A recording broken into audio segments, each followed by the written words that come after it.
What?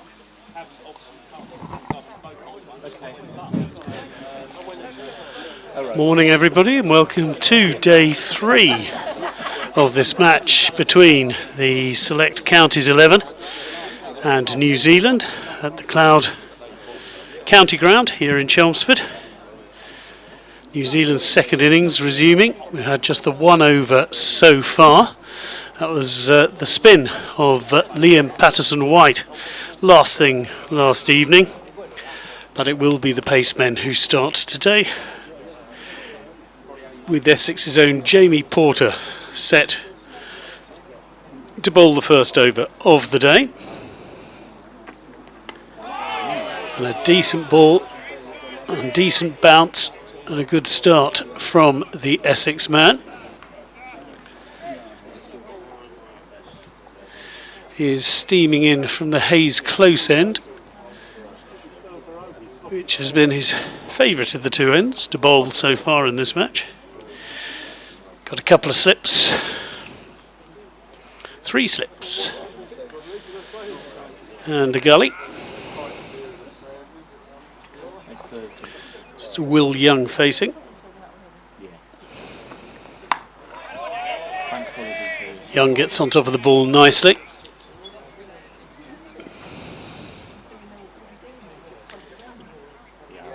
Played 9 tests, Will Young. High score of 89, so still waiting for that first test 100. Average just over 31.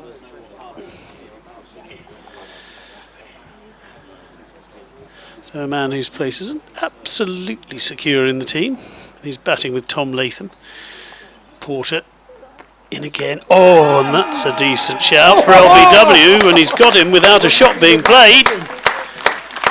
Young disappointed, and after a very long wait for Jamie Porter, who didn't pick up a wicket in the first innings, he's got one with the third ball in his first over in the second innings. And New Zealand a 0 for 1. Will Young not getting the practice he was hoping ahead of the first test at Lord's, and has to make his way back to the pavilion.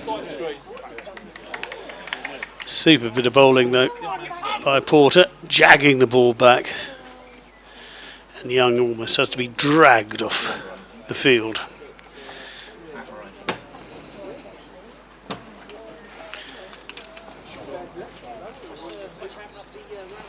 This may be not a first class match, but still competitive enough that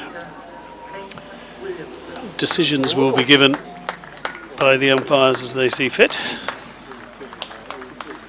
So super bowling by Porter. Did you listen to that around the wicket? I normally catch it later on. Did you know I was on the week after the Yorkshire game? I normally catch up. And it's Kane Williamson who's come out, the New Zealand skipper, one of the finest batsmen in world cricket, and he's come out very early at number 3. Has a word with Tom Latham and the big crowd that has arrived here so far today. Well, they get a chance to see one of the world's finest batsmen here at the county ground. Yeah. And Porter, who still hasn't given up hopes of an England spot, he's been in plenty of England squads without ever making his debut. Well, he has a chance to impress as well. Twirl of the bat from Williamson. And Porter with fresh vim in his step. That is defended nicely by Williamson, middle of the bat.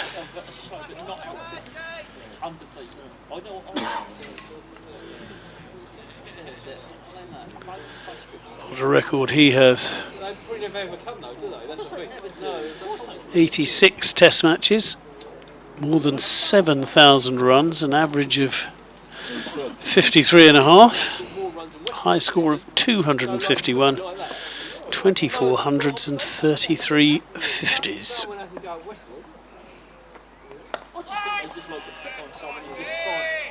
until I get completely mullered out of the just arrived from the IPL where he's been plying his trade, and just have a pick up this campaign. which is why he didn't play any part in the first day's play. He came on to field yesterday. And he's been out with the Sunrisers Hyderabad.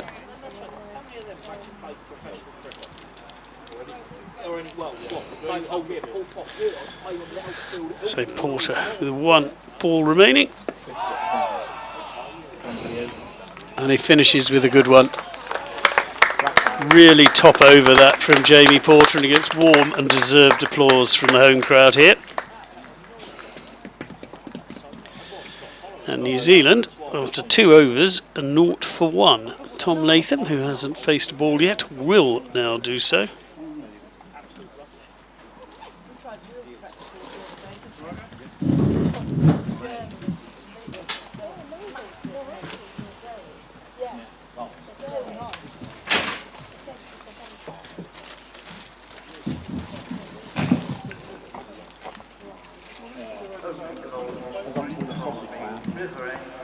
Just incorporate German stuff.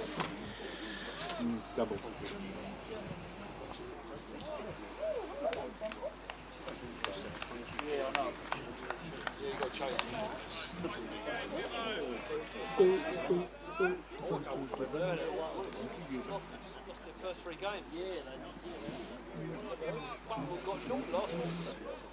It will be Ben Gibbon who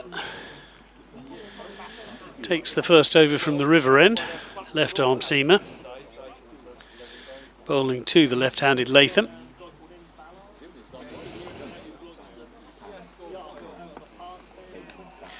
He gets plenty of lift too,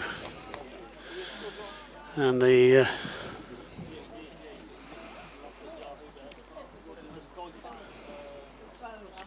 a good start then from Ben Gibbon. He came over last season to play for Middlesex in the 2020, and then he played for Essex. Then he played for Brentwood. He won a cup.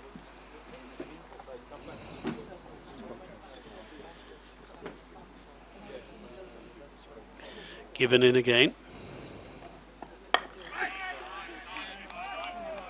Again, nice length. Up on his toes, Latham plays the ball out.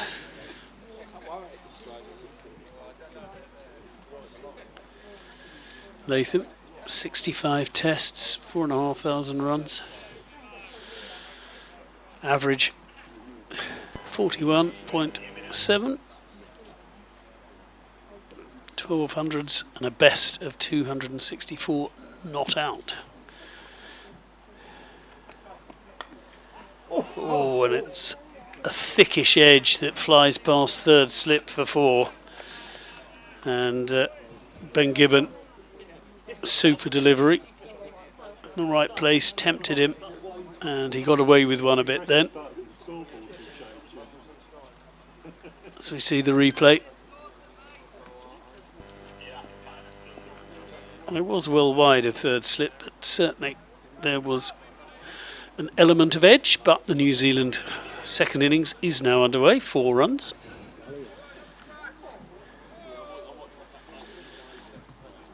See how experienced Tom Latham is. Ben Gibbon playing in just his, well, he's only played 2 first-class matches and got called up into this excellent opportunity to show the wider cricketing world what he can do. The Worcestershire batsman, originally from Chester, who will be 22 in 12 days' time.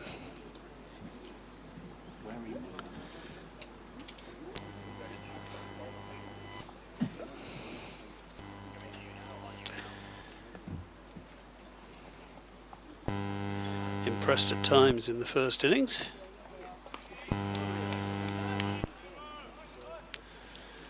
Decent length, just a little wide, so Latham can leave it comfortably.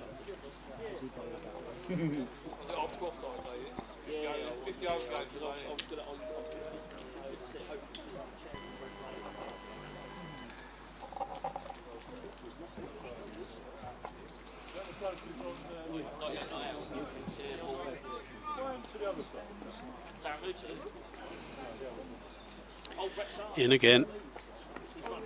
An edge and a brilliant take. And Latham, well, that's a 12 and 4 he scored in this match. Super take at third slip. Really, really decent catch. And, well, what a wicket for Tom Latham. He'd found the edge once already in this over. Found it again, and this time the man at third slip snaffles him. And what a start this is for the Select County 11. Both openers already back in the hatch. And it was James who flew to take a superb catch at third slip. But well bowled Ben Gibbon.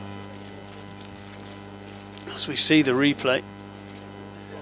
Just a little bit of away movement. It was in the corridor, had to be played. Certainly Tom Latham won't remember Chelmsford with a huge amount of affection, as if he was looking to run into a bit of form ahead of that first test.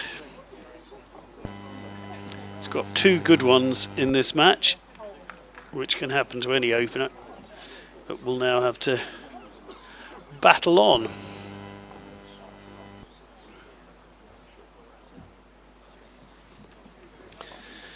And the man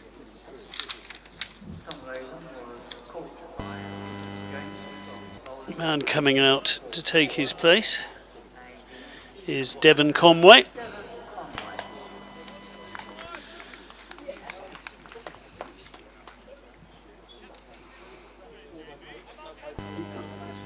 Devon Conway made just 4 in the first innings. Sorry, I gave Tom Latham an extra run as well. He only made 11, not 12 in the first innings, so 15 in 2 darts. Devon Conway, another man who could do with some runs in this second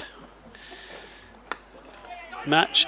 And Kane Williamson thought he was going to be getting off the mark, but is sent back by Devon Conway. No run.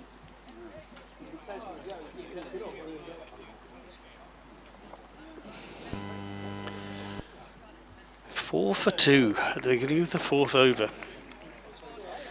Oh, what a terrific opening burst this has been so far from Porter and Gibbon.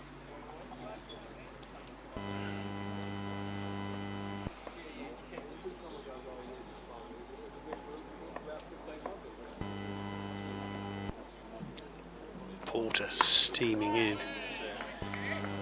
A little bit low, but Williamson adjusts superbly and just plays the ball out, no run.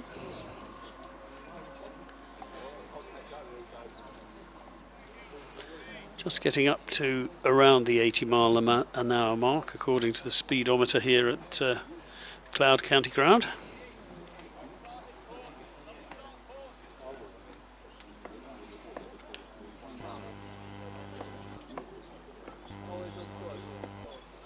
Porter in again. That's a decent delivery too.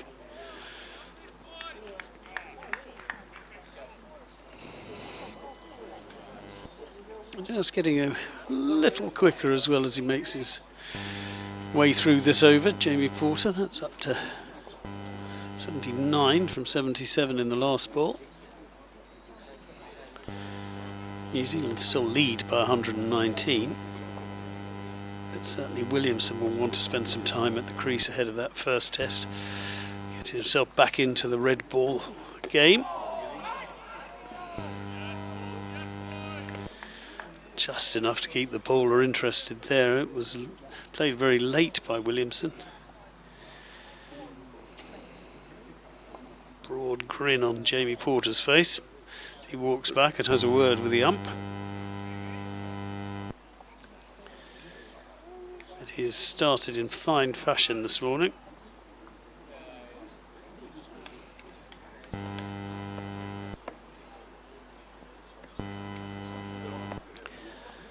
Porter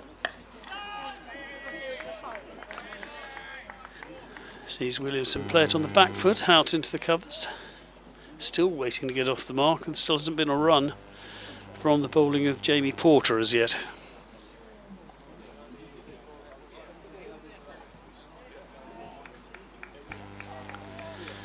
Played for the England Lions, but hasn't quite cracked the full England team.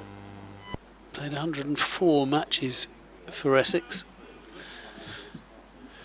394 wickets at an average of 24. It's a good career.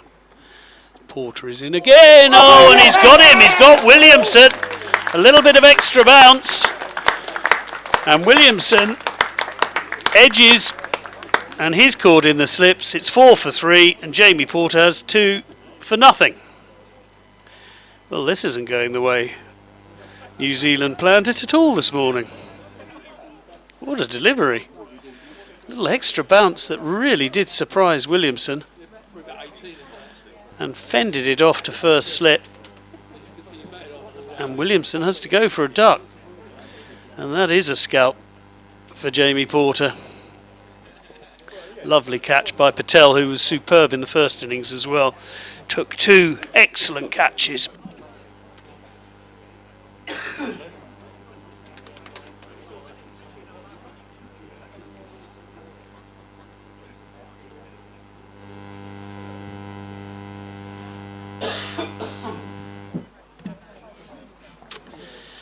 So 4 for 3.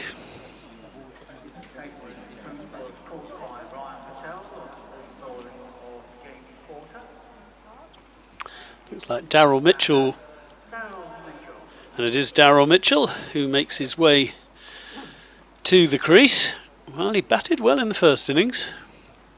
He was till Matt Henry's late burst anyway.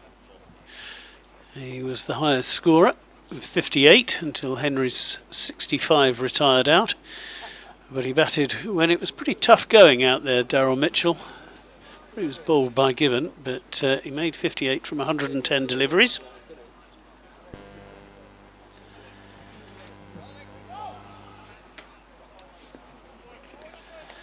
Nine tests for Mitchell, just the 100, an average of 40.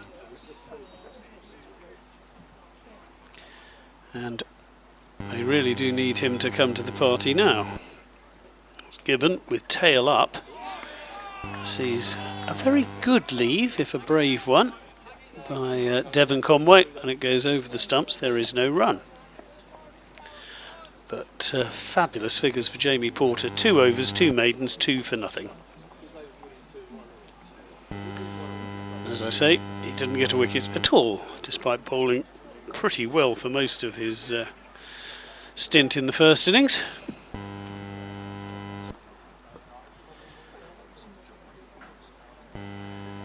Bowled 25 overs for 69 runs. Oh, and that's close too.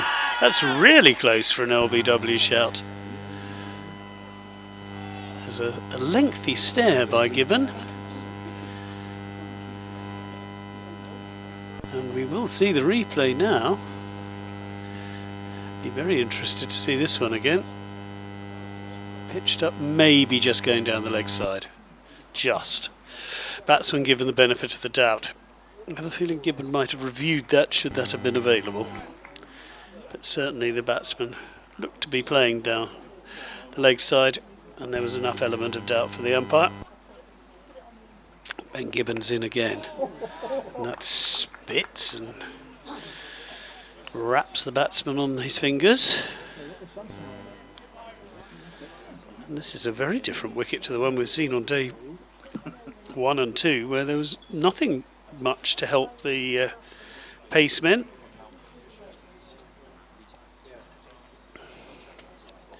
But certainly Gibbon and Porter have got their length and lines exactly right so far, and this looks as if we might have something of a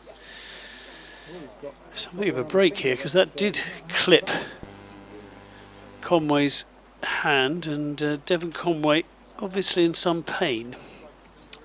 Physio is now making his way out onto the field, but we will have a break and have a chance to catch breath after what has been an extraordinary start to this third day. Absolutely not possibly what was expected, but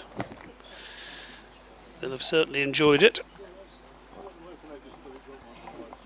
The select county team.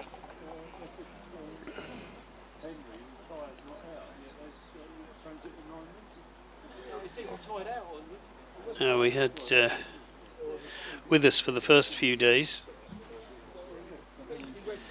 George Harper Jr. here, the self-proclaimed, and probably quite rightly, wonderful golf and sports commentator generally, but also the world's biggest Black Caps fan. But he would be distraught if he could see what was happening to his side at the moment. We've had 3 wickets, we could have had 4. Conway surviving a huge shout for LBW. He's now injured his hand, and after the tourists being in complete control pretty much for these 2 days, something of a change this morning.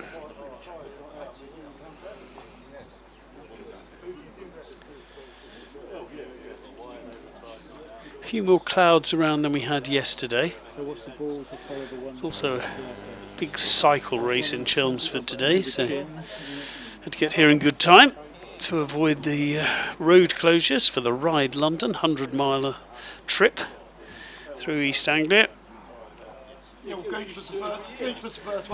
Some of the prettier parts of the Essex countryside, villages like Finchingfield, Great Samford, Thaxted, all the way to Epping from Chelmsford. Anyway, we are ready to resume. Conway is restored. Oh, and another absolute ripper from Conway.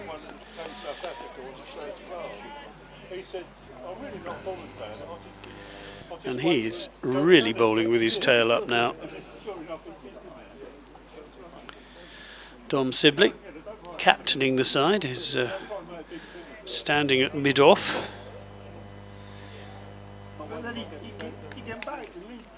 And at the moment is just happy to let his bowlers continue doing what they do best. No gully for Gibbon, but 3 slips. And again, nice length in line, a little bit straighter that one.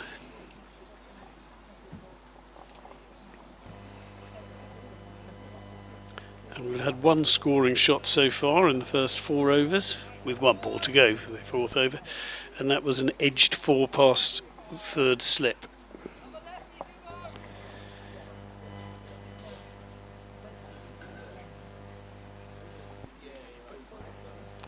Gibbon then in once again, and that is out on the leg side, and they will trot through for a single and pretty much the first legitimate run of the day. It means Conway will keep the strike. Mitchell will have to wait for his first ball of his 2nd innings. Yeah. And the score goes up to 5 for 3 at the end of 4 overs.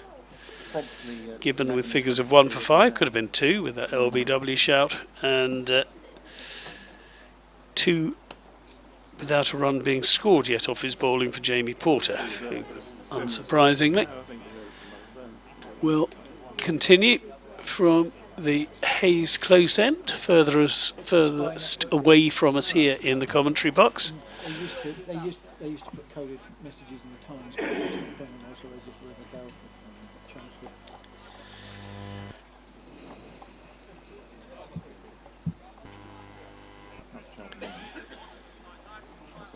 So Conway checking out what's going on. Porter preparing himself up at that far end from us. He gets ready now to start his 3rd over. To the left armour, he bowls left arm round, but that is a lovely shot, just ever so slightly over pitched, and was driven with really nice timing through a pretty vacant wide mid-on area for 4 of the best. There haven't been many contenders for shot of the day, but that has set the bar nicely high as far as that's concerned.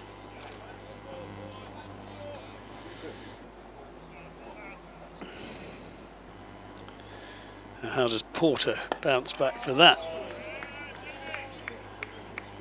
By being right on the money and not giving the batsman the chance to drive on that occasion.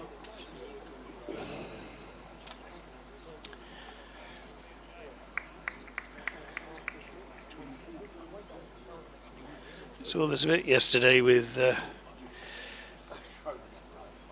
bowling to the left-handed batsman. A few of the seamers decided to go round the wicket.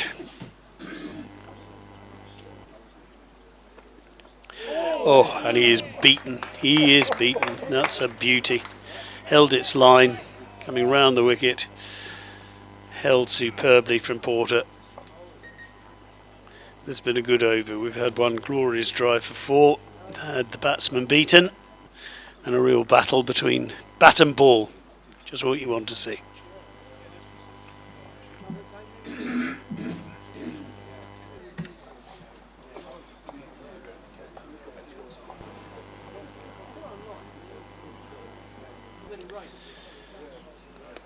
Porter, and that keeps a little bit low, and he's got him.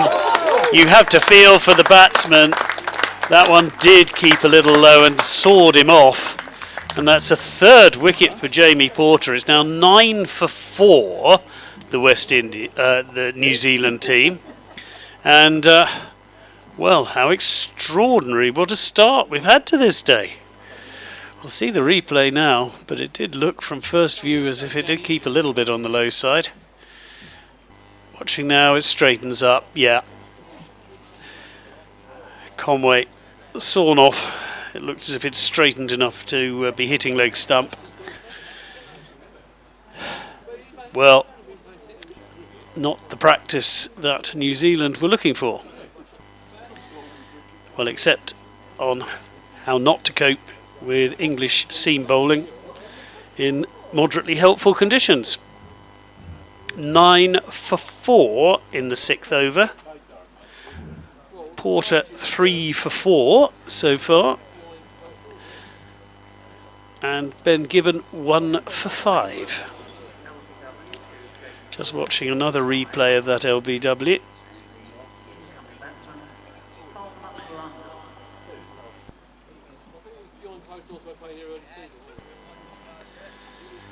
The nod from the umpire, sealing the fate of Devon Conway, who, like Tom Latham before him, hasn't really got in either innings of this match.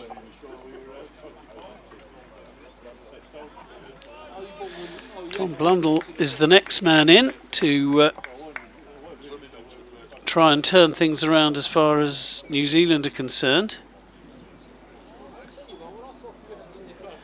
Made just 8 in the first innings himself, so Conway's made 4 and 5.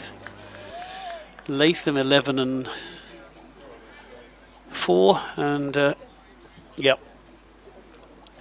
Tom Blundell, another man in need of runs after just 8 in the first innings. Porter, though, in again and will have other ideas.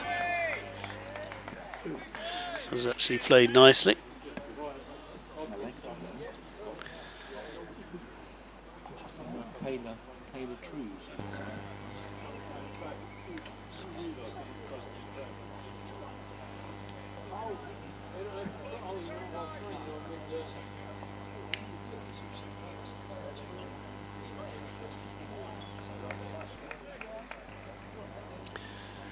Skipper Dom Sibley doing some ball polishing before throwing it back.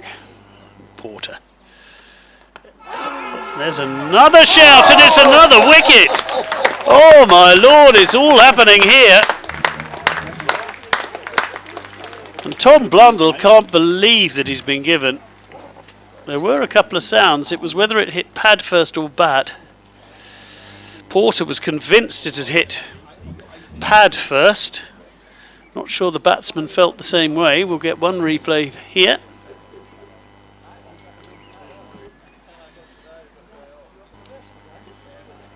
And now we'll get the better view from here. Well, it did look as if it was pad first.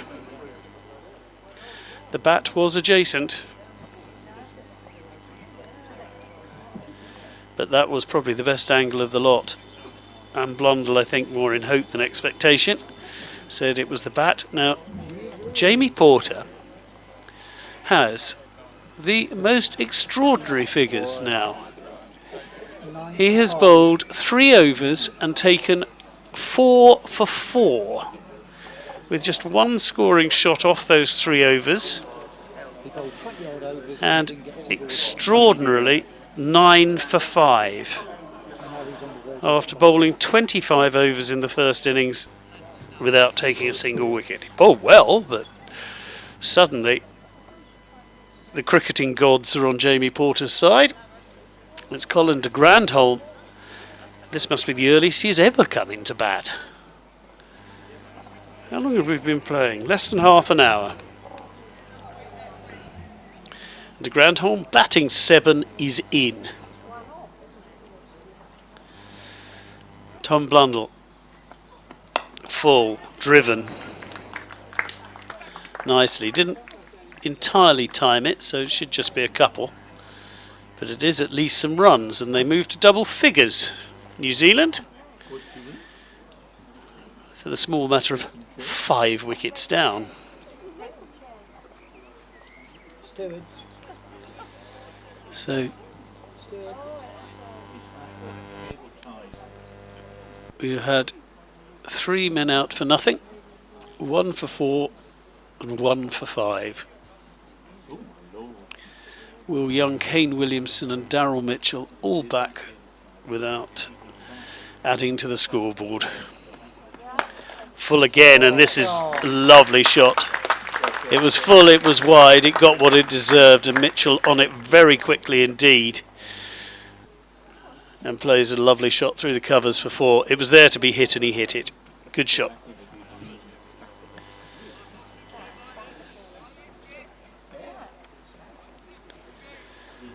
And again, Mitchell looked good in the first innings. Half century. Has started well in this second one as well.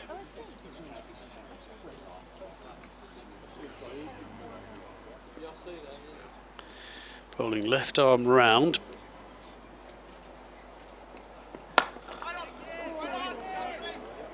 It's foolish, but a great stop by Sibley. They waited for it, but the much more agile Dom Sibley these days, as the scorecard comes up to show the carnage that we've seen so far this morning.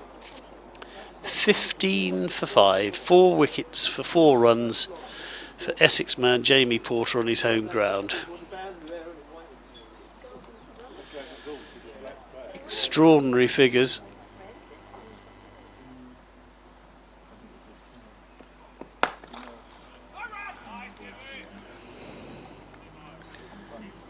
And at the moment, Blundell not Gibbon at the moment, not really. First 2 overs just short of a length, causing problems, just stretching and airing on over pitching currently.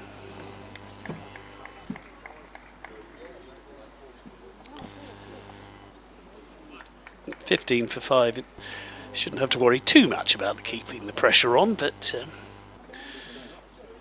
certainly like to. Better ball, but again, really good use of the feet so far from Mitchell, who is looking to take the initiative back.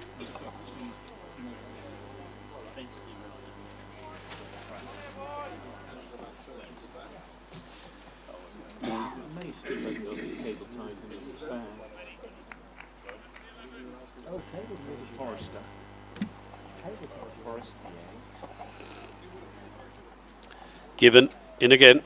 Oh, down the leg side.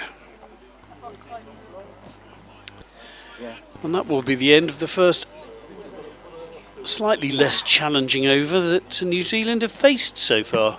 There wasn't an appeal, there wasn't a wicket. Instead there were actually 6 runs, so the score at the end of the 6th over is 15 for 5. Unsurprisingly, Jamie Porter will carry on as we get the match summary up on the screen. 130 runs, New Zealand lead. Well, their tail wagged in the first innings. Matt Henry, top scorer, batting at number 10. They could do with that again.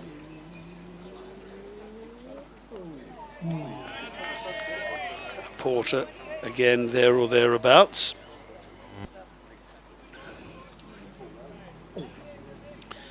Bowling to Grandhomme.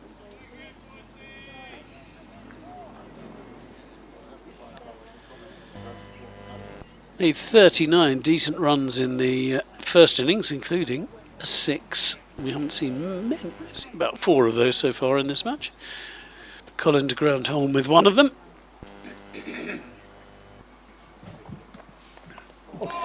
Trying to leave the ball, ends up just sort of running it down to second slip, but gets away with it.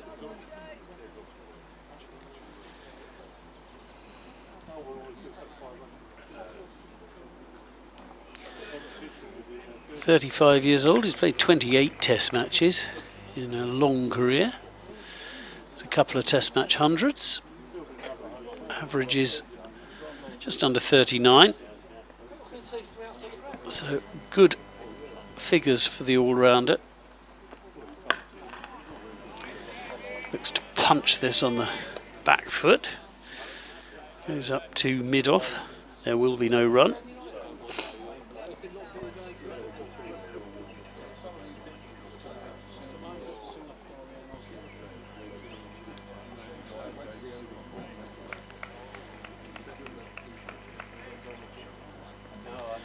Jamie Porter gets a cheer from somewhere in the crowd as he sets off once again.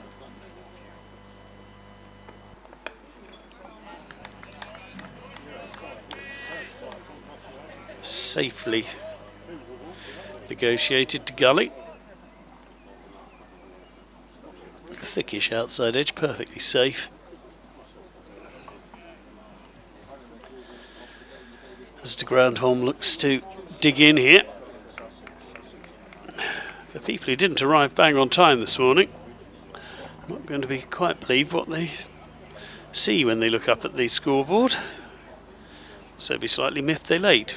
For those of you, that's another good ball by Porter, and it gets a thickish inside edge. They'll trot through for a couple, but that was in almost 180 degrees from where de Grandhomme actually meant to put that ball.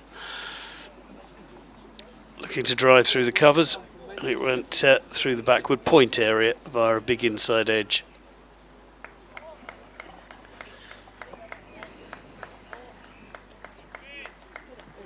Means Porter has now conceded more runs than he's taken wickets, but he'll probably live with that.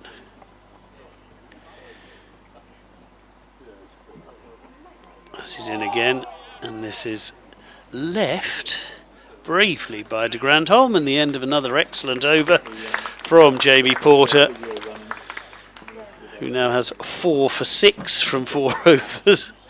You dream about days like that, don't you?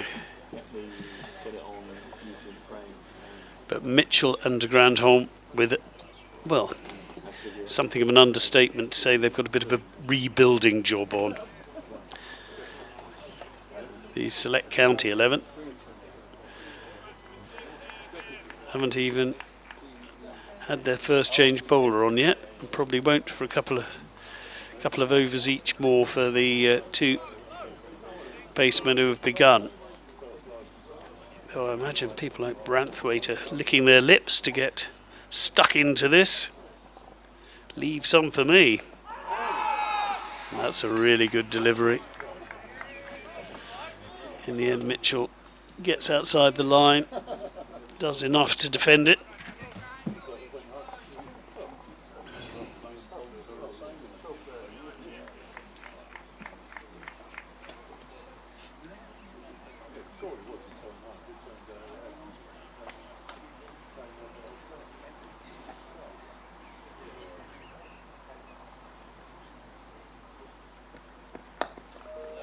That's a good shot.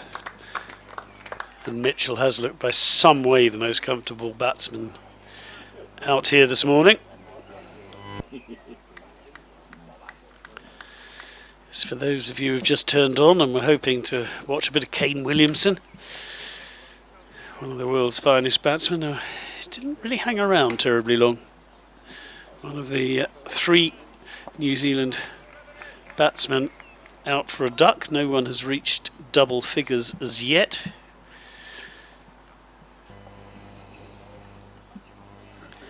one stage it was 9 for 5, something of a recovery going on at the moment, isn't it? 19 for 5.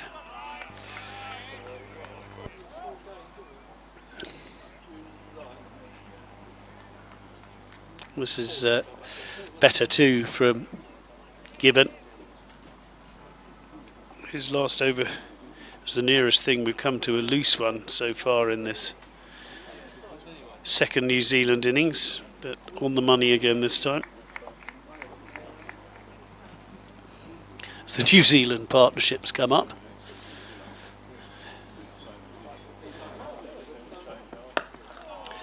Only to scale in this innings rather than to scale in the match. So the 10 runs looks most impressive on that graphic. There you go, 10 massive runs.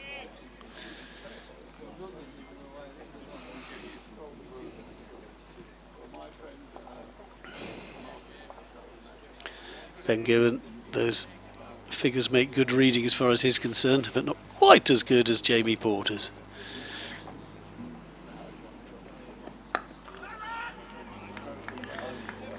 Looking to work the ball to the leg side whenever possible, Mitchell. Steps outside off to just ease the ball onto the leg side. Mid-wicket is there though for that shot. Gibbon has a word with Jamie Porter, who's at mid-on. Experienced man with the youngster just starting out really in his first class career. 2 matches for Worcestershire, and that is again decent length and line. There is no run, just the 2 off the over, and after 9 overs the score is 19 for 5. We've had 8 overs so far this morning. We did have 1 from the spinner last night.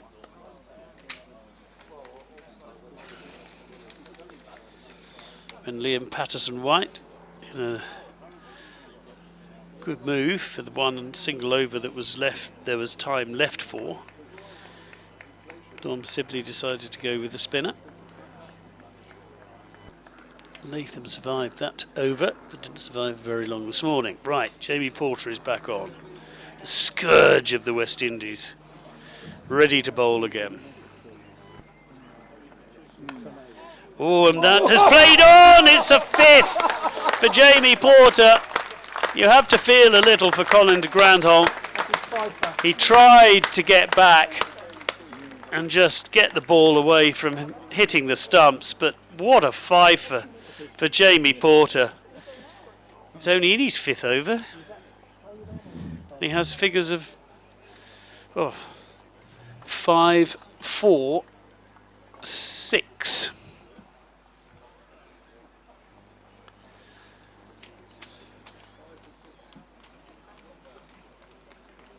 How extraordinary.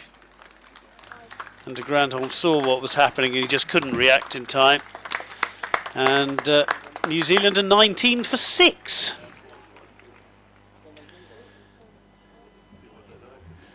Jamie Porter's best ever figures, of course this isn't a first class match so it won't actually count sadly. 7 for 41 his best ever figures. Well, even if it doesn't count, I have a feeling he'll remember it and probably tell his grandchildren. The day he was on 5 for 6 against the #1 Test team. Sorry, the World Test Champions.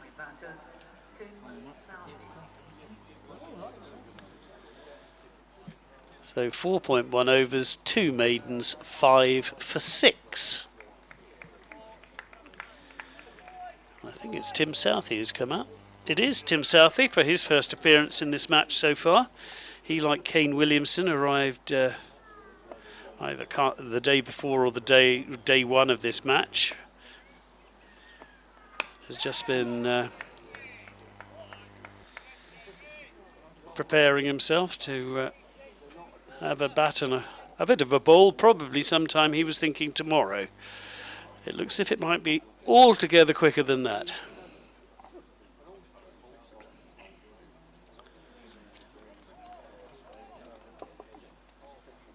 The New Zealand lead is only 134, so they're effectively 134 for 6. Jamie Porter in again. Oh, it's full, but Southee with a swish. He's not a man who believes in too many defensive options, Tim Southee. But played nicely for 2, and he gets off the mark.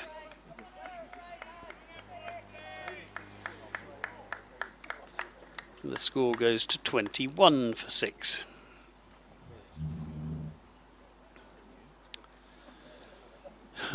Five for 8.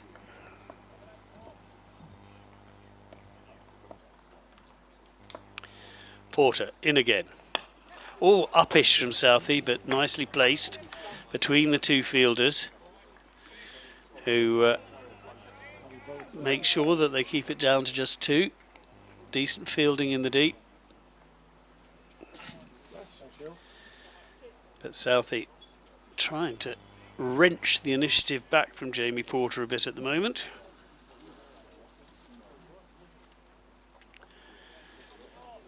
And as George, our commentator of the first couple of days, was saying, unafraid of taking the aerial route, Tim Southee.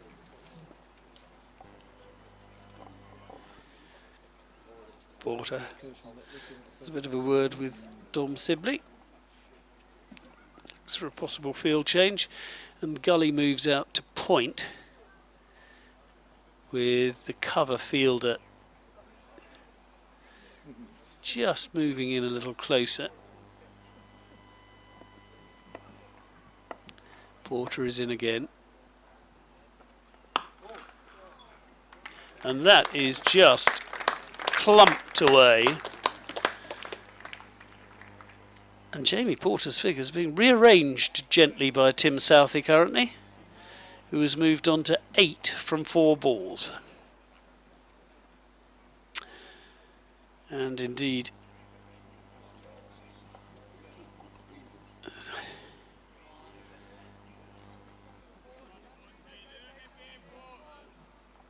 scored more than a quarter of his team's runs so far in 4 balls. So both batsmen on 8.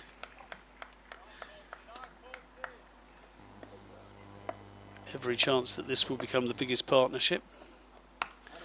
And that is thrashed away again by Southee. And this is the biggest partnership of the match so far. And Southee becomes the first New Zealand batsman to move into double figures. 12 from 5. And 12 runs from that over from Jamie Porter, who now has figures of 5 for 18 from 5 overs.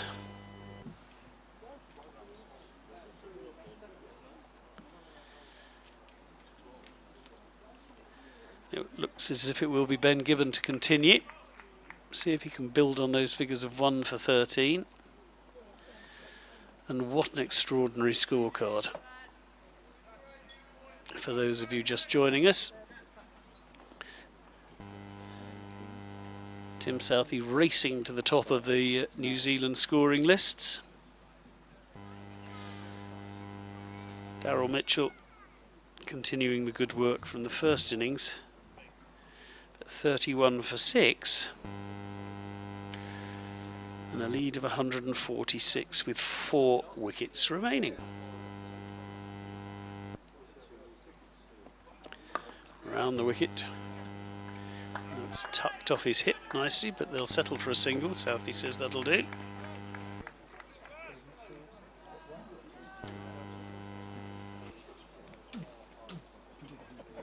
Around the 75-mile-an-hour mark.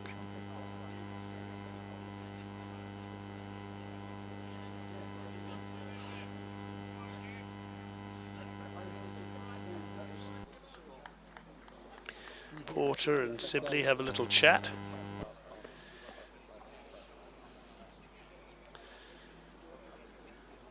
As Ben Gibbon waits for the ball to be returned.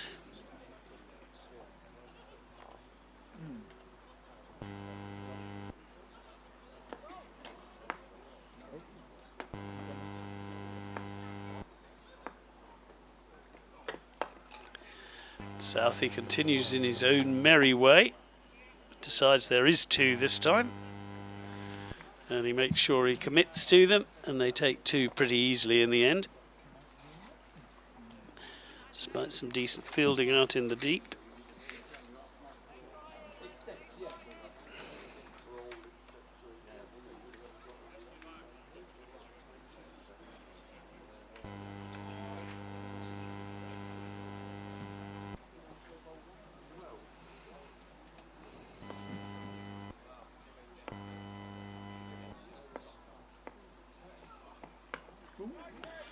That was a good response from the bowler.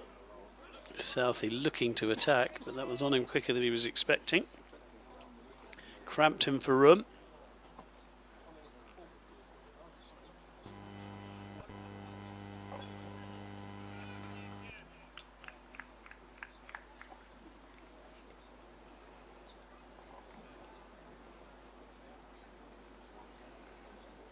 A couple of bowlers out on the boundary just warming up and suggesting they may be ready for a quick burst. And Southee is onto that very quickly indeed, and just biffs it away for a huge 6 over the longest area of the ground, just in front of the pavilion. What a shot that is from Tim Southee, and some of the New Zealand team have to actually go and check where the ball has gone, whether it's in amongst the players. And Southee has now scored half his team's runs. 20 out of 40.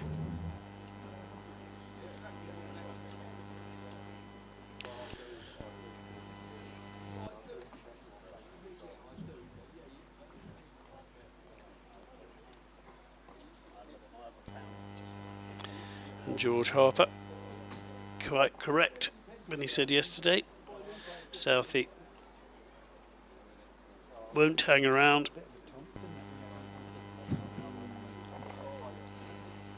He does like a 6, and has just hit his first one. And considering there must be an element of the jet lag about Tim Southee, he seems to have got straight into his business, and he is teeing off. On this occasion he doesn't middle it particularly, and it goes to Jamie Porter up to mid-on.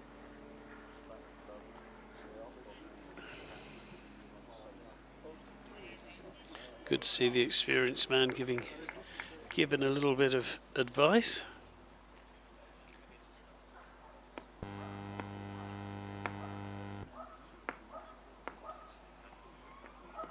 Oh, and there was a big inside edge, and I think that was...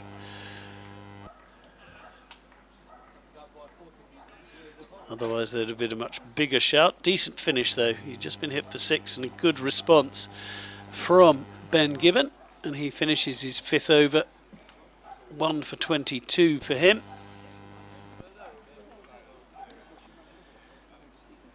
And Jamie Porter will have a break. And it will be Blatherwick who comes into the attack.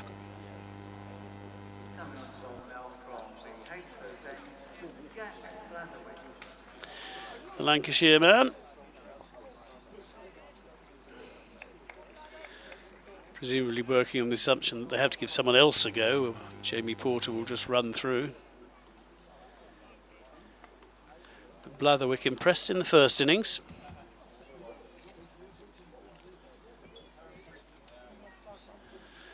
Was the quickest of the select 11 bowlers. And took 2 for 75 from his 18 overs. Figures that did get rearranged a little bit later on when Matt Henry took a liking to him, and then Ajaz Patel swinging merrily at number 11, 35 off 30 I think, 36 off 30, so several of the batsmen had their figures altered for the worse, among them Blatherwick.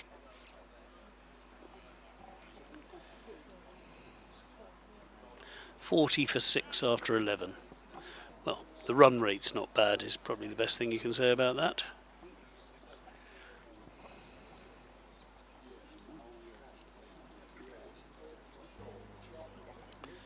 Blatherwick. Nice relaxed action.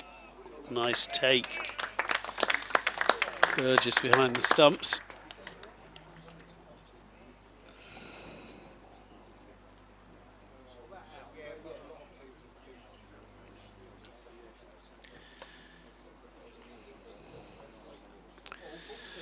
Almost forgotten about Darryl Mitchell in the excitement of Tim Southee smashing the ball here, there and everywhere. As we get another look at this from behind the wicket. It was a good take off the thigh pad.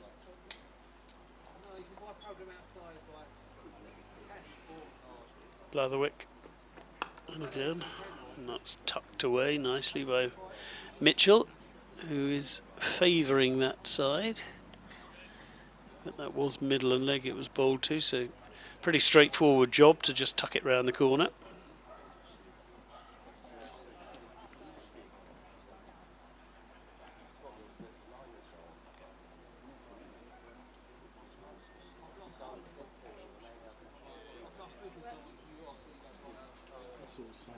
A bit of a debate going on. Blatherwick and Sibley.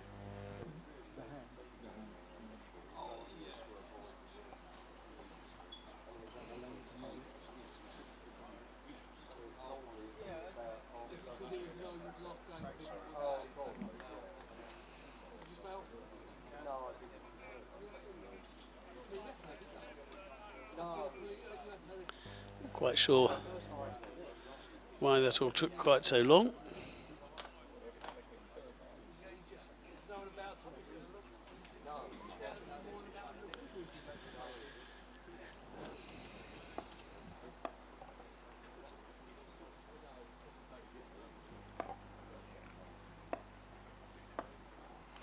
Nottinghamshire originally, Blatherwick.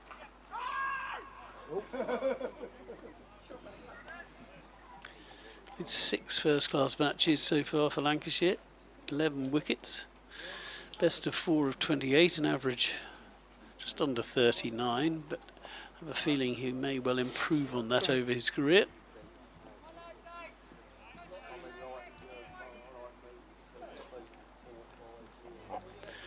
But Southee will be trying to knock him off his length and line. Blatherwick is in again. Oh, and it's spooned up just over Jamie Porter at mid-on. It will go for 4, but that really wasn't far over the fielder's head. It wasn't an entirely convincing shot from Tim Southee. Almost scooped the ball over. But he does get 4 runs for it. And the scoreboard moves on to 45 for 6, and Southee moves on to 24. From just 12 balls. Just over Porter. Frustrating for a bowler. And this is shorter and wider and much easier to dispatch from Southee, who picks his spot brilliantly and beats the despairing fielder who'd run miles to try and get round to the boundary rope, but in the end he couldn't make it, the substitute fielder.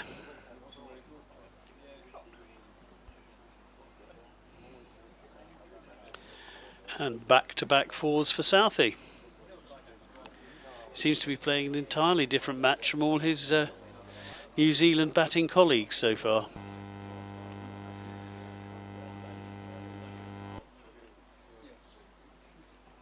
Still got obviously a touch of the IPLs about him, Tim Southee, despite the white outfit that he's currently wearing.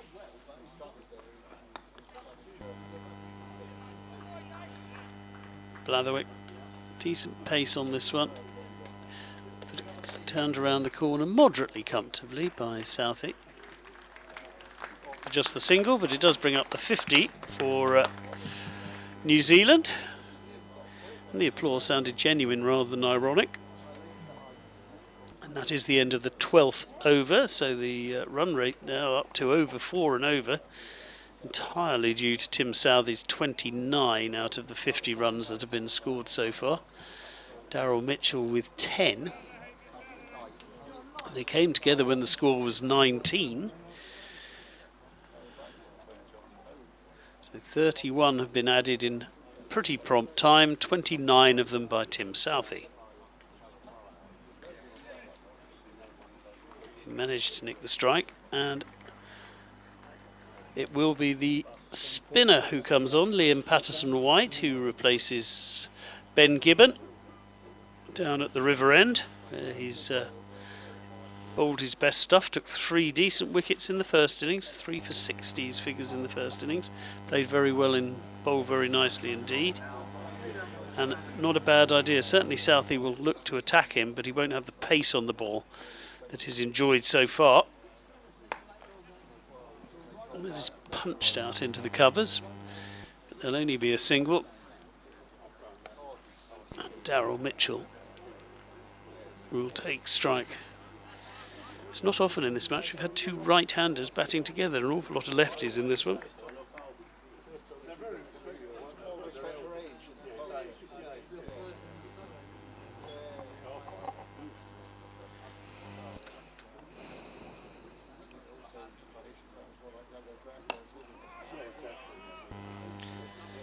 Liam Patterson-White,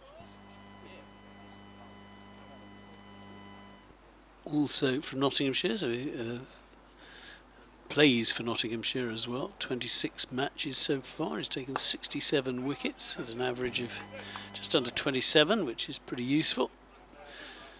As a 5 for 41, his best figures, but he did impress in the first innings. Being picked off for singles at the moment. Darryl Mitchell just keeping the scoreboard ticking over and the batsman rotating.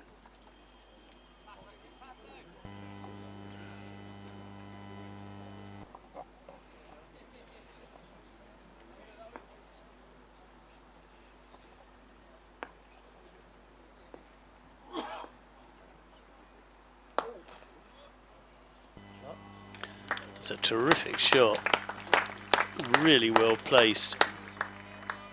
The moment he saw it, Liam Patterson-White knew that was going all the way to the boundary, so Southee's remarkable innings continues, as does his rate of scoring 2 runs a ball, so that's now 30 from 15. Oh, and he's gone long, he could be caught here. Oh, what a catch! What an absolutely brilliant diving catch. Well, Southee's fun innings comes to an end in extraordinary style. What a catch that was. Had so much to do. He had to run to get there and then dive and cling on. And you can see what it means to his teammates. The grins and smiles. Absolutely fantastic. Southee. There we go. Look at that. What a catch. What a catch.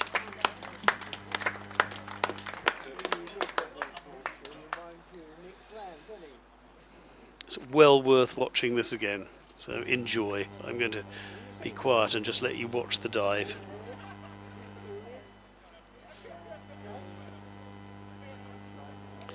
So Southee's extraordinarily entertaining cameo comes to a close. 34 from 17 deliveries.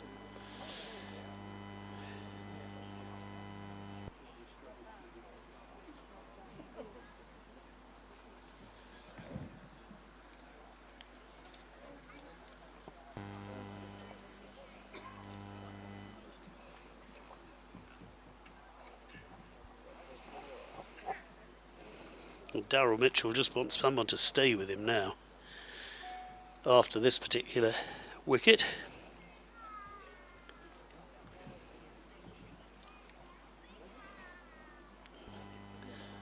Worth slowing it down to watch that. Just sticks in the left hand.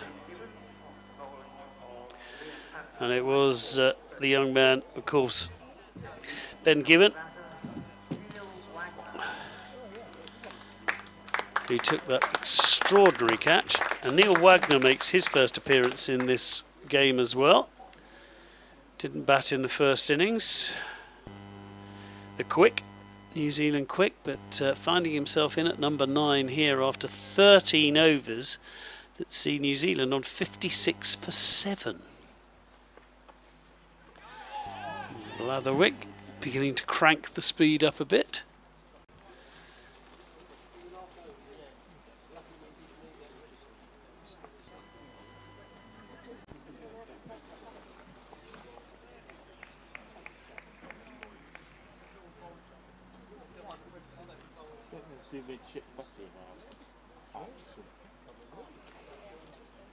With an egg. I think Ben Gibbon might remember that catch. Blatherwick in again. Pushed up to mid-off, no run.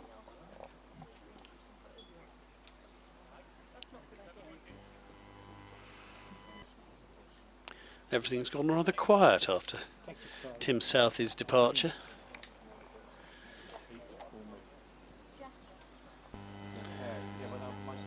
He scored 34 of New Zealand's 56 runs off just 17 deliveries. Good piece of captaincy though, bringing the spinner on.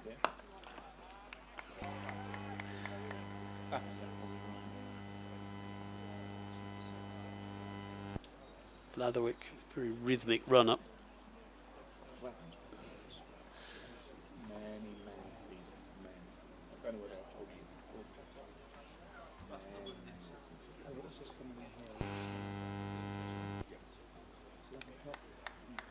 Stuka. 58 tests, Neil Wagner. Has got a high score of 66. The average is around the 15 mark, so he knows one end of the bat from the other. It's a lovely shot by Mitchell for nothing.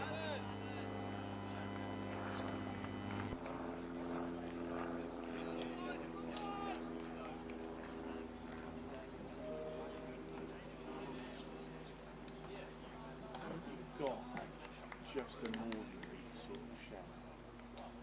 Yeah. And then put the inner skin on yourself. That's going to save a lot of money. Blatherwick. Put some king spam. Oh, an edge, and he's got him. Well, it certainly sounded like an edge. I thought I heard an edge from here. I wonder what the noise was. Let's look at the Oh, it's out. I don't know what else that noise could have been. Anyway, must have been something else because the umpire didn't give it. And there is no wicket for Jack Blatherwick. And Daryl Mitchell survives. I think we can safely say, however, he was beaten.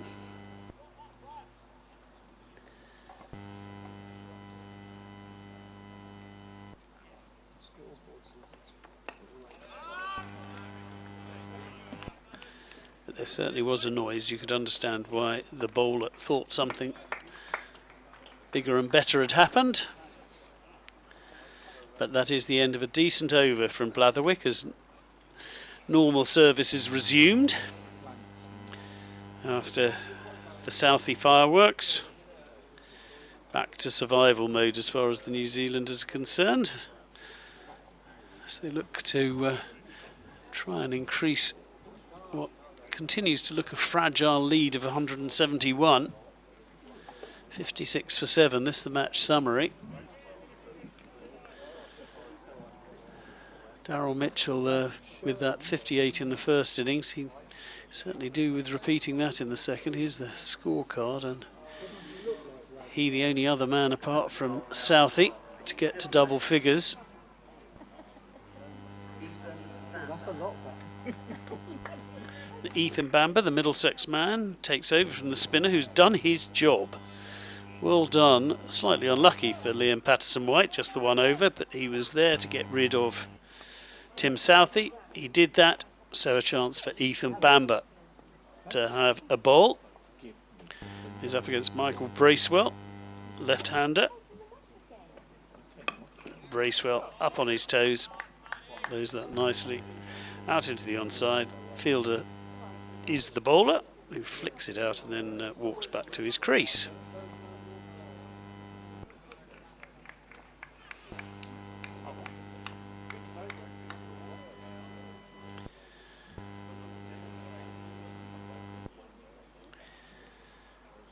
Bamber on this river end, nearest end to our commentary box here. Doesn't look like Wagner. I've looked in the... Decent looking shot from Bracewell. Well, sorry, Neil Wagner. Oh, no, mate.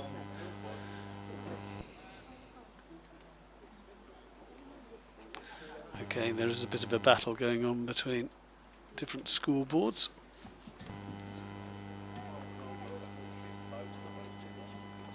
I'll go with Bracewell. Prickinfo had it down as Wagner. We know what we're doing here, it's Bracewell. Punch nicely back down, left-hander.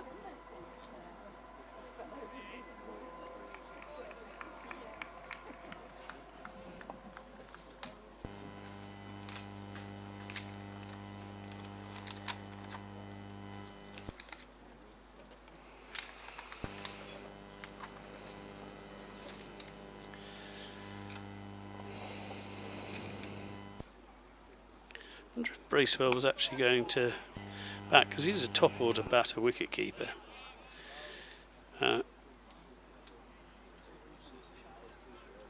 His first class career, he's got 1100s and 22 50s, an average of 33, so I think they decided a bit more batting wouldn't be a bad plan. Also give him a bit of experience, bit more experience if he needs it. Batted in the first innings.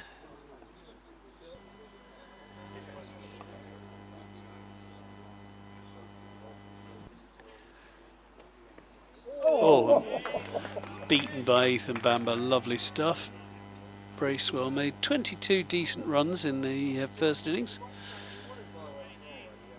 2 fours, a 6 in that 22, or 40 odd deliveries.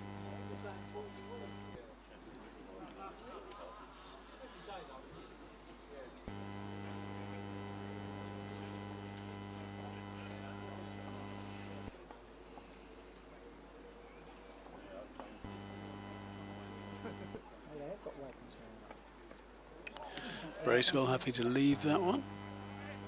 Ethan Bamber bustling through. Decent over.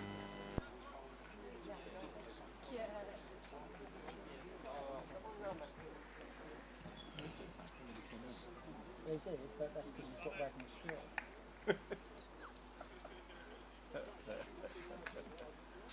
And he spilled, but just not his face. Okay, I'm a bit confused as to who is batting here. Without my binoculars. Well, who is he? Good question.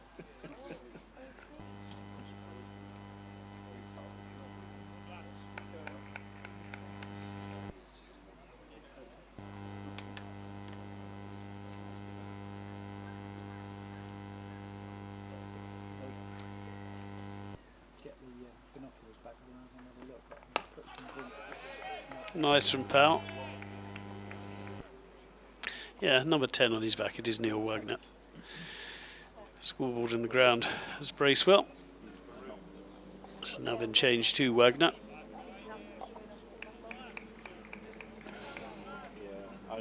Apologies for the confusion. Batting at the far end of the ground without recourse to binoculars. Both he and Bracewell left-handed batsmen, but Blatherwick is in now. And that's full delivery, played well by Mitchell. Blatherwick gets a hand on it and takes the speed off the ball, does well. Decent cricket from everybody involved there. So,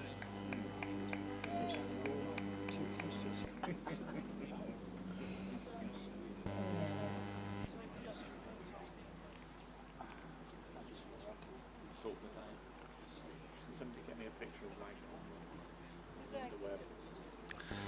Neil Wagner 36 these days.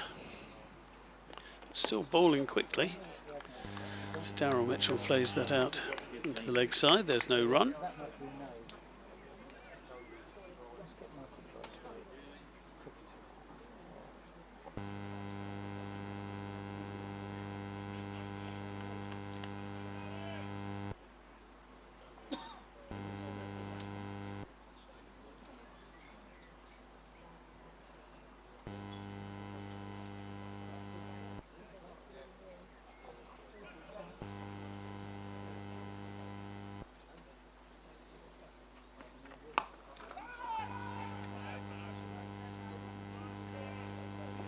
Yeah, I love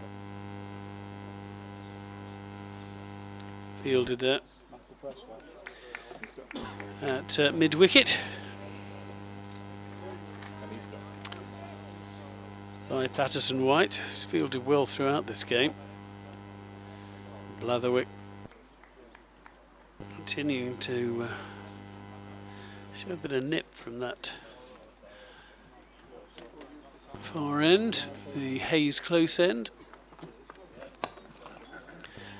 And that's a better shot from Mitchell, flicks it nicely off his legs. They'll easily trot through for a couple. Blatherwick just finding trouble with his footing in one or two of the deeper holes that have been dug by the bowlers follow through. Just slipping a bit, I think. Certainly that's the impression he was, discussion he was having with the umpire.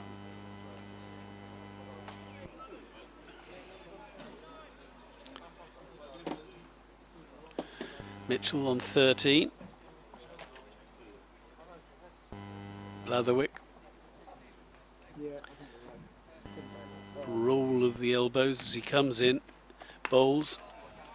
Decent pace, nice little bit of bounce. Surprising Mitchell a little bit, but he gets on top of it and plays it out. Too short mid-wicket, no run. Just a couple of slips in now. You need a hard restart. Yeah, I had that. You just have to get to a hard restart. It just gets into a logic of that. Daryl Mitchell just checking his guard, making sure that he's got everything right. Blatherwick in again, treated with extreme respect and played up to mid-on, and there is no run. That is the end of Blatherwick's third over. None for 13. Nice over. 59 for 7 now. New Zealand. 13 to Daryl Mitchell. Neil Wagner yet to get off the mark. For those of you just joining us, there have already been 5 wickets for Essex's Jamie Porter. He has the amazing figures of 5 overs, 2 maidens, 5 for 18. There's a wicket for Liam Patterson-White, who finally removed Tim Southee after he blasted 34 from 17. But it will be Ethan Bamber now to continue from the river end, bowling to Neil Wagner. Wagner plays that most correctly. Decent batting average for a tail ender, around 15 mark. Top score of 66 not out in test matches. Like so many of these New Zealand bowlers, they're virtually all-rounders, as the Select County 11 found to their cost in the first innings, when they had the West Indies at 219 for 8, and in the end didn't take another wicket. No. And 362 for 9 declared, with Matt Henry having retired rather than them taking that actual wicket for 65. So Matt rather ran away with them over the last 2 wickets, so they will know that they've still got their work to do to remove these final, chisel out these final 3 wickets. Daryl Mitchell impressing again as he did in the first test. Ethan Bamber, who got a very late call up for this match, is in again, right arm round the wicket. Tim Mitchell, who plays it out to mid-wicket. There is no run. Back into the hands of the keeper. When Ollie Robinson felt his back stiffen up again, yet again, in the warm-up ahead of this game on Thursday morning, Ethan Bamber was hoiked out of the Middlesex squad. He arrived around lunchtime, had a few practice deliveries and was thrown into the attack in the afternoon on day one. And that is a absolutely stupendous shot from Daryl Mitchell for 6, straight back over the bowler's head. Mitchell held the pose, and I have to admit, so would I if I played that shot. It really was glorious to watch. High front elbow, and just the ball lifted and dispatched straight back over the bowler's head for 6. Slightly humbling experience as far as Ethan Bamber will be concerned, but what a shot from Daryl Mitchell. Understandably, words are hard into the shell-like of Ethan Bamber. Comes in again. Decent comeback from the Middlesex man. Short of a length. Punch back, but Mitchell is beginning... Well, he's looked in decent nick since he came in. When you consider the carnage that's been going on around him, he's been the man not to have given a chance as yet. There was a possibility, there was a small possibility, well, there was certainly a big appeal for caught behind, but he survived that. But apart from that moment against Blatherwick, he's looked in really, really good nick. As Bamber's in again. Tucked out onto the onside, but a decent stop means that they won't be able to jog through for a single. Ethan Bamber scratches his head at the end of that over after being smashed back over his head for 6. The score is 66 now for 7. Mitchell has moved on to 19. Wagner has just the single to his name so far, but this is quite a recovery from 19 for 5.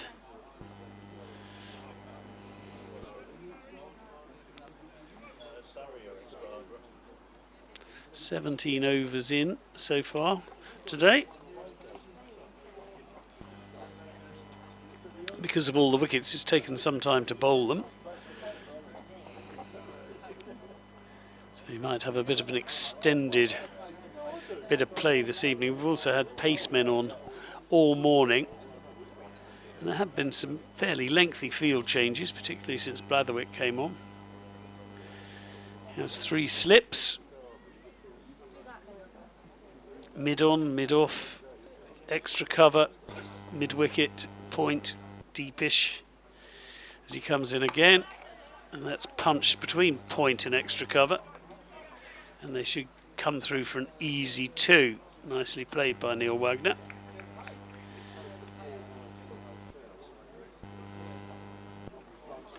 And suddenly, after it looking as if a wicket might fall every single delivery, when Jamie Porter and Ben Gibbon were bowling, things have understandably calmed down a bit.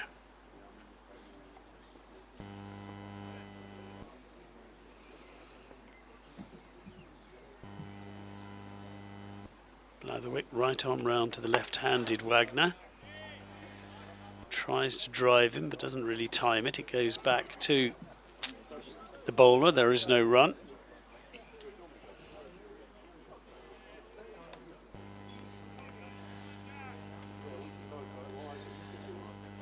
Tom Sibley, skipper, mid-off, clears some grass and dirt from the bottom of his boots. So with a swing of his elbows, Blatherwick comes in again. Fuller this time, but Wagner just about gets bat onto ball and it squirts out to backward point area. It was a no ball, so there'll be an extra one to deliver. and an extra run on the scoreboard. And it will be Blatherwick bowling to Daryl Mitchell.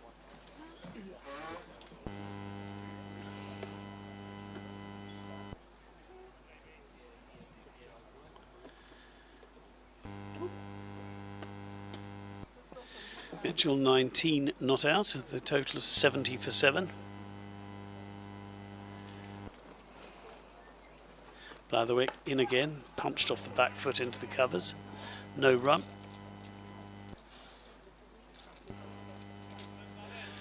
Middling pretty much everything though at the moment as Compton gives the ball a shine at second slip and flings it out to the cover fieldsman as the ball makes its way back to the bowler, Jack Blatherwick.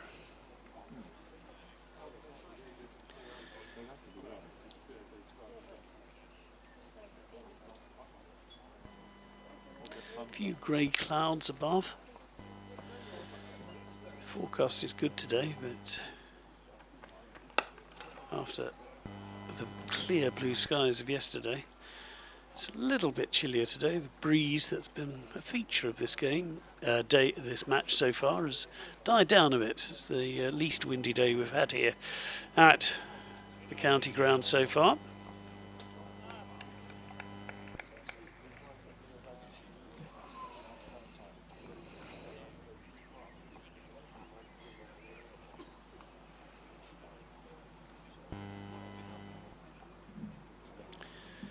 Blatherwick once more.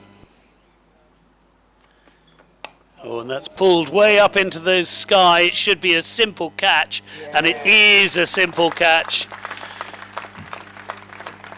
And that is throwing away his wicket, really. Saw the shorter delivery, tried to clamber in, played it way too soon. And Daryl Mitchell, who'd looked in really, really good nick, gets himself out. One of the very few New Zealanders to have got himself out in this match. And he goes for 19. On a big wicket as far as the counties are concerned. He was the real danger man. Though, having said that, it was the tail that caused the Select County 11 so much trouble in the first innings. Will they be able to do the same in the second? But Mitchell goes for 19. Has plopped it up in the air. Blatherwick has his first wicket of the innings so far. Patterson-White with a comfortable catch. He's fielded well throughout. Never looked likely to drop it. It was a bit of a steepler at mid-wicket. One of those top-edged pulls that just went straight up in the air.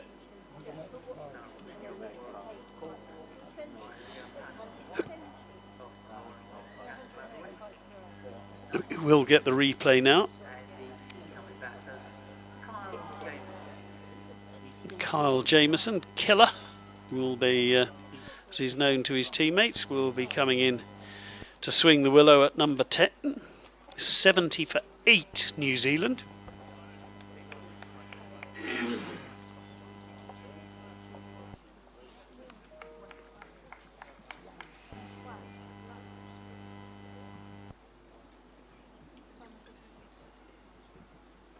Blatherwick in to finish his over.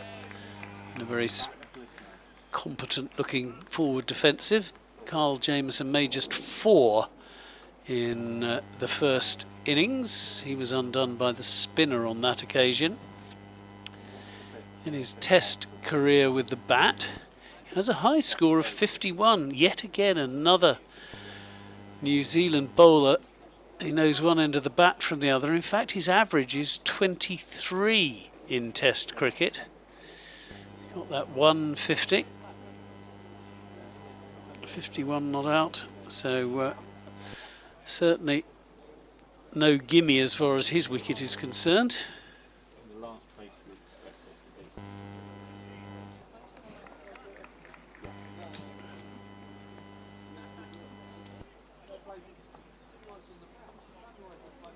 Will be Ethan Bamber to continue from the river end. Punched out into the covers by Neil Wagner.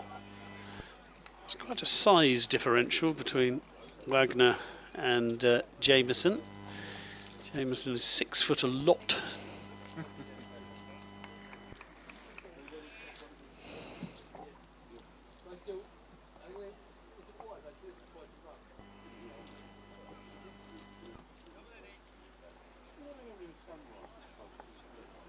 That Ethan Bamber running past him is quite a sight as well. Barely comes up to his shoulder. And that is punched out into the covers by Wagner, who I think has a problem with his bat and has summoned another one. Just having a look at the handle. Obviously something isn't quite right. Still having a play, he's waiting to see if anybody's picked up the message that he'd quite like a new bit of willow with which to try and redeem this New Zealand situation of 70 for 8 currently.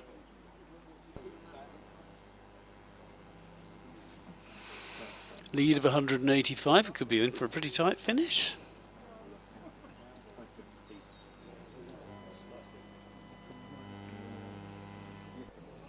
Time for a beer match tomorrow, possibly.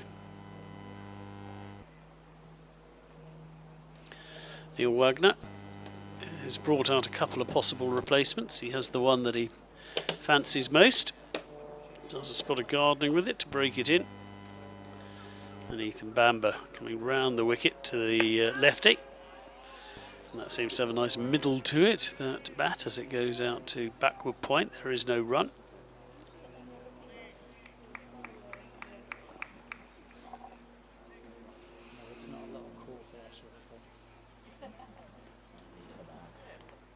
Yeah, there's a couple in that Joe Brown stuff.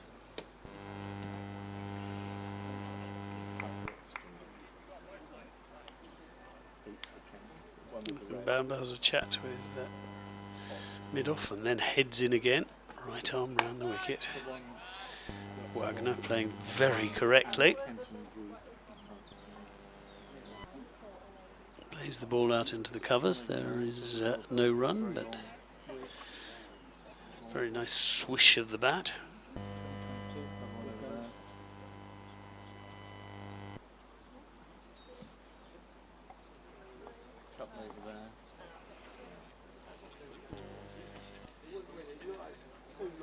It's going to exceed the ground limit rules.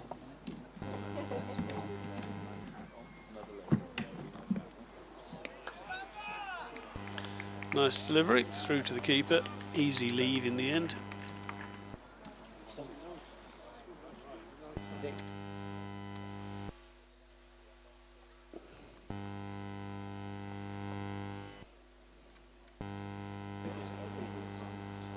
Yes, that is right. Yes.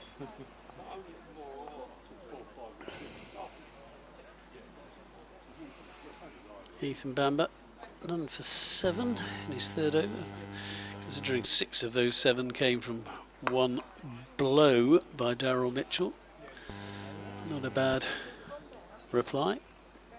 That's the end of a decentish maiden over. In the first innings, Ethan Bamber, after he was summoned, bowled 10 overs, 2 maidens, none for 32. Has impressed though at Middlesex this season.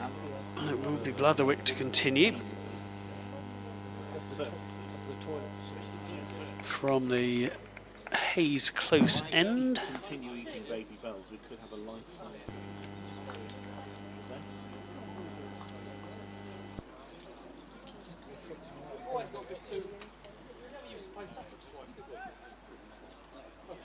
Kyle Jameson yet to get off the mark. Only faced the one delivery. And it will be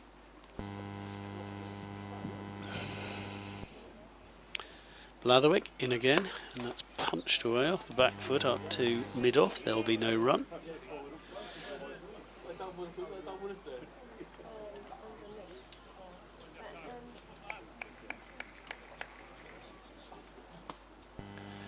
It's looked to be something of a source of pride as to who can score the most runs batting lowest down the order as far as New Zealand are concerned. Matt Henry set the bar pretty high in the first innings with his 65 retired out. Jazz Patel also joined in for fun. Oh, and Kyle Jamieson swings at that one, gets away with it, goes down to fine leg. There will be no run, one run, I apologise. So he is off the mark, Kyle Jamieson. Neil Wagner, the left-hander, will now face Blatherwick, likely to come round the wicket. That seems to be the general scheme of things.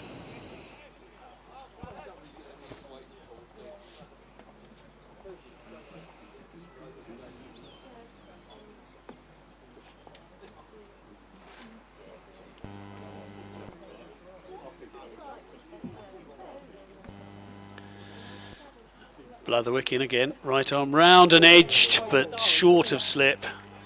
Decent delivery, and I think it may well go all the way. Just trying to see it round the corner. No, it was dragged in, and they'll just take a couple. So 2 runs for Wagner, well bowled from Blatherwick. Found the edge on that occasion.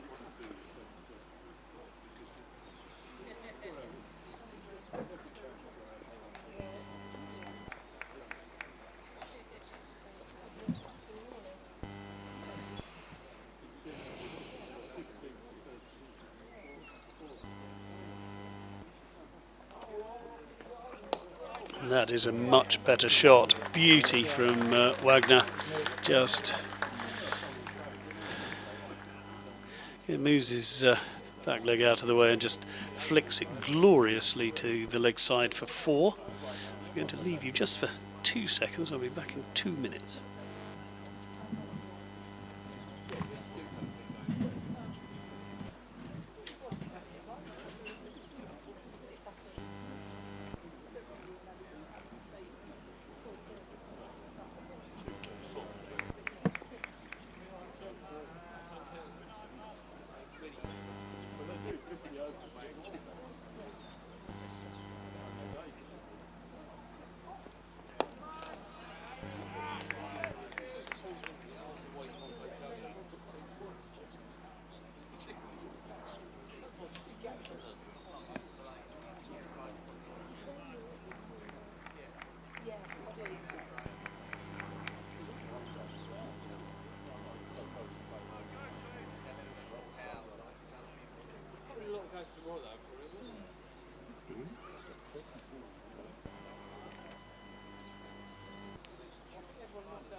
London early.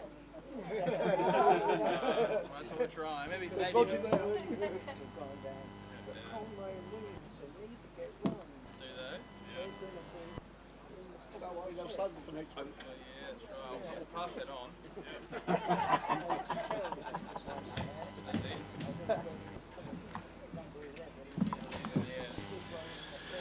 Note to all you young commentators out there, if you're the only man in the commentary box, don't drink too much coffee. Never heard of him.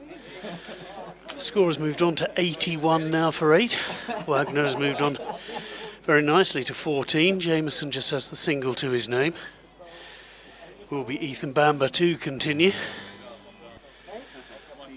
Couple of 4s in that last over, very nicely played by Wagner, as Bamber is in this time to Jamieson.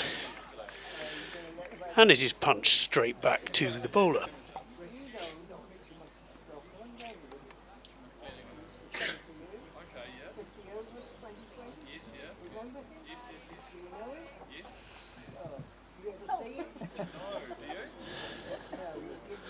So 11 off that last over from Blatherwick. Slightly disappointed with that. Not quite hitting the speeds he hit in the first innings. On that one keeps very low indeed from Ethan Bamber. And when you're as tall as Kyle Jamieson, Long way to put the bat down if the ball keeps as low as that. But luckily for him,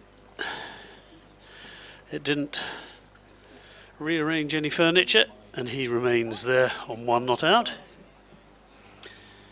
I have one of your pens so I can make dots. We'll just watch that one again, as that ball did shoot through day 3 here at the Cloud County ground. Certainly be in the batsman's mind as Ethan Bamber calls out on that particular delivery. Decides he had got his run up all wrong. Goes back to try again.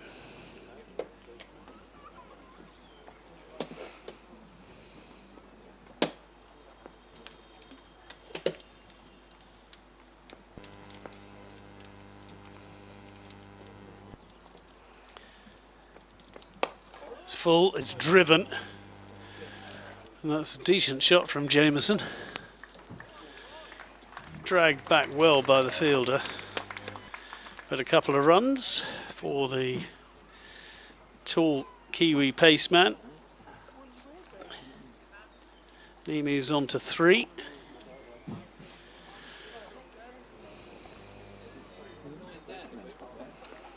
.83 now for 8. Ethan Bamber in once more.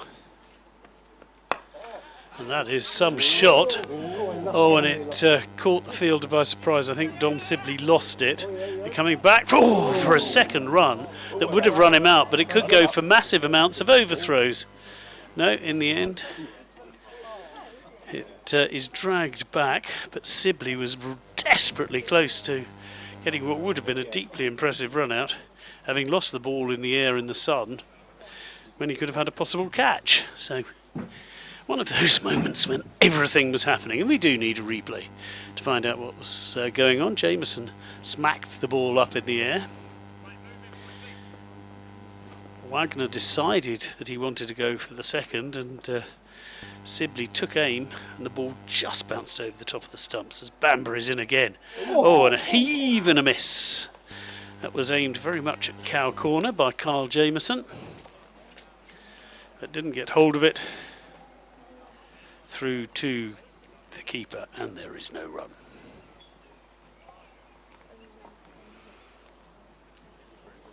So Jameson, I think, looking to take a leaf out of Tim Southee's book. For those who are just joining us, Southee smashed 34 from 17 deliveries, coming in when the score was 19 for 5, and just changing the complexion a little bit. Then at 85 for 8, New Zealand. And that is smashed into the air as possible. No, it's going to go all the way. In fact, it very nearly carried to me. It's the crowd just in front of us picked the ball up and literally landed about 4 yards in front of the commentary box. 4 rows, and a huge 6 for Kyle Jameson, who moves briskly on to 11. The score moves on to 91 now for 8. And Bamber has gone for his second maximum.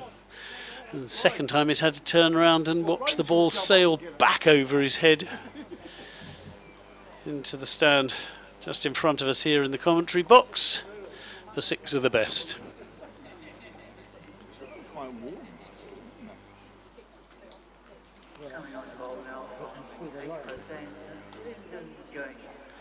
So the all-rounder Lyndon James is going to come on from the Hayes close end. Lyndon James bowled pretty well in the first innings. Batted well in the first innings for the Select 11 as well.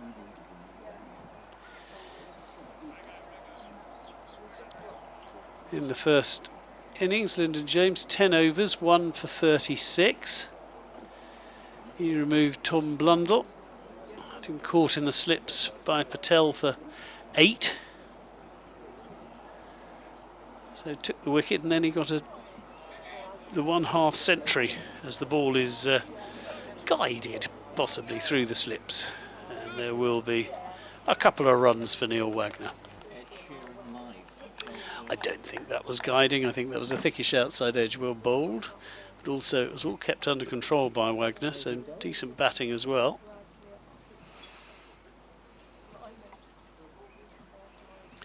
Ten off that last over of Ethan Bamber, whose 4 have gone for 17 so far. That includes 2 maidens. Nice shot by Wagner, back past the bowler. But Dom Sibley at mid-off just moves across and cuts off any potential of a run.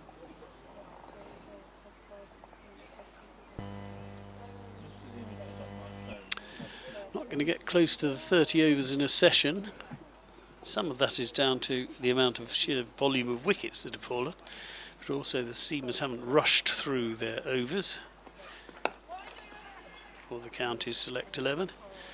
Nicely spotted single by Wagner there. Played it into the empty spaces.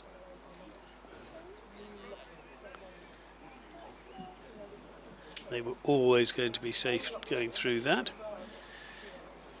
Now Wagner and Kyle Jamieson. Oh, bit of a word from distance. I think Wagner was all for a conversation. Jamieson didn't look terribly interested.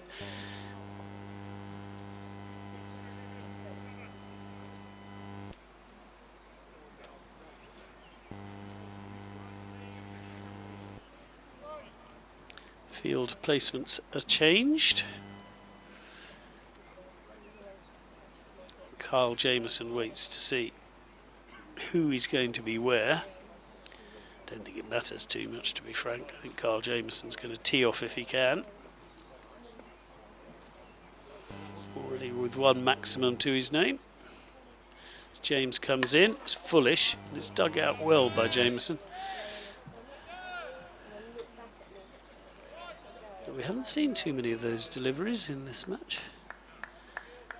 Looking for the full ball and hoping a little bit of swing and seam movement. We haven't seen a lot of that either so far in this game on this Chelmsford pitch.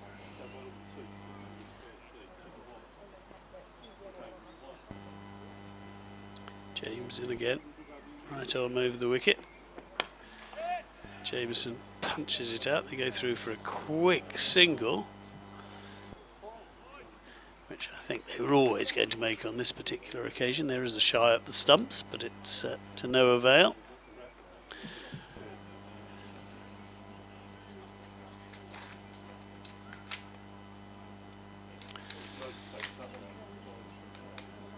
The shy was from Patterson White, who has fielded well so far. Patterson White is also warming up, so we could be having a little bit more spin. We've only had 1 over so far this morning.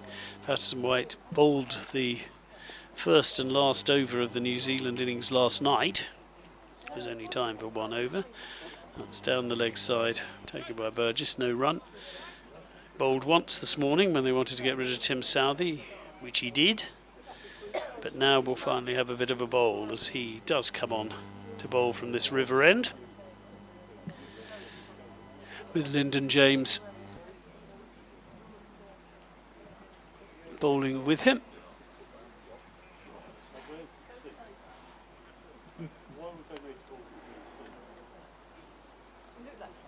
Lyndon James,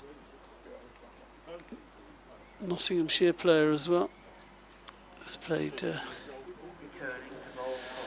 20 first-class matches, best bowling figures of 4 for 51. He has an average, his bowling average is 34.5. He's taken 26 wickets in his first-class career.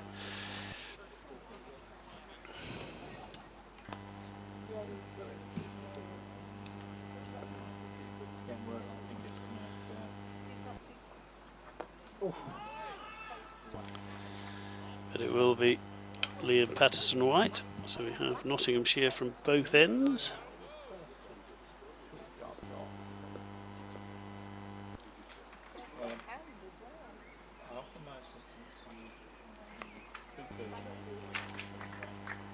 It's a good shot.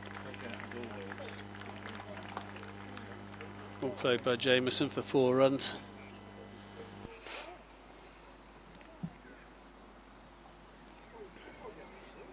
A little bit short, a little bit wide, and he played it really well. Well, actually, it wasn't that wide. It was a little bit short, and he leant back and cut it through. Point for 4 good runs. That's a better delivery from Patterson-White. Nearly undoes the tall man, Carl Jameson.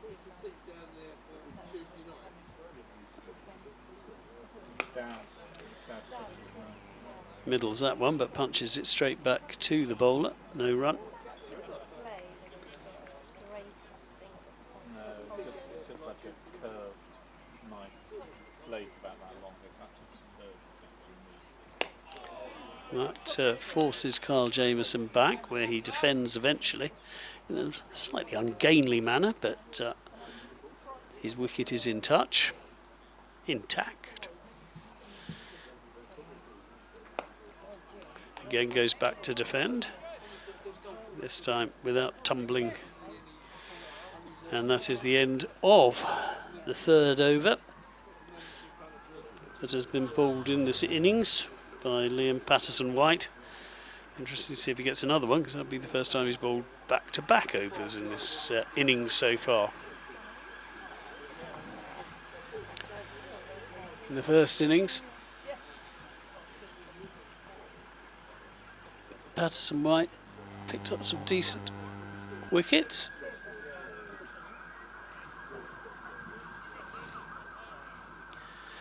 Trapped Colin de Grandhomme, LBW, bowled Michael Bracewell, and had Carl Jameson caught by Gibbon, so looking for the double over Carl Jameson in this match. He's also taken a couple of catches as well. Had a decent match. Nottinghamshire spinner. It's his county teammate continuing to come in from the Hayes close end, the far end from us here. Lyndon James bowling to Matt Wagner. He's played very sensibly so far for his 17. These two doing well as yet again the New Zealand tail wags. Oh, thickish outside edge this time though. It will squirt all the way through, should bring the 100 up. It goes all the way, it certainly will, but they trot through for 2, and that will bring up 101, which when they were 19 for 5 looked a very long way away, so decent recovery. These two came together when the score was 70, so they put on 31 invaluable runs, and the lead is now extended to 214.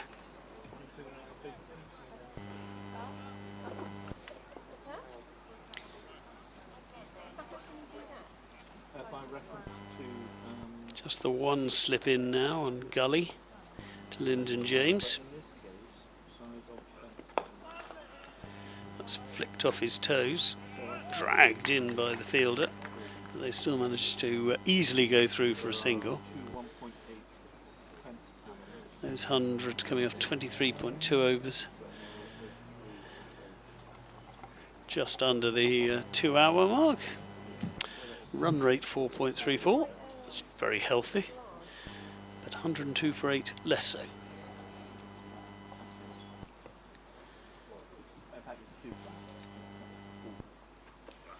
James in again to Jameson.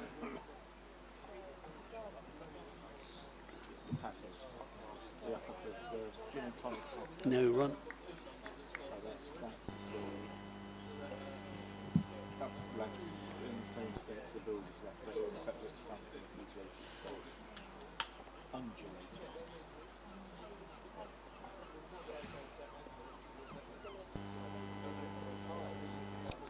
James in once more.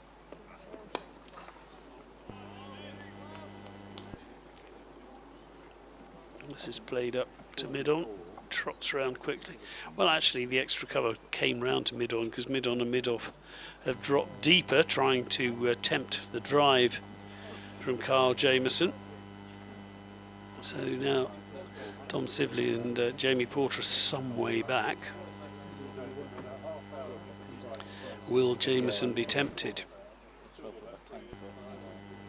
James in again.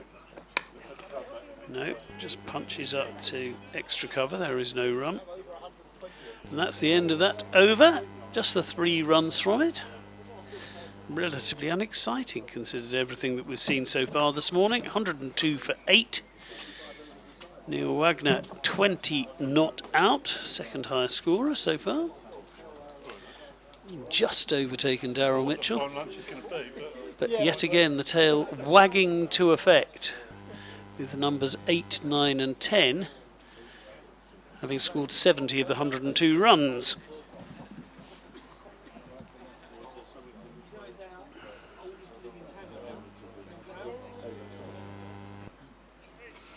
Will be Liam Patterson-White to continue.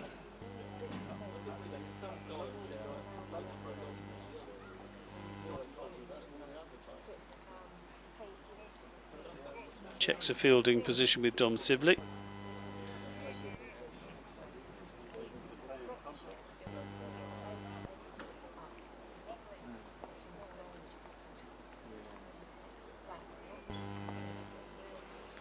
Now Patterson-White is ready to twirl, left arm over the wicket to the left-handed Wagner. Prefer to be bowling to the right-hander, I'm sure. Though the left-hander has some interesting footmarks to work with as far as Patterson-White is concerned. He can get something to rip out of those.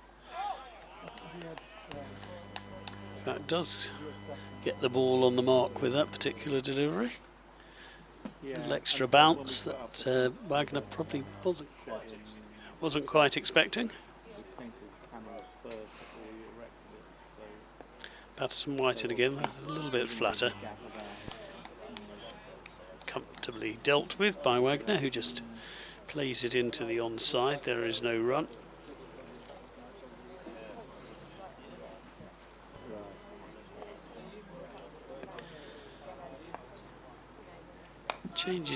Varies his speeds gently. Liam Patterson-White is usually somewhere between 50 and 55, but can just crank it up a little if he needs to. That's a good piece of fielding, because that was punched well off the back foot by Wagner for no run.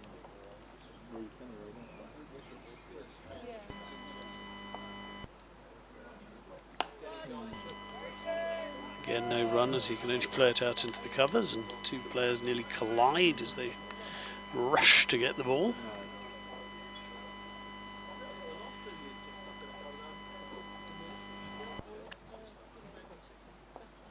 One ball left of this Patterson-White over. Oh, and there's a chance to slip. It was very sharp indeed. And Ryan Patel, who's held some good ones in this match, can't cling on. But he did well to parry it in the end. That would have been an absolutely extraordinary catch if he'd held on. But well bowled.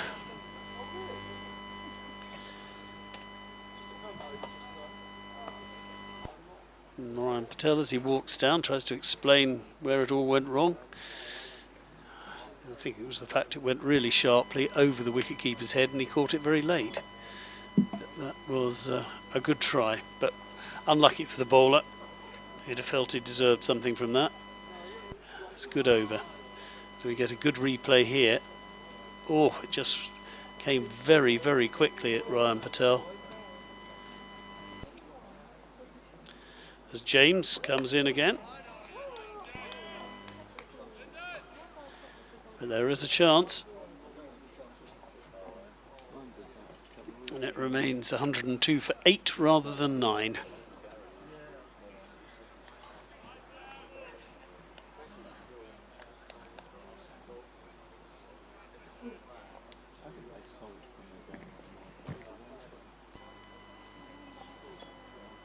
This probably be the last over. There might possibly be one other, depending on what happens. But Jameson is now looking as if he's playing for lunch, having looked to attack early on in his innings, just steady the ship a bit, which has been well done by New Zealand so far. For those of you just joining us, they were 19 for 5 after Jamie Porter ran amok. He took 5 wickets.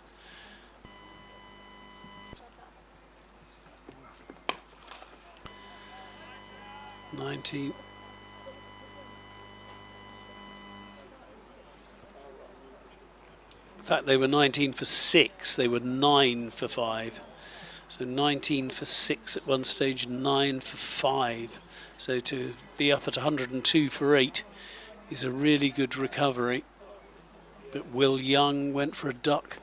Kane Williamson went for a duck. Tom Blundell without scoring. Devon Conway made 5. Tom Latham 4. And Porter had the amazing figures of 5 overs, 2 maidens, 5 for 18. And that was only because he got a bit of late Humpty in his final over. Up until then, he looked pretty much unplayable. But for the second time in this match, New Zealand's bowlers digging the batsman out of a spot of bother. Tim Southee changing the dynamic of the innings. Oh, that's very well bowled.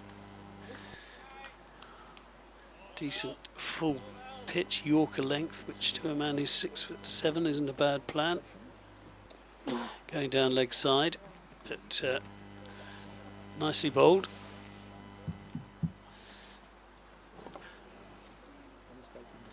One more ball of this over and probably the session, and what a session it's been.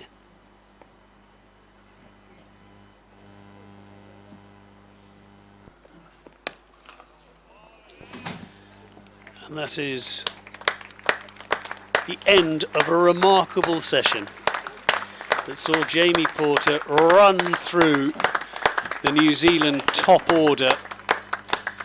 They were 9 for 5, they were 19 for 6. Tim Southee's 34 off just 17 deliveries, I wouldn't say wrested the initiative back to New Zealand, but certainly lifted the pressure. Neil Wagner's played very nicely for his 20. Daryl Mitchell played pretty well for his 19. He won't want to see his wicket again though, as he played a very poor pull shot to Blatherwick and was caught comfortably at mid-wicket for 19. But Neil Wagner played very nicely for his 20. Kyle Jamieson equally for his 16.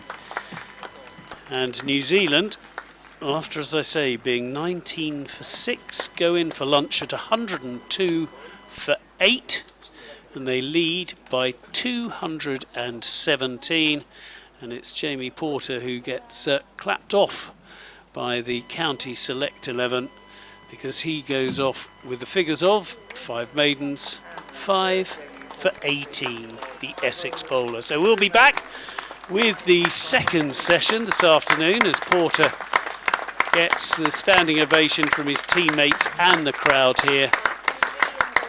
But the match summary shows that New Zealand leads by 217. Porter with that fifer exploding onto the game this morning. Patterson White taking 1 for 10 in his spell as well.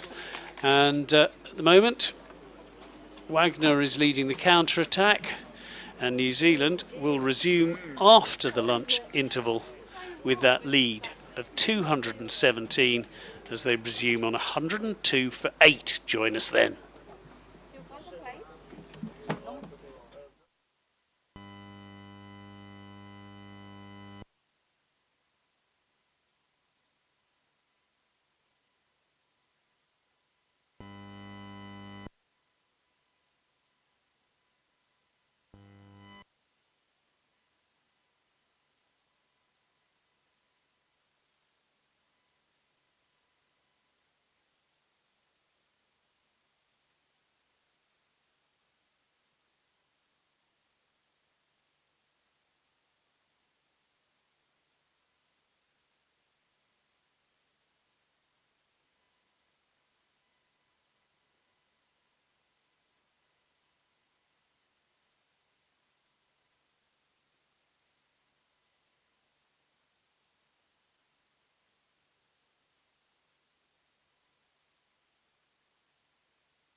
if we went more than once to a venue, then I went back, I had to use the same toilet.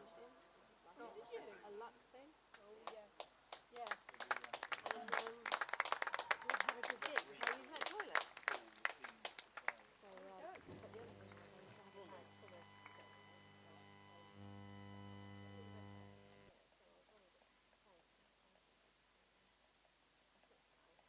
bag full of. Welcome back to the Cloud County ground here in Chelmsford Otherwise you're kind of waffling about with me. as the county's select 11 come out led by skipper Dom Sibley and the two not out New Zealand batsmen Neil Wagner and Carl Jamieson join them.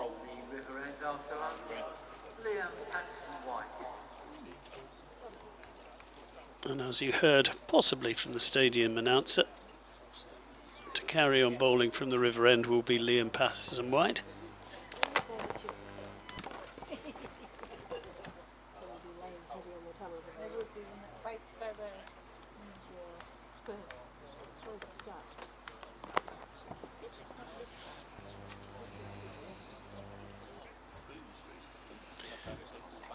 New Zealand resuming on 102 for 8. Neil Wagner 20 not out. Jamieson 16 not out. These two coming together when the score was 70 for 8. So they've put on 32 so far in pretty decent time and have batted, well, probably better than most of the players above them. We did see Darryl Phillips make 19 before he got himself out. Poor shot. And Tim Southee have fun and games. So the first ball is played back to the bowler by Neil Wagner. Left arm spinner to left arm seam bowler and batsman. Wagner plays that most correctly back to the bowler. Fascinating morning's play. At one stage New Zealand were 9 for 5. So this is a really decent recovery for the second time in the match. The tail frustrating the county select 11. Decent drive that from Wagner, who used his feet well, but Sibley was down to stop it. Bit of a jarring sensation in the hands, I think.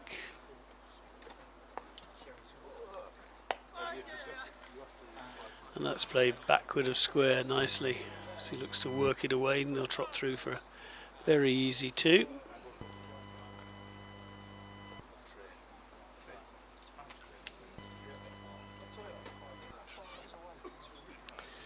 There was a life just before the break when Patterson-White found the edge of Wagner's bat, but a difficult chance to the slip. Oh, and that's an absolute beauty from Patterson-White.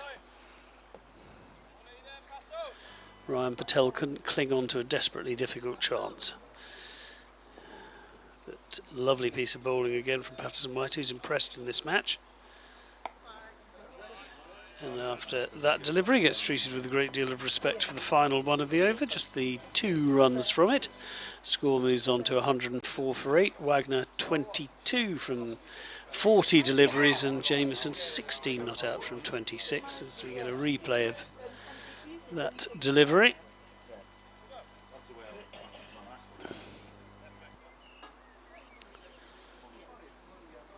Nicely bowled.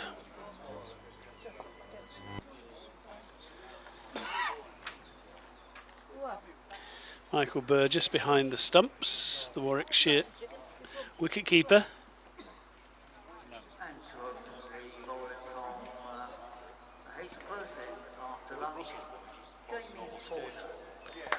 So Jamie Porter, who took the has the remarkable figures of 5 overs, 5 for 18 from his first spell this morning. At one stage he had 4 for 4. Is going to be given the job of trying to separate these two tail enders. He's bowling from the Hayes close end, where he's looked better throughout this match. Did have a spell from the river end, but has looked much more comfortable from that end. But that's a nicely shot from Jameson. They certainly got one. They think about a second, but in the end probably quite rightly decide against it, even with the length of Jameson's stride.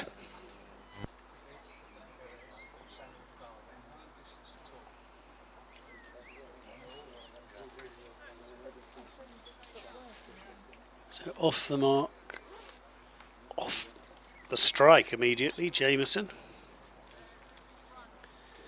Interesting to see what Porter can do with this older ball now. So he was using the cherry when it was completely fresh.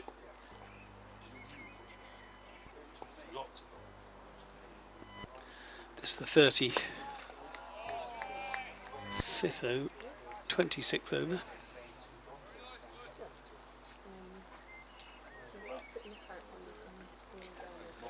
And Wagner plays that defensively.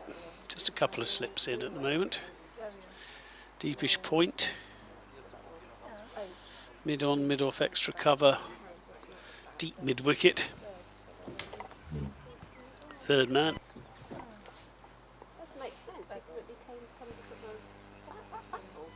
Porter right arm round to the left hander. And that is played defensively back, and Porter clutches it above his head.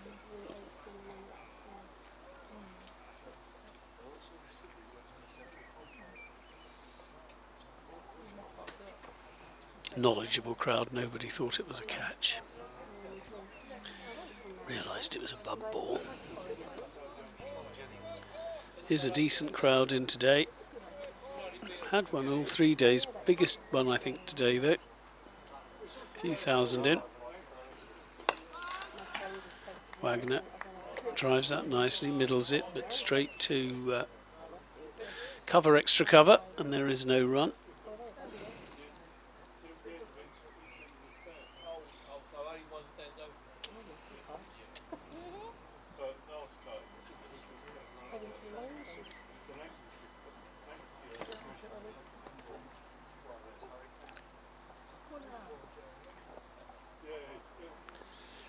Porter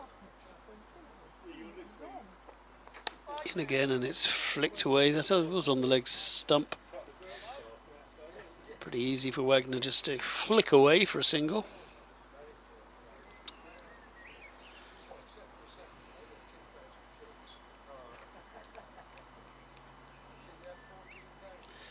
Porter then with a single ball left in this over. Speedo has him at about 76, 77 miles an hour.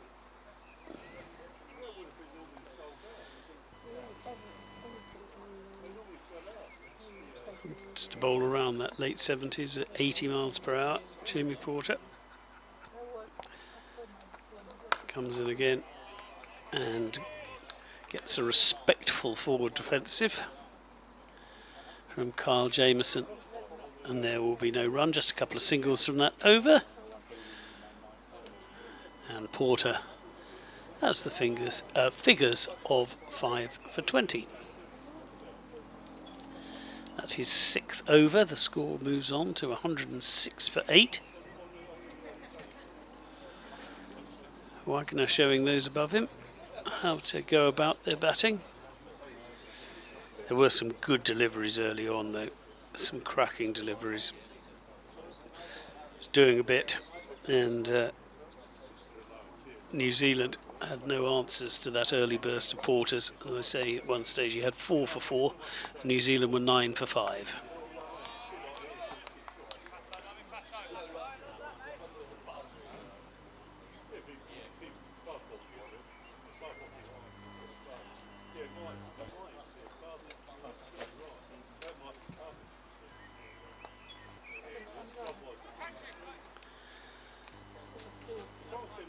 Patterson White, slightly false shot, tries to play the sweep shot, Neil Wagner.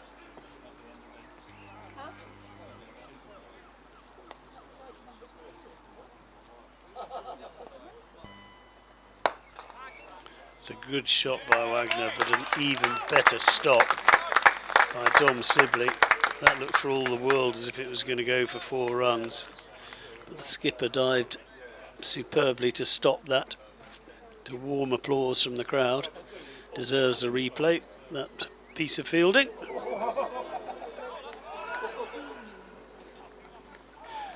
Oh, and there was a possible run out, the possible tempted sweep. Everything going on there, but there is a single from the end of that interesting delivery, as we get another replay, quite rightly, just to make sense of that particular delivery. It looks as if he was going for the reverse, changed his mind, then dabbed it behind square. Jameson saw that there was a single and it was his call. Wagner was late starting, but the run out could not be conjured. So Jameson just clips the ball with authority out to the deep cover area where there is just the single.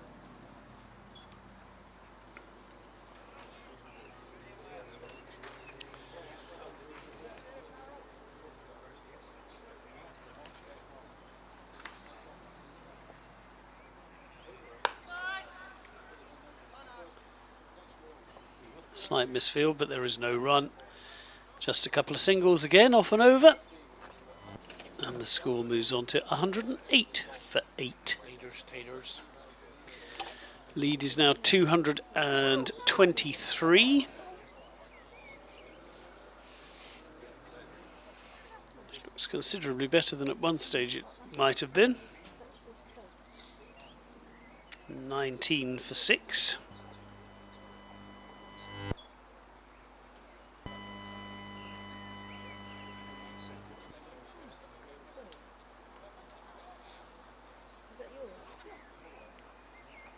Jamie Porter to continue for the Hayes close end.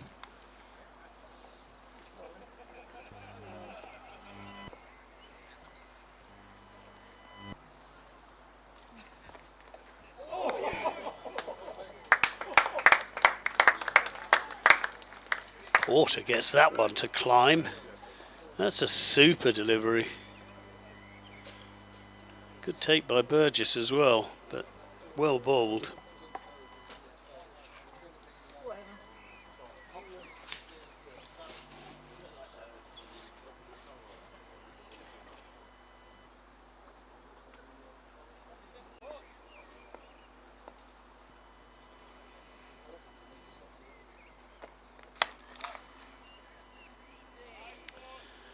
Now Jamie Porter, in the Cricketers Who's Who, says the most beautiful thing he's ever seen is Manuel Lanzini's last minute winner for West Ham against Spurs. To inform Jamie, it was a last minute equaliser, but it was a wonderful, wonderful goal.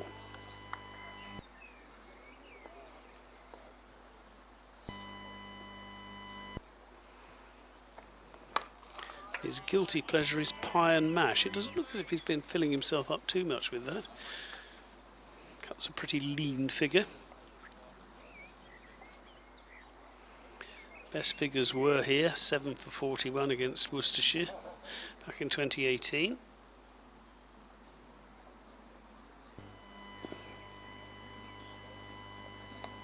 Leighton Stoneboy.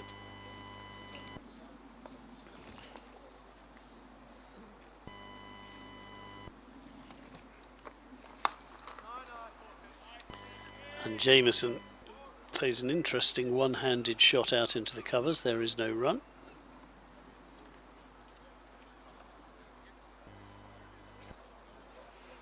Trying to drive on the up.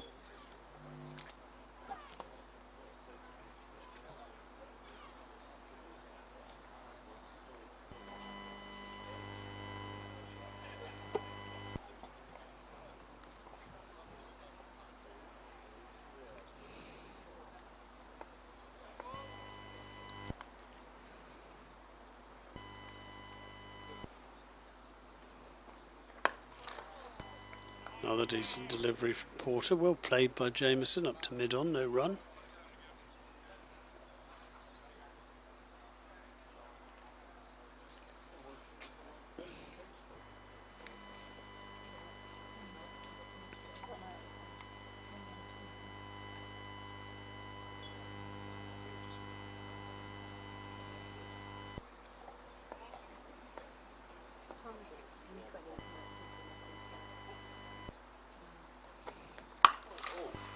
That's a little bit shorter, and that is on it like a shot is Carl Jamieson, and that's a really, really good shot for 4.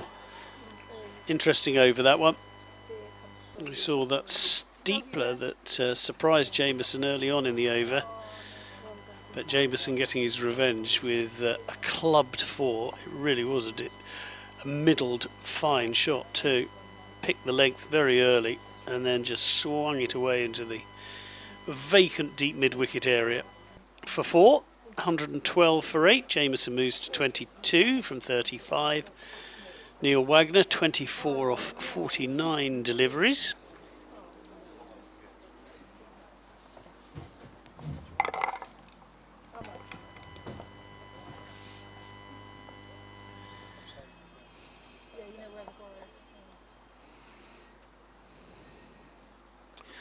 Will be Liam Patterson-White to continue.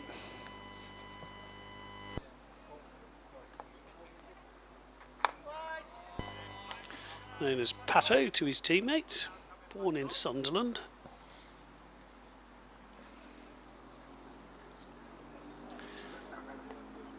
Went to school in Nottinghamshire though, where of course he plies his trade these days.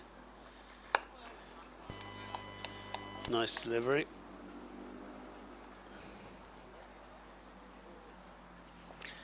His childhood sporting hero was James Taylor. Decent choice, one of the national selector panel, as well as being a thrilling batsman in his youth, James Taylor.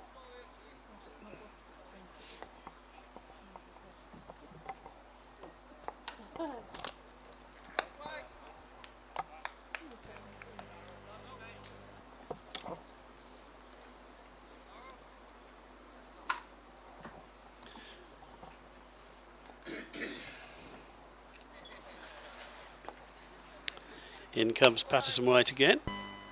Wagner struggling in this over to get him away. Patterson-White bowling very, very tidily.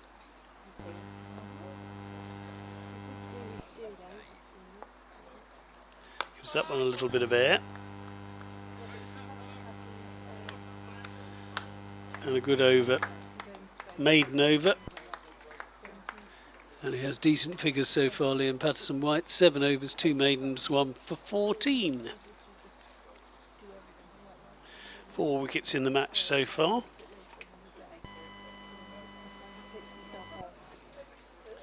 Jamie Porter makes his way slowly up to the Hayes close end to bowl this next over.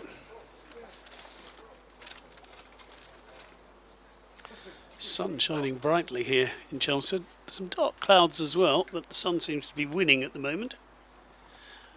As we look at the bowling figures, dominated by Porter. Gibbon bowled well as well early on. And by far and comfortably the biggest partnership so far is this one for the 9th wicket between Neil Wagner and Carl Jamieson.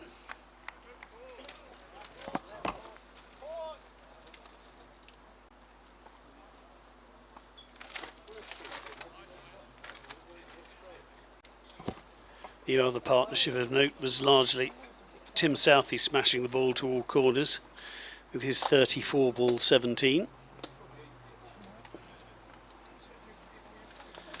Porter bowling to Jamieson as the sun goes behind one of those dark clouds.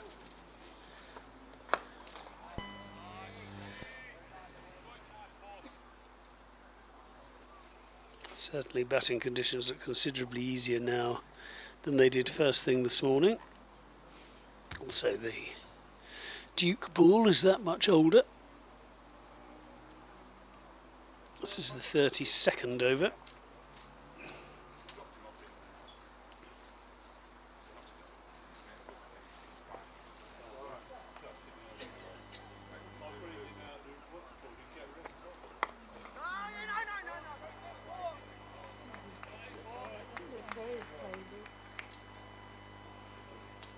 Good delivery by Porter. Jamieson not quite sure where the ball went, which we saw with Colin to Grandhomme earlier when he played on, got a little inside edge, lost where the ball was, and the next thing you knew had rolled onto the stumps and dislodged one of his bails to give Porter his 5th wicket.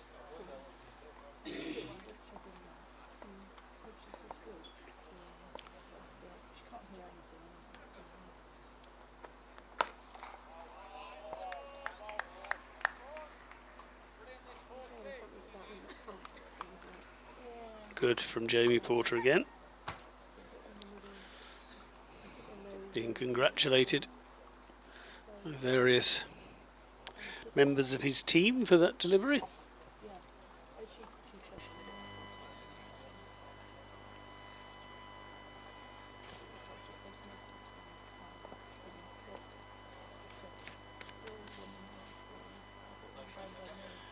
Porter in again as Fuller, and it's swung away very nicely by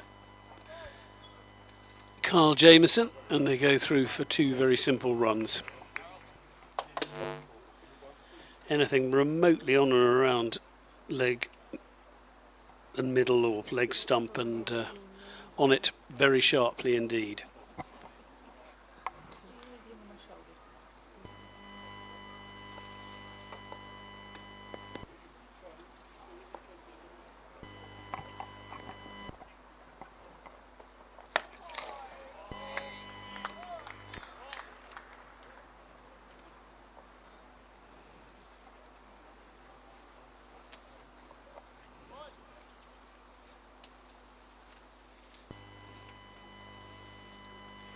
End of the over. Just a couple from it. Score is 114 now for 8. Porter's figures 5 for 26. Wagner happy to let Jamieson catch him up on a few fewer deliveries. They're both on 24 now. Jamieson just taking 41 balls to reach his. See that Jamie Porter threw in a slower ball there.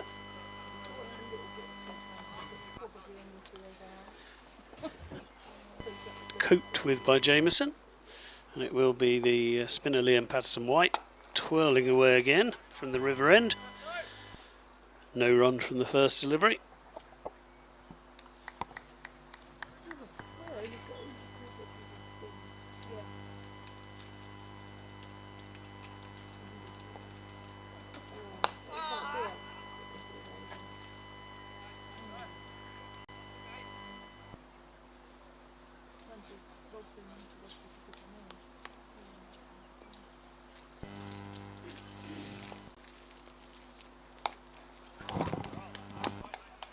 No run again.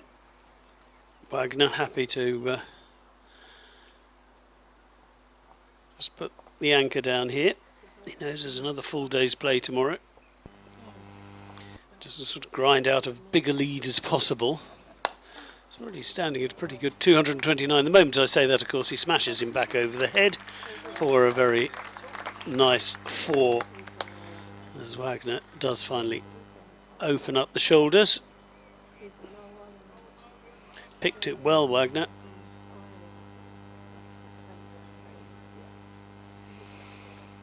And he moves on to 28, the score to 118.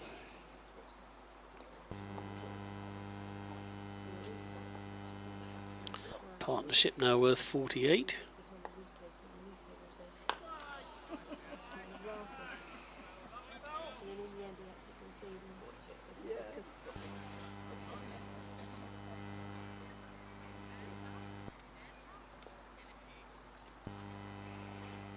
Patterson-White in again, leans back and misses it. Nicely taken by Burgess, eyes never off the ball. Wicket keeper, and just the 4 runs from that over. Wagner 28 not out, Jamieson 24. Lead 247 with New Zealand on 118 for 8. These two are put on 48. Sorry, the lead is 233, many apologies.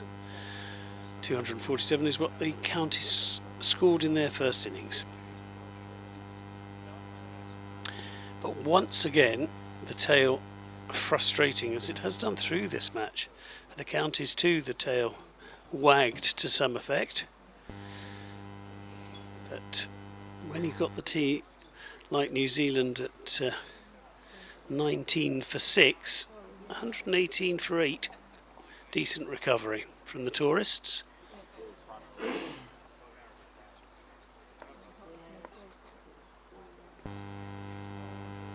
Porter to continue.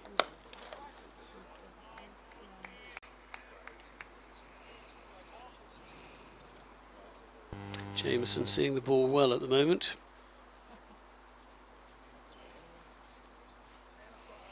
Nice looking defensive shot.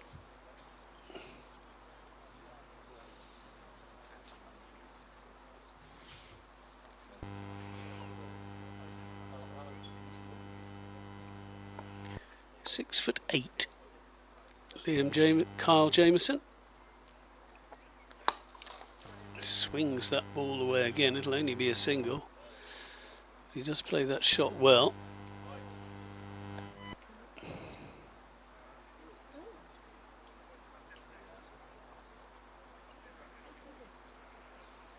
Comes from Auckland. Kyle Jameson. Did go and play for Canterbury for a while.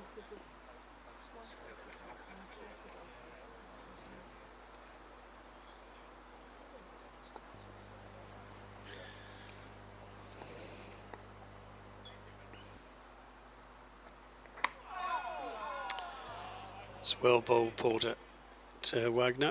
And we were talking about Porter's figures earlier today, when at one stage he had 4 for 4 and then 5 for not many. Jameson holds the record for T20 cricket in New Zealand in a domestic T20 match. He took 6 for 7 in the 2019 Super Smash. 4th best figures in T20 history. Made his international debut, or debut as his New Zealanders, as we should probably pronounce it.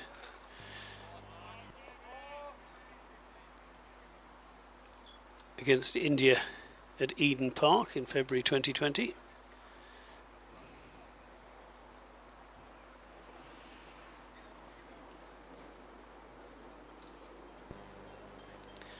At 27 years he looks set for a decent career. Already been in the Royal Challengers Bangalore squad. Back playing for Auckland and doing an excellent job for his country. Wagner plays a nice looking shot up to mid-on. Has a test half century. Does Kyle Jameson, 51 not out. And an average of 23, which is useful. And a bowling average of under 19. So handy man to have in your team. Neil Wagner, another handy man to have in your team, and he flicks that away nicely off his legs, but manages to pick out mid-wicket. Looks upset with himself because he must have been eyeing the boundary, but he does miss out. There is no run, so just the single from that over. Last delivery measured at a fraction under 79 miles an hour. 119 for 8, and that's the 50 partnership that came up with that single. No, one more run. They came together when the score was 70. 49 they put on. I should have known, the crowd very knowledgeable here. They have spotted every partnership landmark throughout the match so far. Liam Patterson-White looking, I think, probably to make sure he's mid on a mid off the back far enough in case Jameson looks to launch him.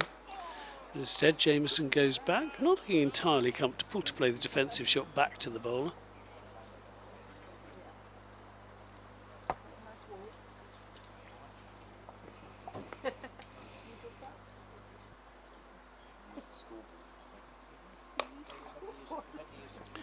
Patterson-White cuts the ball away for the single they need to bring up the 50 partnership.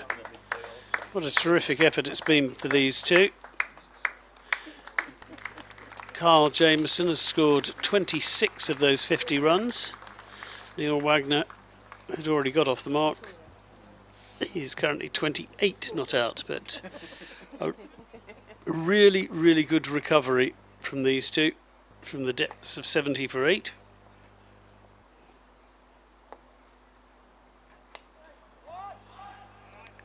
Not entirely convincingly, the ball squirts to short fine leg, deep leg slip, whichever you wish to call it.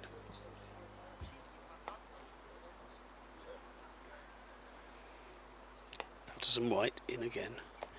Oh, the attempted sweep is missed. Must have been pitching outside leg. Certainly no interest for the bowler in any possible LBW shout. Strangled one from Burgess behind the stumps. Oh, and that's a beauty. Now I'd like to see that again. Just watching this ball. Just make sure he didn't get a little edge and was put down.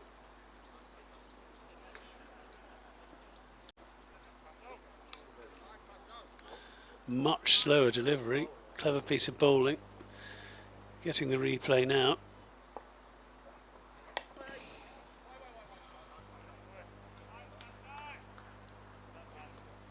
Don't think there was an edge.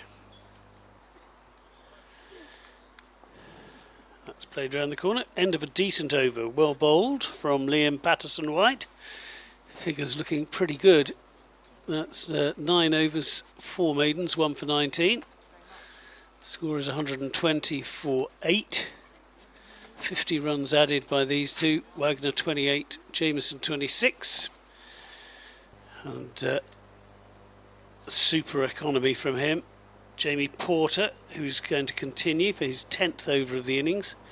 5 for 27 currently. He was the man who really did the damage early on in the New Zealand innings when they slumped to 9 for 5. He had 4 of them.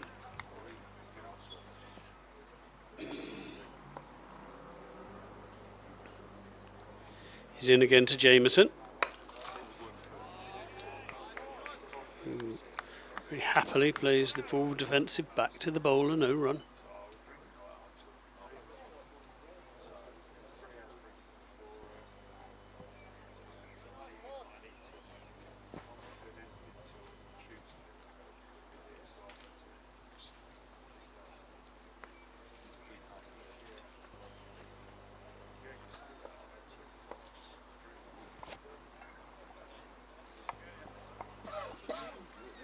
Porter in again.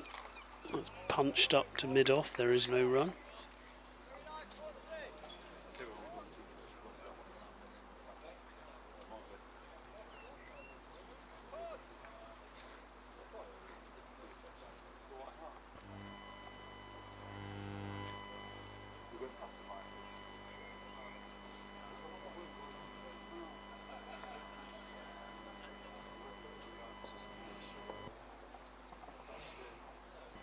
Porter in once again. Goes for the bouncer. And to clear a man who's 6 foot 8, you have to dig it in, which is exactly what Porter did.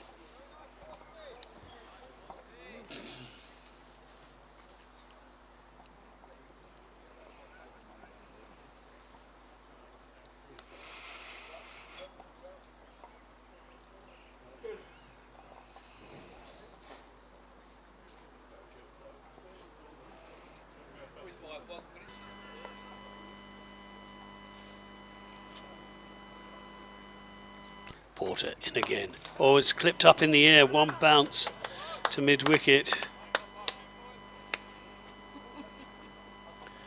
For a moment, Porter must have been hopeful,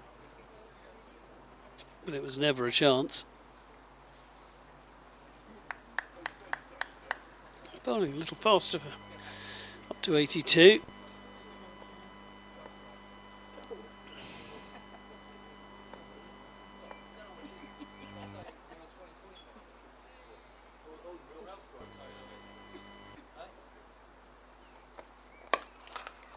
Goes for the fuller delivery. Has to field the ball off his own bowling.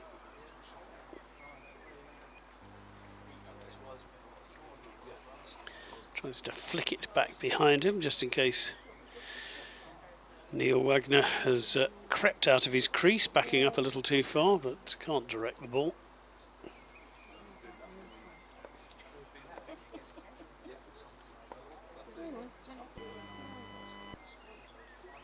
Porter is picked off by Jameson, who just swings it over mid-on for a fine boundary. He really has got a good eye.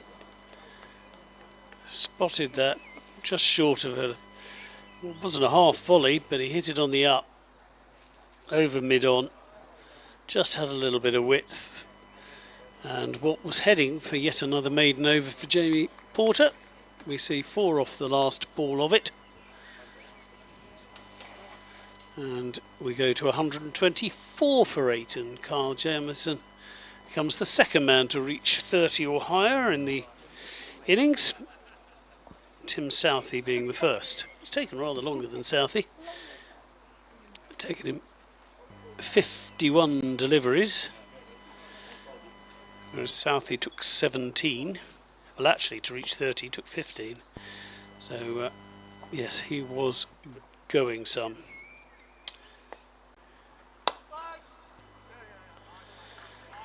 Liam Patterson-White continues.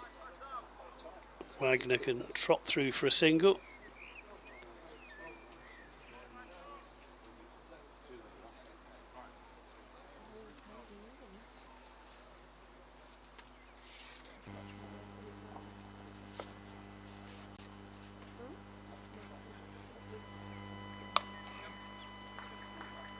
These two looking increasingly comfortable as Jameson just rocks back and punches the ball into the covers for a single.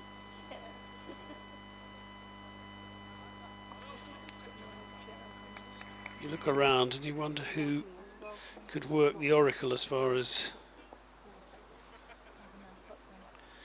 the county select 11 are concerned. Maybe Blatherwick, who's that little bit faster.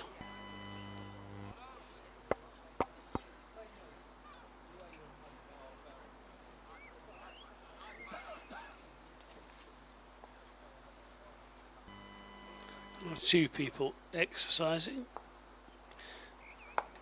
either because they've been told to warm up or to point out to the skipper that perhaps it's time they had a bit of a twirl.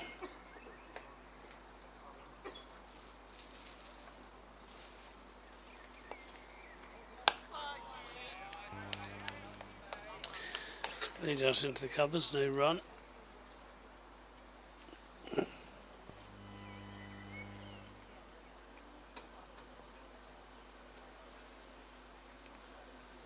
Patterson-White, left arm over to the left-handed Wagner. With a high elbow, punches it through. Mid-on again to trot through for another single. 3 singles from the over. 127 for 8. Wagner also has 30 up now. He moves to 30, Jameson 31. And this partnership keeps rolling on, worth 57 now. And the lead, 242. Earlier today, the County Select 11 must have thought they were in with a cracking chance of victory. They wouldn't be chasing that much, but certainly they've got a bit more to do now as Tim Gibbon replaces Jamie Porter from the Hayes close end. Far one from us here in our commentary box.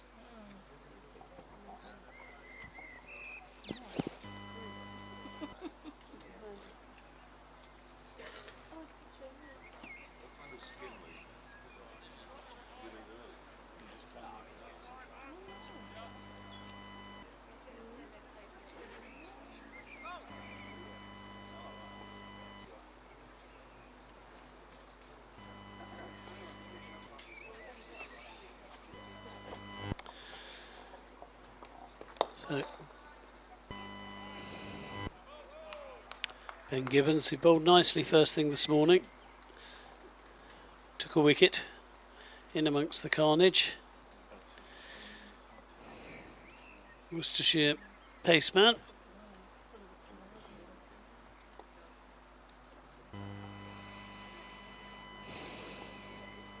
not to ball first up. Ball into the patient Wagner, who on this occasion looks to get the drive going but can get no real power, and it just hits it into the ground and it bounces up for the bowler to take the ball in his follow through, and there is no run.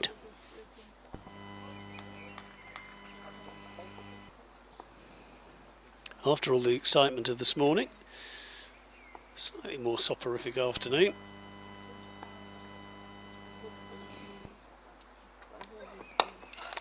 As Wagner tries to wake people up with a lovely looking on drive,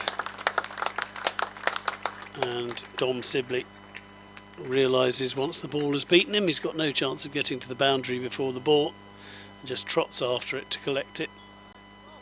Good shot from Wagner. Moves to 34.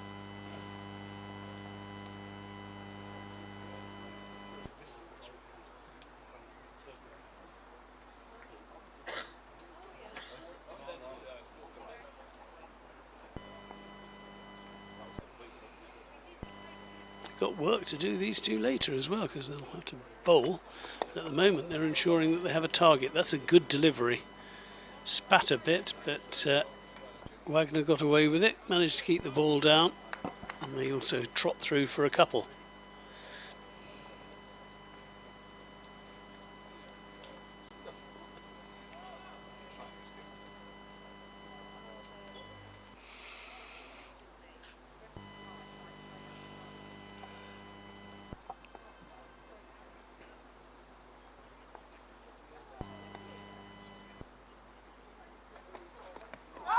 That's close, and it's Gibbon.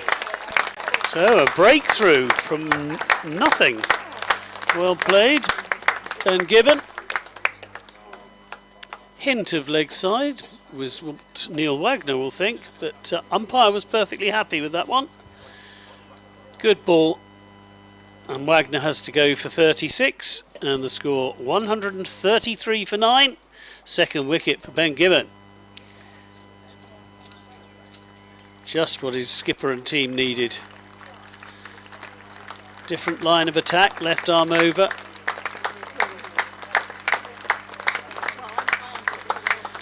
Warm applause for Wagner as he goes back into the pavilion. Thoroughly deserved, Neil Wagner, he played very well. But Gibbons doing well. He was in the early, his figures got rearranged slightly in the early stages of Tim Southee's assault. Now, coming out though is Ajaz Patel, who batted beautifully in the first innings. 35 off 30. To get another replay of that LBW decision. Steps across the stumps, keeps pretty low. Yeah, good shout.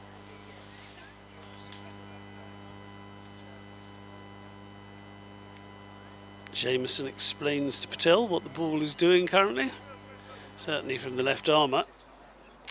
Patel, another left-hander as well. So Gibbon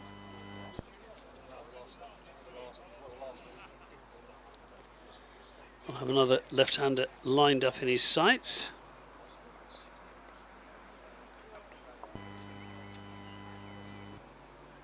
He comes steaming in. Nice defensive shot from Ajaz Patel.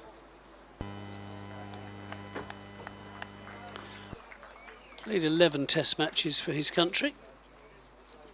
High score of 20 and an average of 10.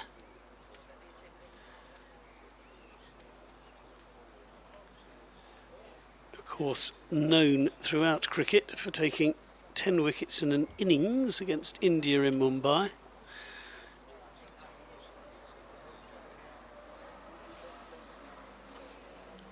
Ajaz Patel likes to bat though, as we saw in the first innings. Came in at number 11 and had a lot of fun. So, how many can the last wicket put on this time? The 9th wicket managed to put on 63. Can the 10th wicket continue to frustrate? It will be Liam Patterson-White to continue his left arm orthodox spin bowling. And Jameson's decided that hop back defence is a good one in the circumstances. The right-hander facing the left-handed spinner.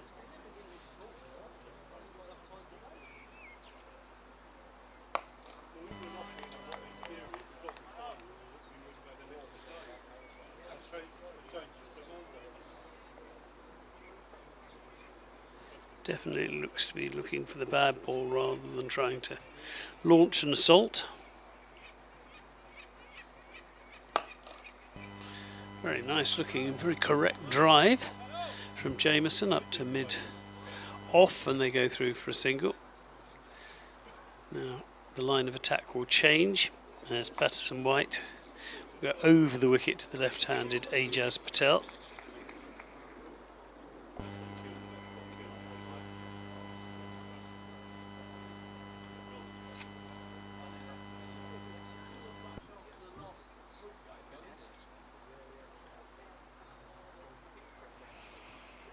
Patel plays the ball nicely out in front of him, no run.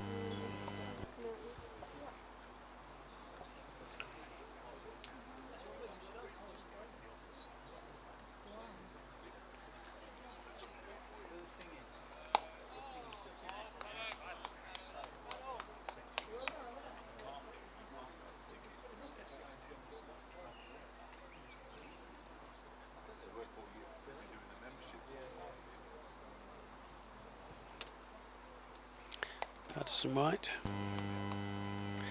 pulled around the corner by Patel. End of another decent over, just a single from it. And the score 134 for 9. Patterson-White's figures 11 overs, 1 for 23.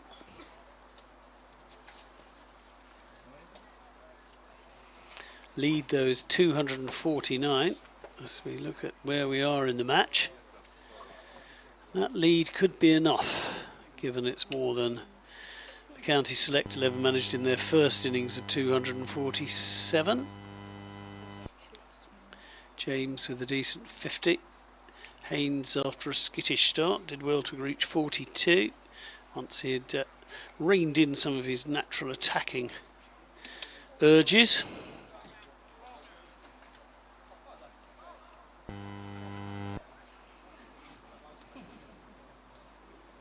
Will be Ben Gibbon to continue.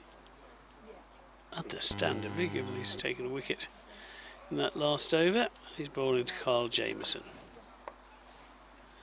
Jameson 32 not out. And it is a swish and indeed a miss. Certainly kept wicketkeeper and slip interested. I think if he'd got any edge it would have flown probably over their heads, but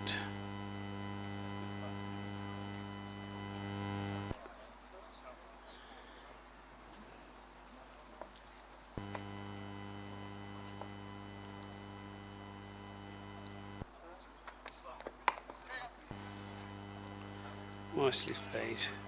Just tucks it into the covers for a single.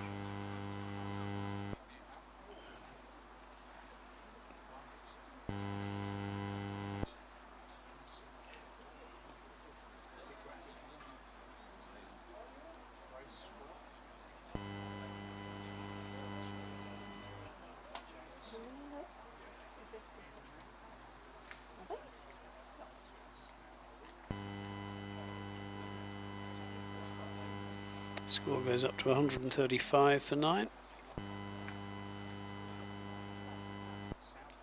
Ben Gibbon, beats Patel, all ends up.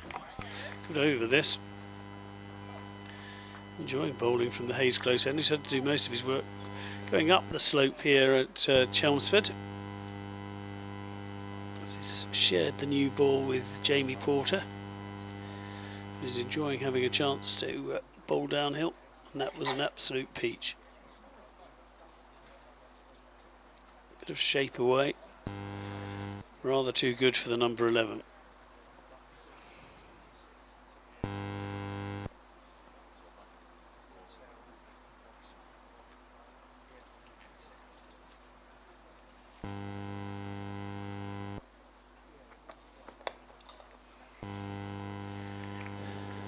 Just go through for a single.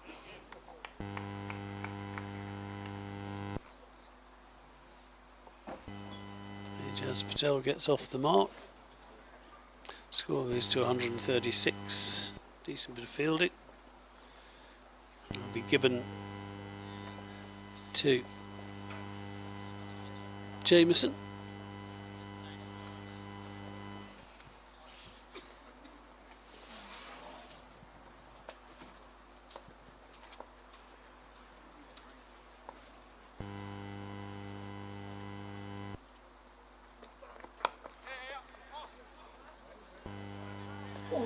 Oh, and there was time there for the run out. There really was time there to aim and shy and miss. So a chance there to end the innings, not taken. It was Jameson who called Haynes Patel through for the single, probably not realising that when your legs are half the size you can't run quite as fast. But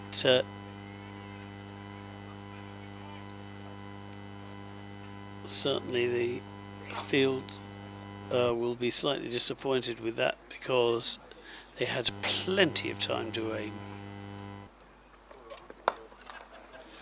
Well played by Haynes Patel, rubbing salt in those wounds by clipping one between the fielders, and they can go through for 3 very easy runs.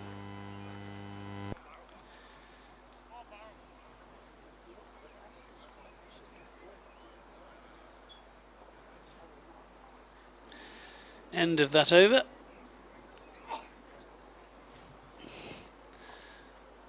Six from it. 140 for 9. Jameson 34 not out. Patel 4 not out. Ben Gibbon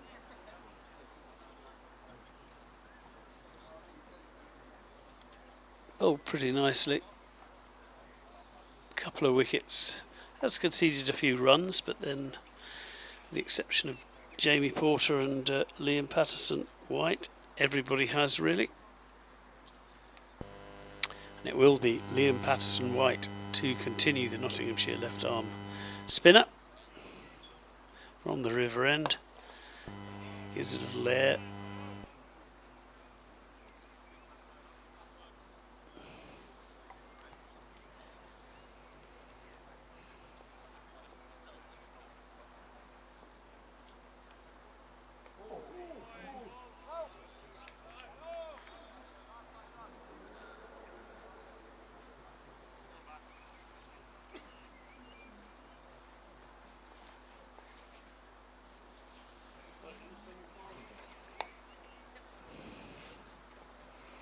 That squirts perfectly safely off the thickish outside edge, and they'll go through for a very easy 2.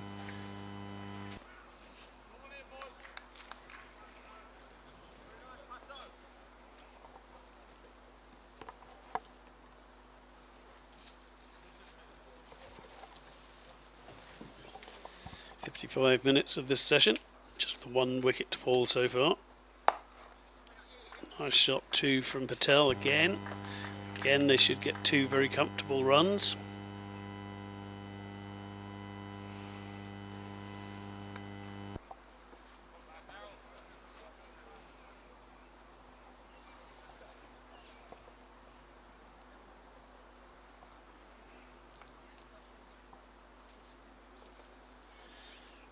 Field in.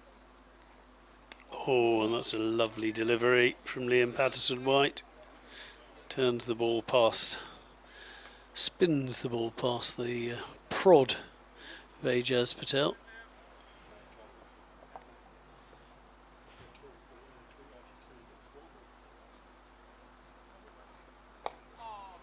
This time Patel comes out to smother any potential spin. Plays it just down in front of him. There is no run. Another decent over. 4 from it though on this occasion. There were a couple of Nice shots from Ajaz Patel. He's moved on to 8. Carl Jameson 34. The score 144 for 9. I know I keep banging on about it, but it was 9 for 5, 19 for 6, 70 for 8. It's now 144 for 9. So the hook has been offered to the New Zealand and they've slipped off it a bit. And the Select Counties 11 could really do with wrapping this up sooner rather than later. Latest man to be charged with trying to do that is Ben Gibbon. Got 1 wicket out of Wagner. Still needs the other one. So the potential target is kept within reasonable limits.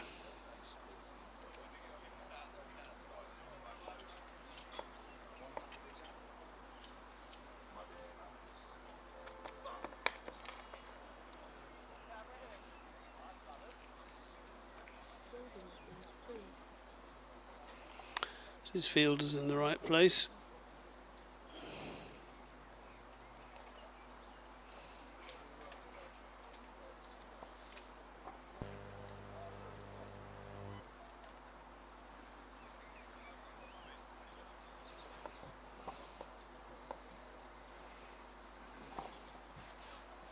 And again, Ben Gibbon's left arm round. That's smashed up to deep mid-off. And only get a single. Not taking the aerial route, and with the mid-on and mid-off set a long way back, there's always a single there.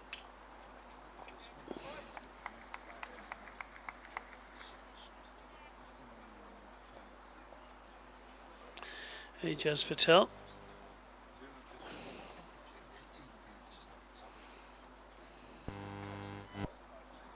Bat held high in preparation and comes down swiftly onto the ball. There is no run.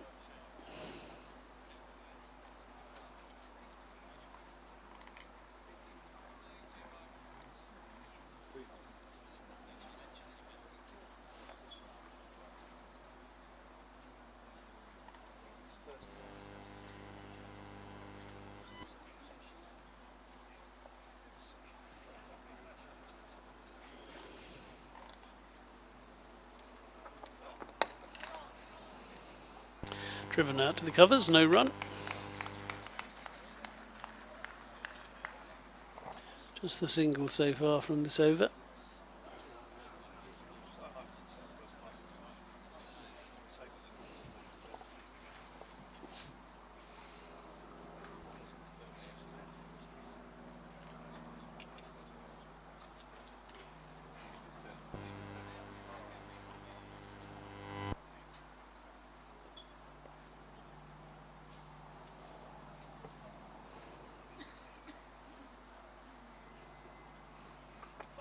In again, swung away by Patel, decent shot. But with that deep sweeper there will only be a single.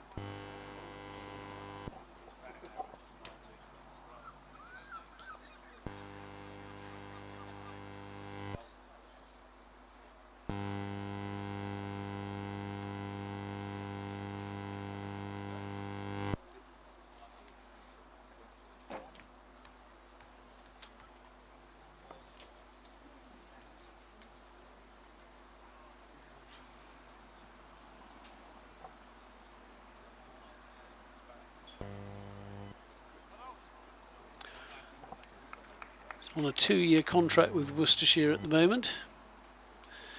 He was working on a building site, Ben Gibbon, before he was picked up by Worcestershire. Played 2 4-day games for Worcestershire seconds and then got a deal to the end of the 2023 season.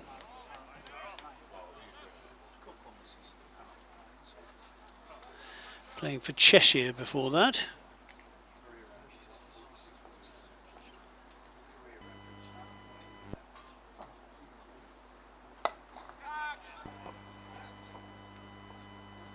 shout of catch goes up, but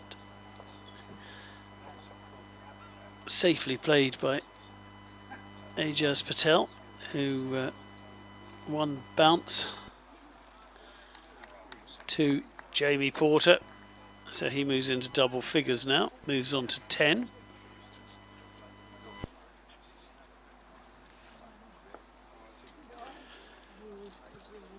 So Ben Gibbon showing there is a path out of minor counties cricket, Cheshire to Worcestershire via the building site.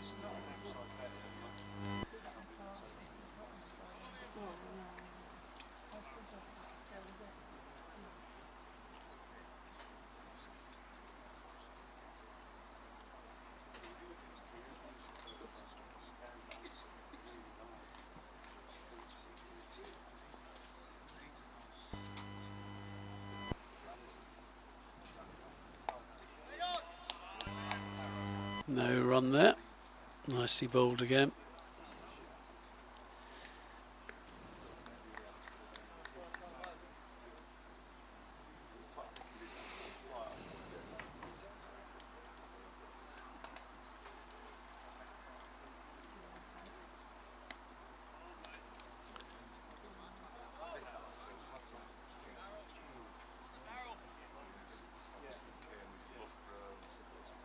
Made his debut, Ben Gibbon,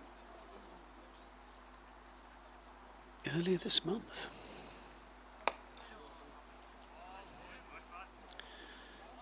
And that is played back to Liam Patterson-White. Another nice over. Hasn't, apart from that very sharp chance offered to Ryan Patel, hasn't had too many opportunities created, but just 2 runs from it. He's building pressure that way, not many runs being scored off him.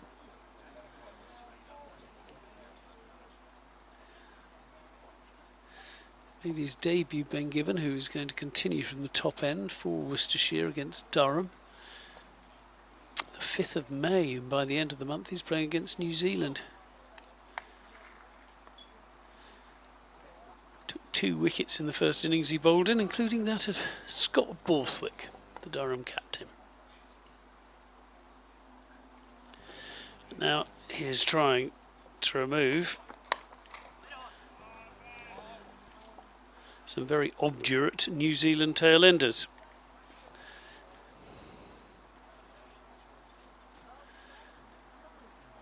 Kyle Jamieson, 36 from 62 balls.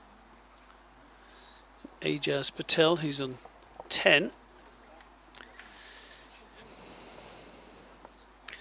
Lost Neil Wagner, who made a decent 36, but that's it. As Jamieson goes large, but he could be caught, and is caught, and that is the end. And it's a 3rd wicket for Gibbon, as Jamieson eventually loses patience, swings it out to deepish mid-on. Well, I think it was Jamie Porter who took the catch, and what an afternoon he has had with wickets and catches. As finally the New Zealand second innings comes to a close, all out for 148, and a decent recovery. Well played the tail. They wagged to significant effect, because they have now set a tricky victory target of 264 for the select county 11. And we look at the match summary now, and look at that. The 2 highest scorers for New Zealand in their second innings were numbers 9 and 10. Neil Wagner and Kyle Jamieson, both of whom made 36. So well batted, those 2. Jamie Porter leading the team off after his 5 for 31. Ben Gibbon took 3 for 36 off his 8 overs, and he came on and did exactly what his skipper needed him to do. He wrapped up that innings. And so we'll be having something of a break now, but we will be back to see one who is going to be in the New Zealand attack. We're expecting the likes of Tim Southee and Neil Wagner to be bowling in this second innings.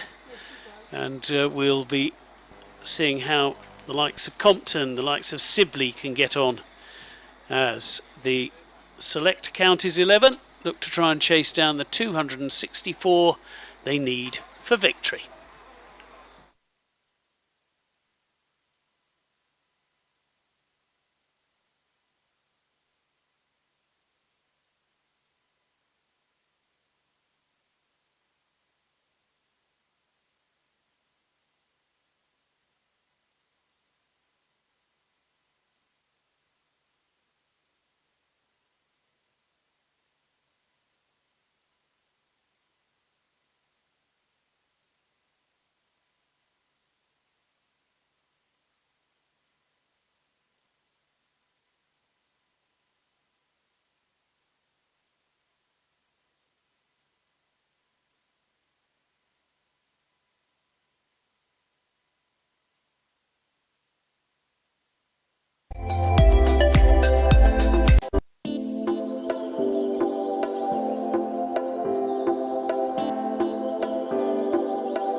Welcome back after the tea interval, where Dom Sibley and Ben Compton will continue to see if they can hold the New Zealanders' pace attack and indeed spin attack at bay. And a first outing in this match for Neil Wagner, with the ball at least. Batted excellently this morning, making 36 fine runs. Joint top scorer for his team.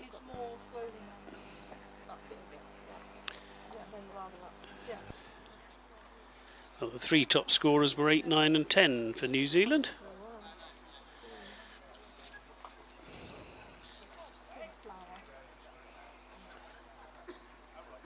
.36, but still very sharp, Neil Wagner. Keeps himself in excellent nick.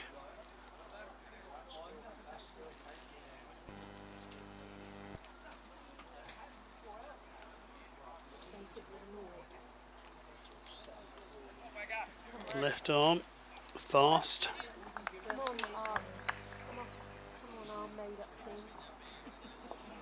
And he will be bowling to Dom Sibley first up.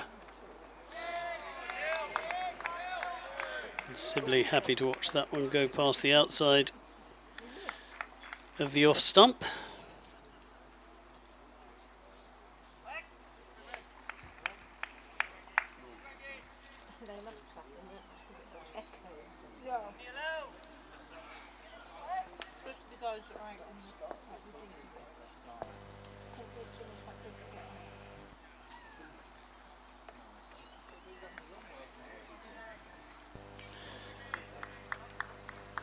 Again, just a little too wide of off stump. Easy leave as far as Sibley is concerned.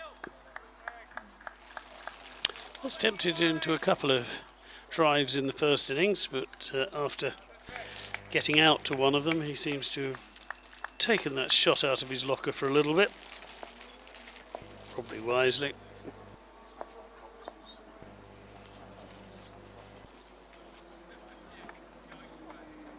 Even wider from Wagner.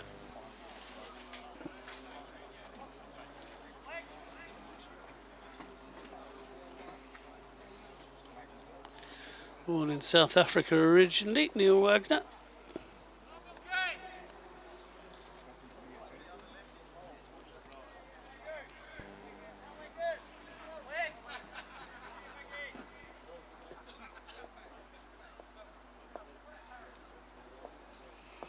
Really broke through into the New Zealand team back in 2014.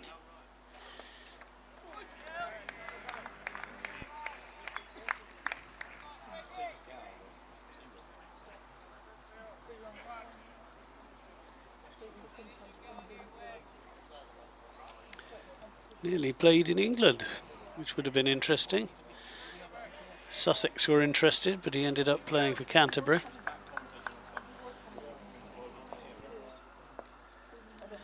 He's now played 58 tests for his adopted country. That's nicely turned around the line the first time. He's bowled that little bit straighter, and Sibley was onto it and tucks it round the corner for a single.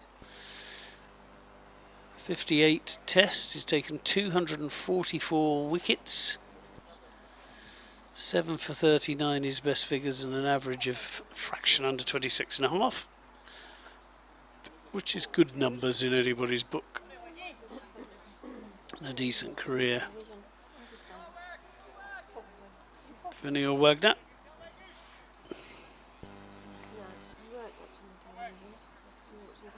And one South African born player bowling to another, with Wagner bowling to Compton.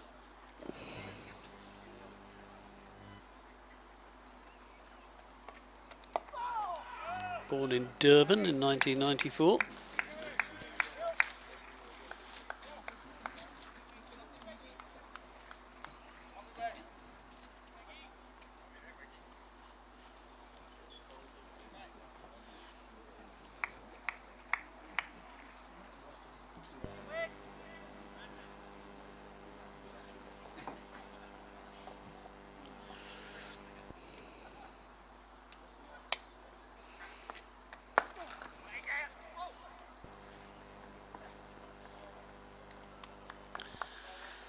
This time Compton decides he fancies a single.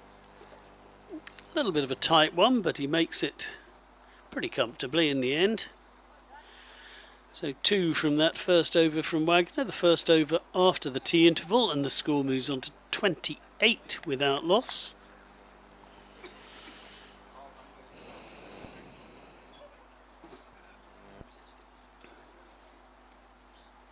29 without loss.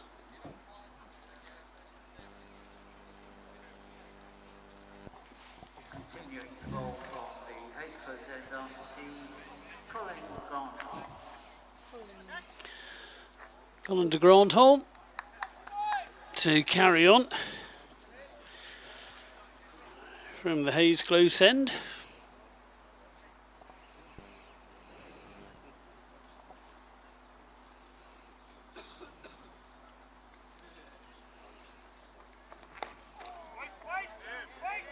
Yet another no ball in that Wagner over. That's why there were 3 from it rather than just the 2 from the bat, taking the score to 29.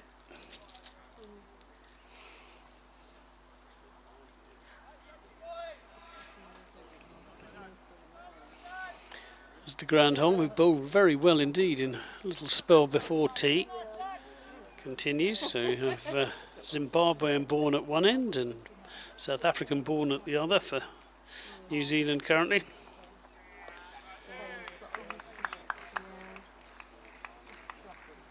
Well,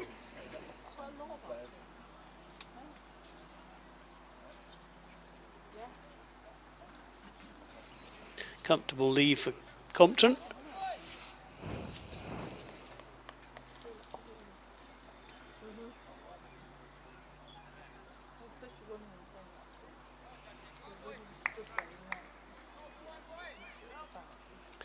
Grandhomme, right arm round to the left-handed Compton, who goes back and defends nicely.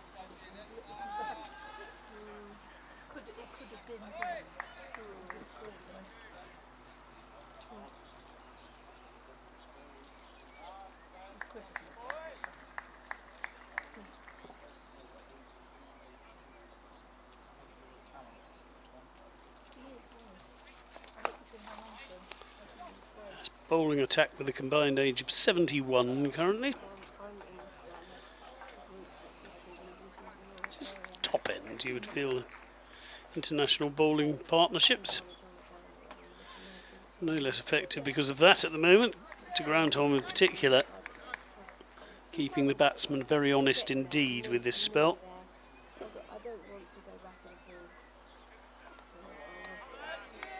Good lead by Compton.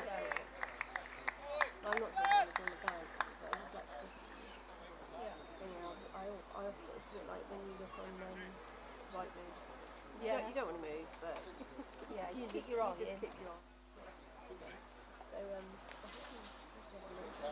I was looking through it, came across this drummer.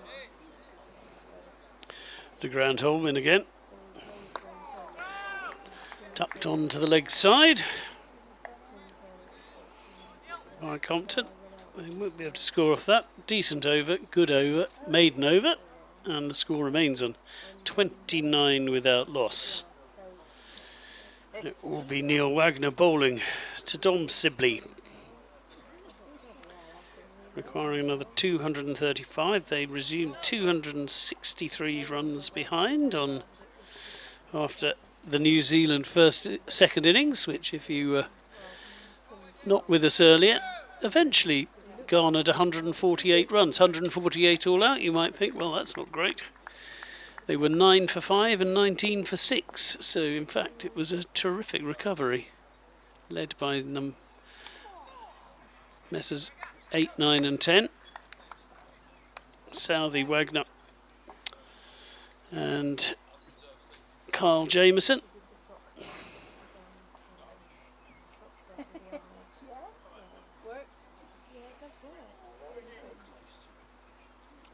Jameson, who hasn't had a ball yet in this innings, did get the ball in the first and struggled a bit, it must be said.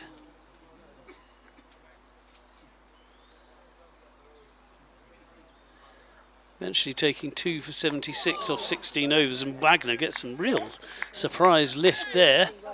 That surprised Compton, but in the end he played it pretty nicely. Yeah, nothing. Not even that, no.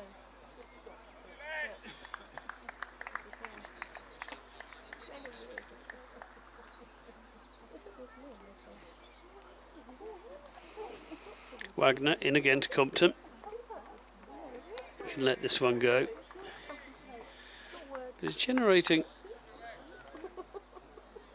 some lively pace in slightly overcast conditions. You wouldn't put the lights on yet, but it's not as bright as it has been. I might take off my sunglasses and put normal ones on.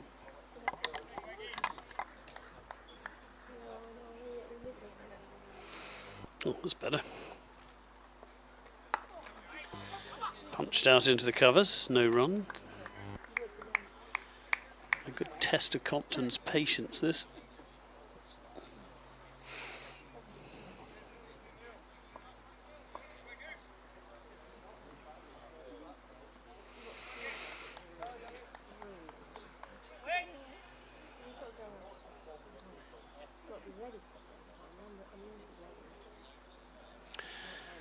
Neil Wagner charging in from the river end. Oh, and that is an absolute beauty. And there is a long stare from Wagner to Compton, because he'd beaten him all ends up.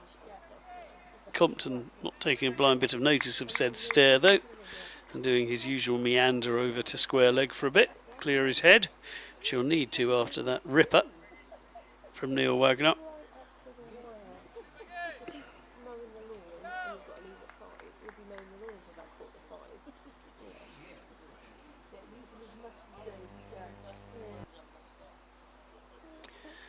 Wagner in again, wide of the crease, so it can be left quite comfortably, but the bit that will concern Compton was, although it was wide, it barely bounced and hopped before it reached Tom Blundell behind the stumps with the wicket-keeper's gloves. But that is the end of the latest Neil Wagner over. 26 without loss after 30 without loss now after 14 overs. So the rate is just over 2 and over. Wait for the scoreboard on screen to catch up a little bit, but I assure you it is 30. 14 not out Compton, 12 not out Sibley. And to Grandhomme to continue to Sibley, 2 slips and a gully. And Sibley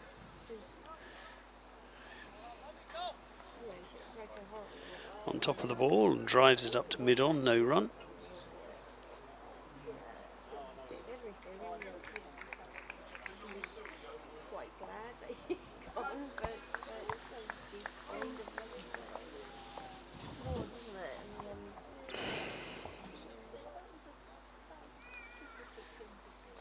Grandhomme a bit fuller that time, and actually leaves means Sibley actually has something to work with almost for the first time. The ball won't go to the far corners of the boundary for 4, but they have a very, very simple 3. They jog through for 3, but nice for the first time really to Grandhomme, just losing his navigational satellite a little bit, and in the end Sibley tucked it away very nicely for his 3 runs. And now to Grandhomme to the left-handed Ben Compton.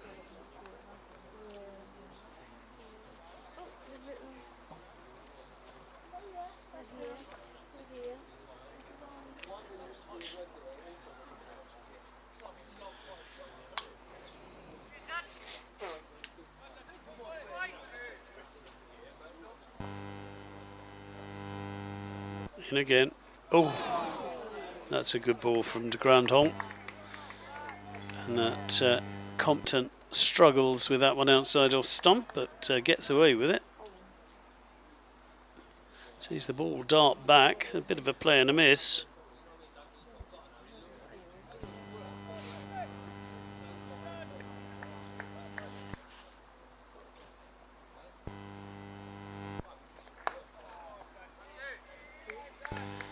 And that will be a comfort to Compton to actually get bat on ball. Put it out in to the offside.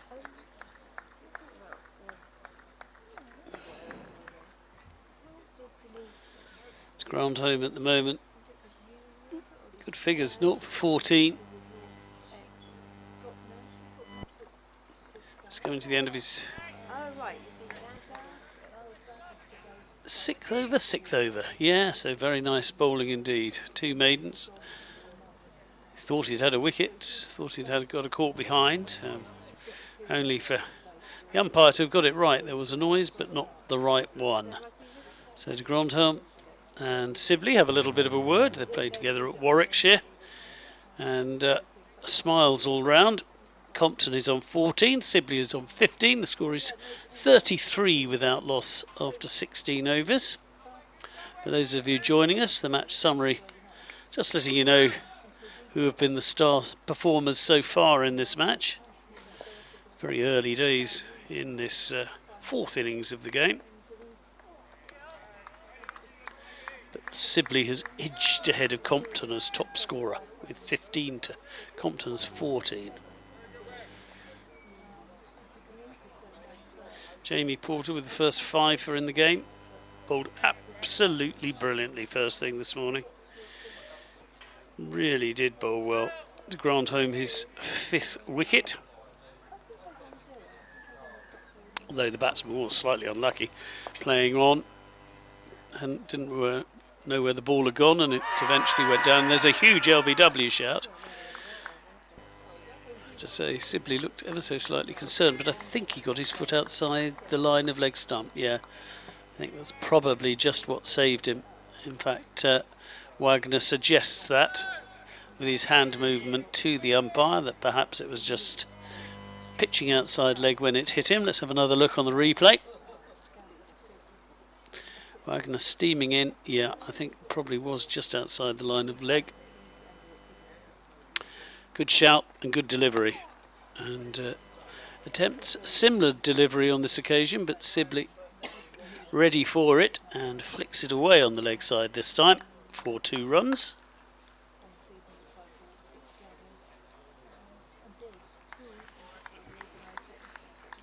De Grandhomme keeping busy on top of his bowling. He's now called upon to do the fielding down in the deep. Deepish, wideish, fine leg. And there are 2 more runs for Dom Sibley, racing along. Happy to leave that one though outside the off stump.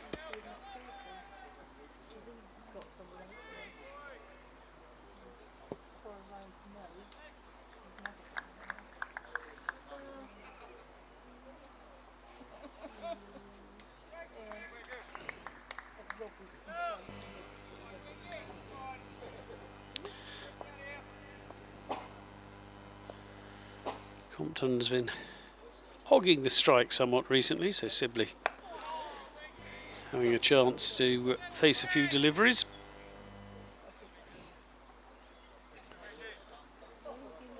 Nice forward defensive shot, plenty of time.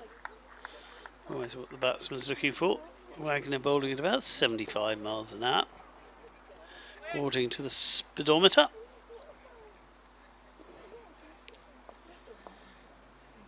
"28 overs left today." And that's tucked away by Sibley. They run quickly. It's a lovely throw, but he was in by some distance. But Michael Bracewell picked the ball up at mid-wicket and flung down the stumps in fine style. Lovely piece of fielding. But Compton was in. Sibley stolen the strike. Sibley moves to 18. The score moves on to 36. 14 not out for Compton. And the victory target, well, they need another 228 runs.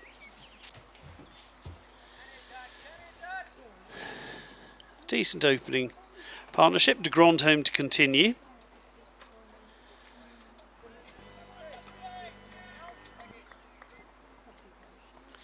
Quite surprised not to have seen Kyle Jamieson yet, but Grandhomme has bowled very well. And again, lovely length and line, but yet another no ball. There have been a few of them in this second First Class Counties Select 11 innings.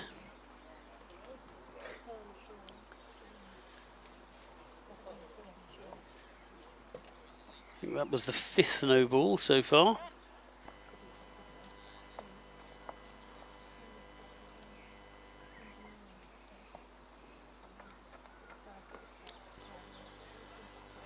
That was wideish. So a no ball and a leave me delivery so far from de Grandhomme, who gives a little flick of the heels in frustration. He knew that he'd put no pressure at all on the batsman with that particular delivery. It was even too wide as a tempter. Much better delivery this time, line and length altogether better, but Sibley still comfortable leave as far as former England opener is concerned.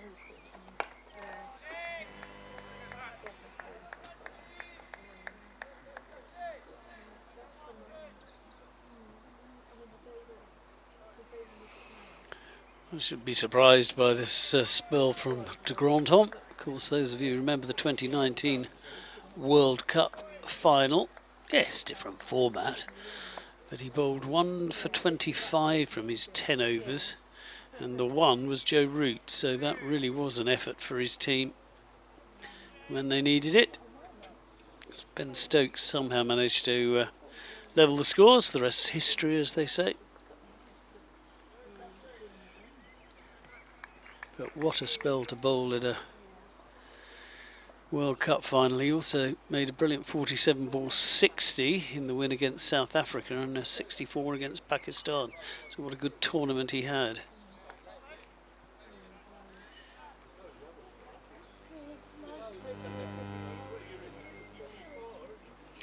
End of the over. That's a maiden. Probably not the best maiden of his career. There were a lot of wide ones he could leave very happily. He and Sibley exchange a nod.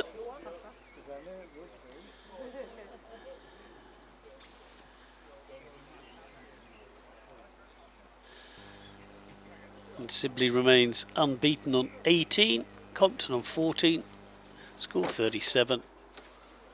227 needed to Grandhomme. Pretty solidly in the 72-73 mile an hour range from those figures we're seeing up on the screen. Still causing problems at less than extreme speed. Wagner just a few miles an hour faster.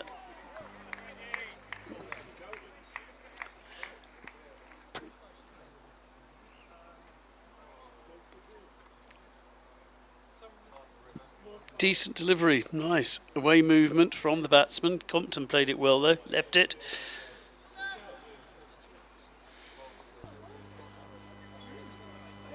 But Wagner will, well, see if he keeps persisting with a little bit of away movement and then changes his mind later on. Left arm over to the left-handed Compton. Compton plays a nice looking drive. He can't get past the two men who are stationed for that. There is a cover and an extra cover.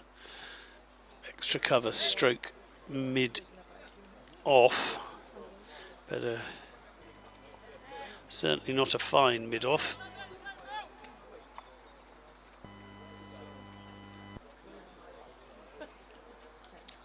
Kane Williamson, the skipper, positioning himself there as Wagner goes in again.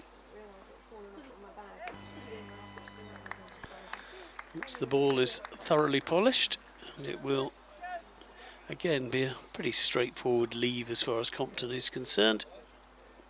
Little away movement again though. Just waiting for the inducker now. See if he can set him up a bit.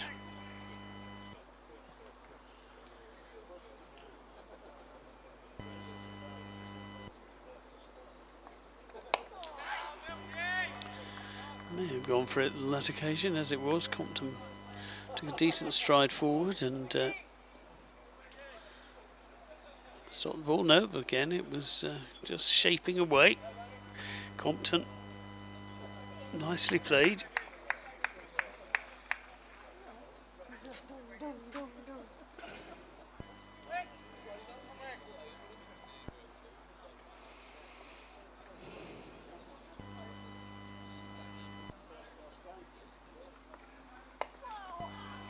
Thickish outside edge all along the ground. They should get a couple. Easy to.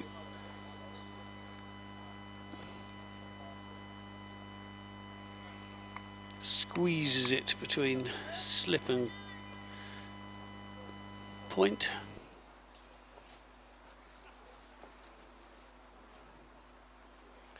First runs in a little while for Compton.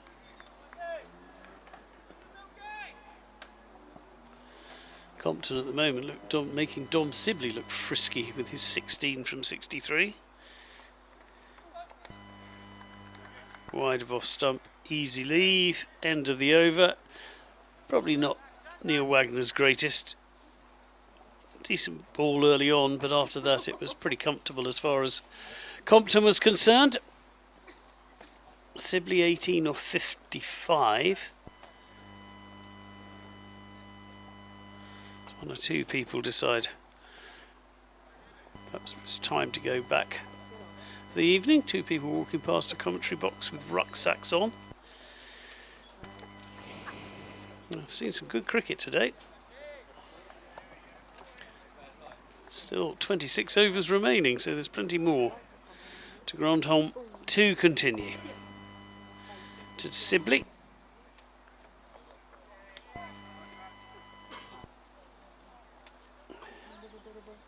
A slightly drifting phase of the game at the moment, but you can understand why.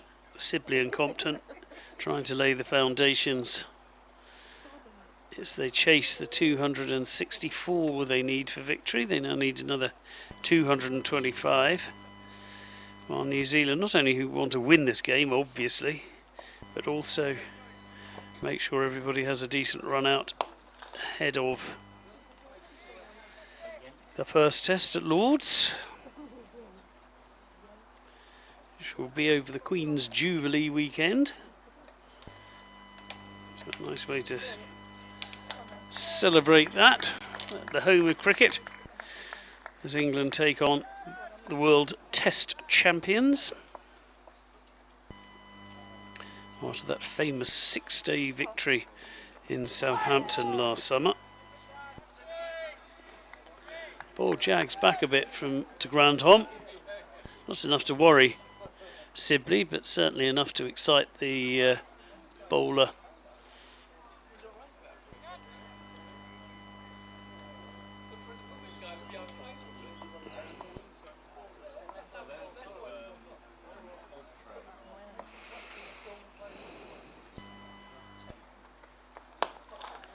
Nice shot from Sibley for no runs. Decent on drive, used his feet nicely, clipped it up to wideish mid on, but there was a man there. No run.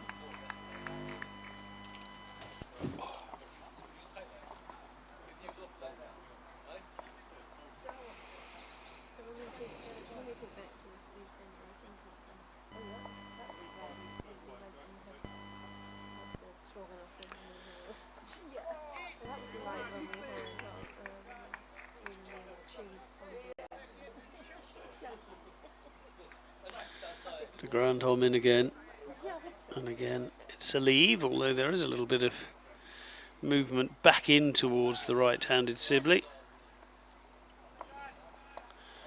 The movement started as the ball has got effectively past the stump, so no real danger as far as Sibley is concerned.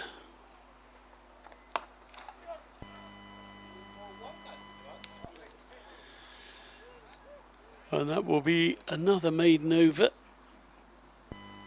for de Grandhomme. Sibley can only find mid-on. No runs. Sibley remains on 18 from 64.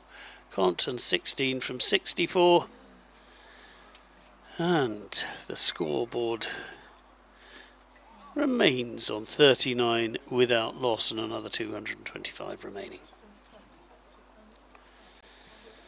They've got 25 overs today and 90 tomorrow, so there really is no rush. Got 115 overs to score 225 runs. Just need to keep the run rate above 2. Where does it currently stand? Current run rate is just under 2. Wagner, who thought he was about to bowl that over, then discovers that he isn't, and it will be Tim Southee who takes over from Wagner. Fancies another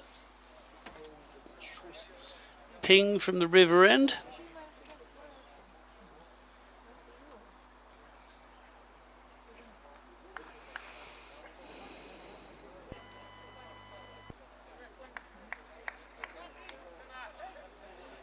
He'll be bowling right arm round to Ben Compton.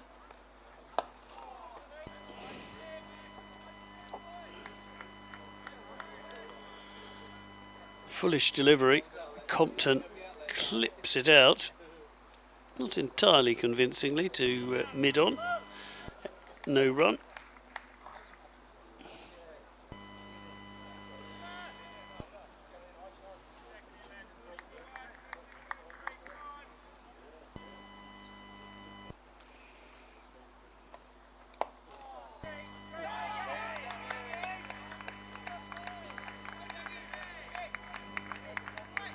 Again, Southee pitches it up. Again, Compton, through a thickish inside edge, sees the ball squirt out onto the leg side, but mid-wicket makes a decent stop and ensures that there is no run as Wagner does polishing duties before giving the ball to Southee.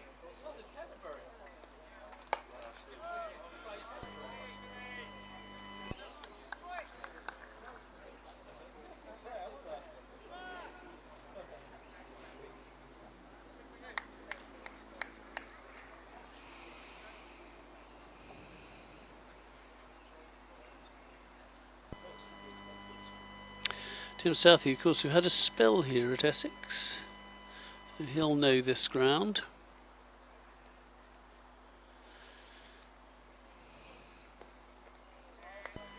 As again, that is a little bit wider of off stump and can be left comfortably by Compton.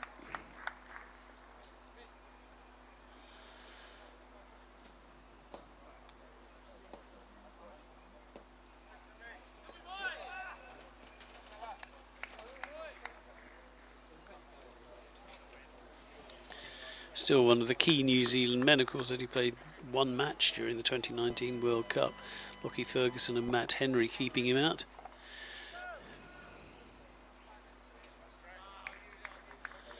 But he and Trent Bolt with a new ball. How good have they been over the years?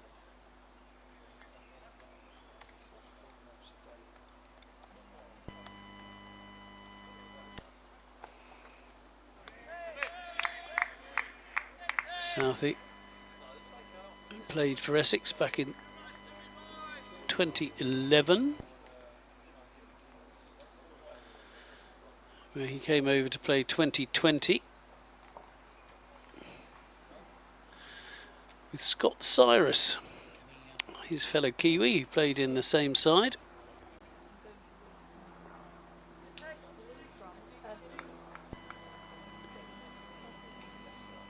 a few years ago now. As Compton gets nicely in position to play that final ball of the over back to mid-off. Middles it, but there is no run, and it's yet another maiden. We've had a few of those since tea.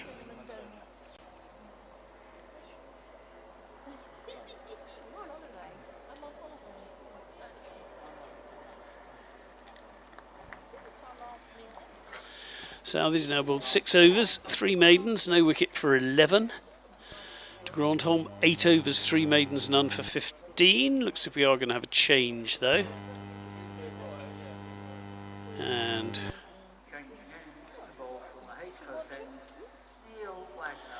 And it's a change of ends for Neil Wagner.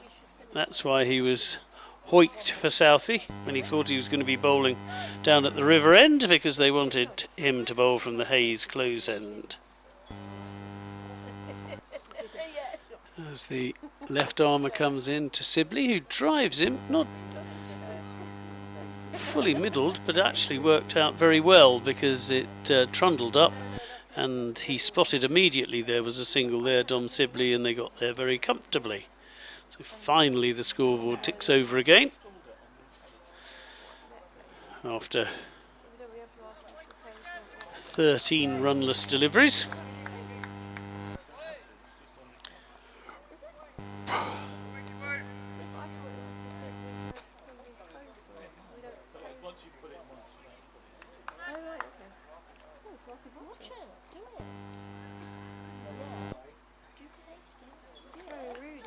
Oh, and that's down the leg side from Wagner, and he did get a little bit on it,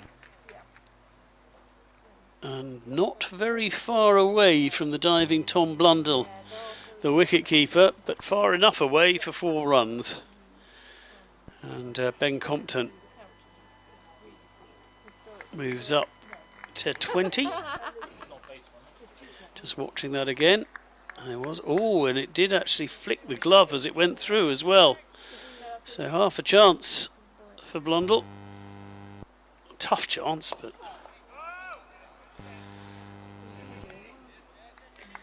he will know that he got a glove to it.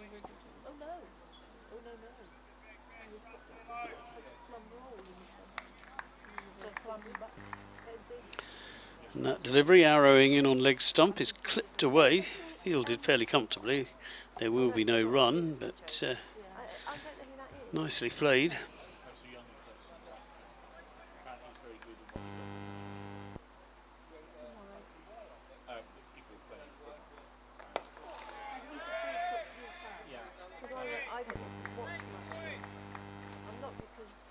Neil Wagner has a bit of fast bowler frustration.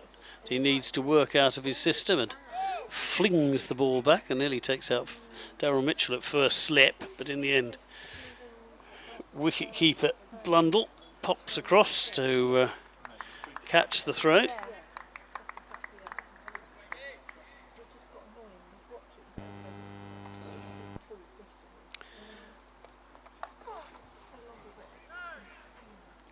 Well, it's nicely played round the corner.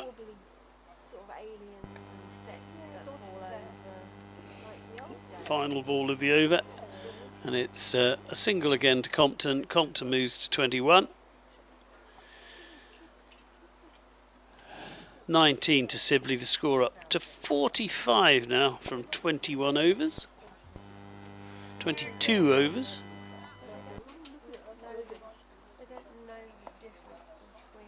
Oh, still another ball to go. Many apologies. Miscounted. Sibley again does. Oh, Sibley very nearly ran himself out. He did the drop the ball in front, the tip and run, then had to get out of the way of Compton, and there was half a chance for Kane Williamson, but he couldn't hit the stumps with the diving throw, and Sibley remains, having reached 20 and nicked the strike. Kane Williamson will know that it would have been really, really tight if he'd hit. Not quite sure it'd have been out, but boy, would it have been a tight call for the umpire. As we have no technology here from which the umpires can refer, they have to make the decisions. So the partnership now worth 46. 7 taken off that Neil Wagner over, not completely convincingly at all times, but 7 runs nevertheless. Compton very nearly got strangled down the leg side, but Blundell at full stretch could only get the tip of a finger to the ball.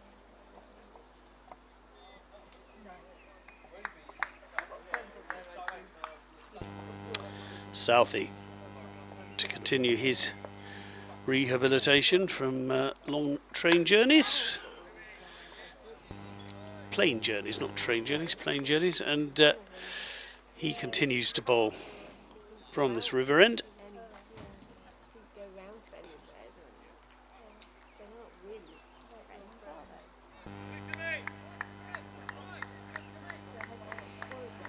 Bowling just under 80 miles an hour.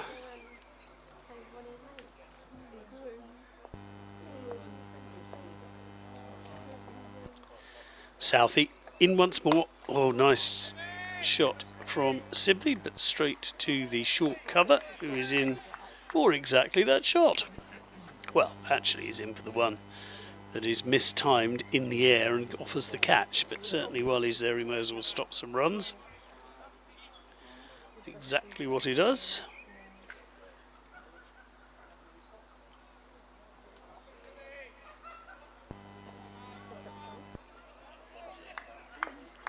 Hush has largely descended on the ground. The soporific period of cricket since tea.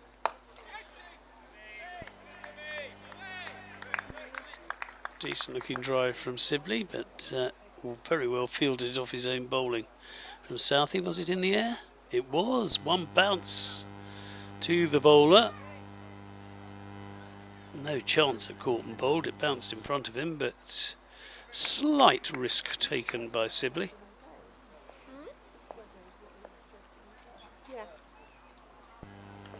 Particularly to such an athletic man as Tim Southee.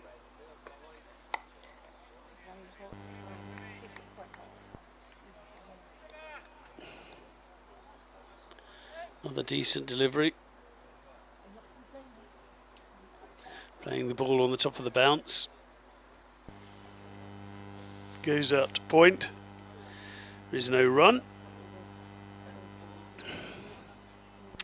So the sun tries to creep through the clouds. Seagull flies past our commentary box.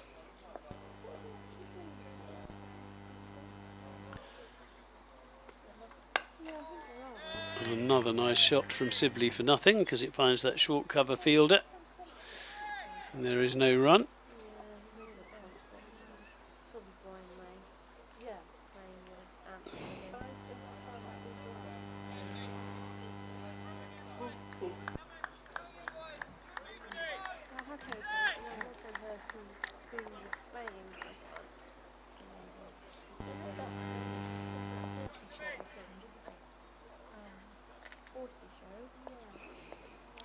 Southee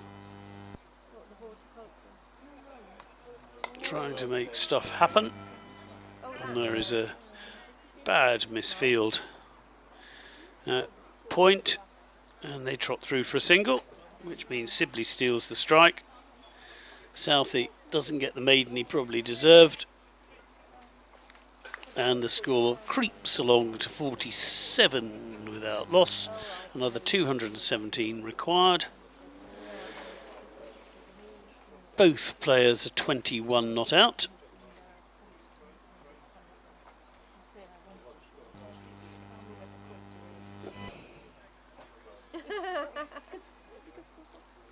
"22 overs remaining today.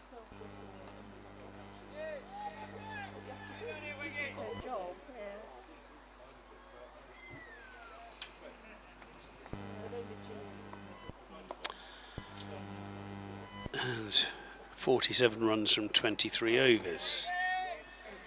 Neil Wagner continues to bowl to Dom Sibley. Gets a nice bit of shape on this delivery.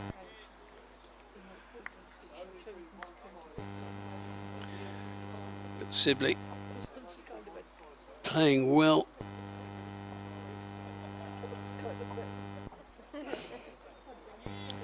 Knowing where his off stump is. Doesn't get in any bother at all with that one.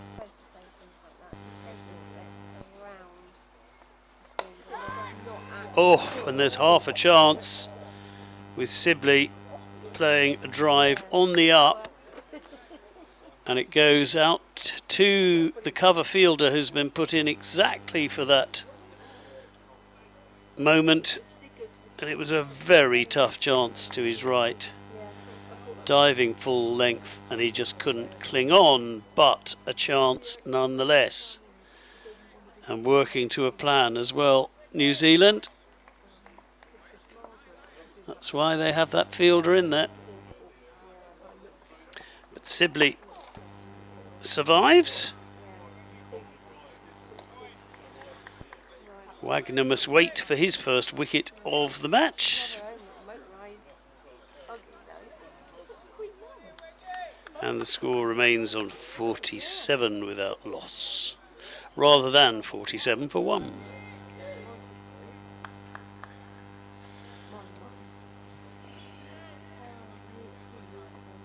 So Sibley has 21 at the moment from 72 deliveries.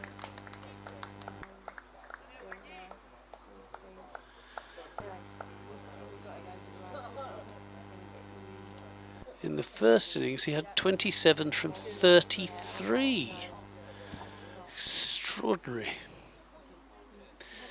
But Sibley going back to what he knows and loves best, but he must be careful with that drive, uppish drive into the cover position. It's got him out before in his career, and as he has learnt, international teams find a weakness and keep testing it. Wagner, another dot ball as it sails through to the wicketkeeper. Leave for Sibley. As the left armer pushes the ball across the right-handed batter.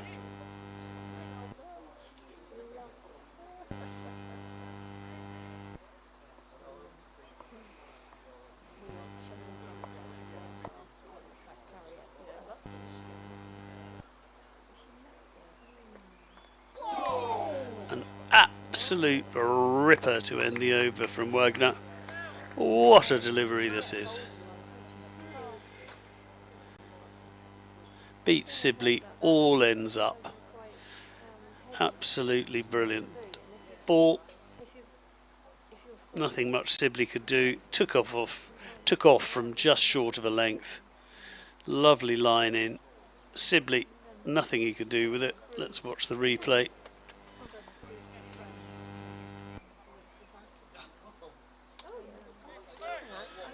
And that really was a ripper.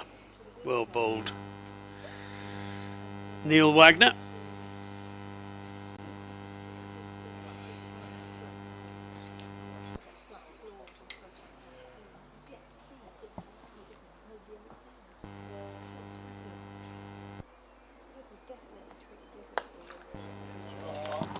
Shot from Compton. First time Southee's really offered a bit of width. Wide-ish, fullish and drivenish for 4. Lovely shot. And that brings up the 50 partnership for these opening pair. Not without the odd alarm, but in the general scheme of things they have every reason to be delighted. As Compton moves on to 25, he's made 25 of the runs in this 50 partnership from 75 balls, and Dom Sibley 21 from 75 balls, with no balls making up the rest of the total.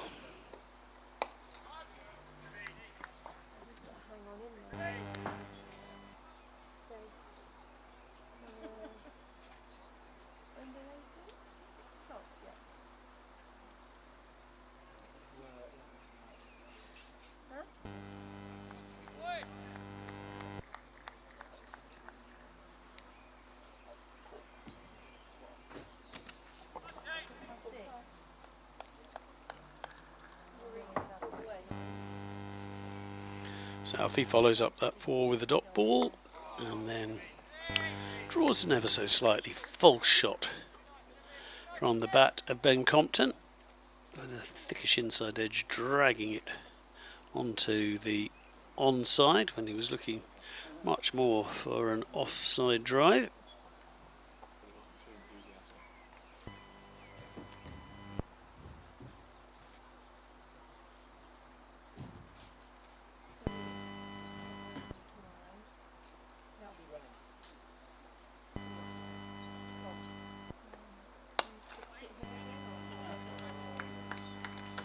Compton with another super drive. I'm not sure this one will quite reach the boundary. The fielder does very well indeed, but they'll trot back for 3. But it was another wideish half volley and treated the same way as the first one in this over. And Kane Williamson fields absolutely beautifully after flying in for the birth, I think, of his second child. That's why he was late joining up with the tour party, so he could be there with his partner for the wife for the birth of their child. But springing into action then, lovely piece of fielding. And Dom Sibley does what Dom Sibley does with the next delivery and plonks it down in front of him. No run. But 7 from this over of Tim Southee's already. As Ben Compton's raced to 28 now.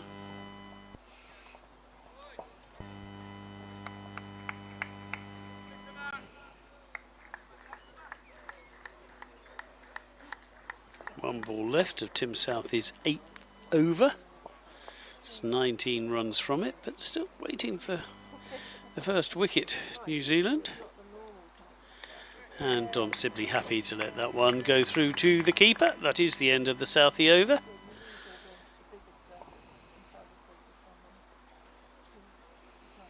There are 20 overs now left today.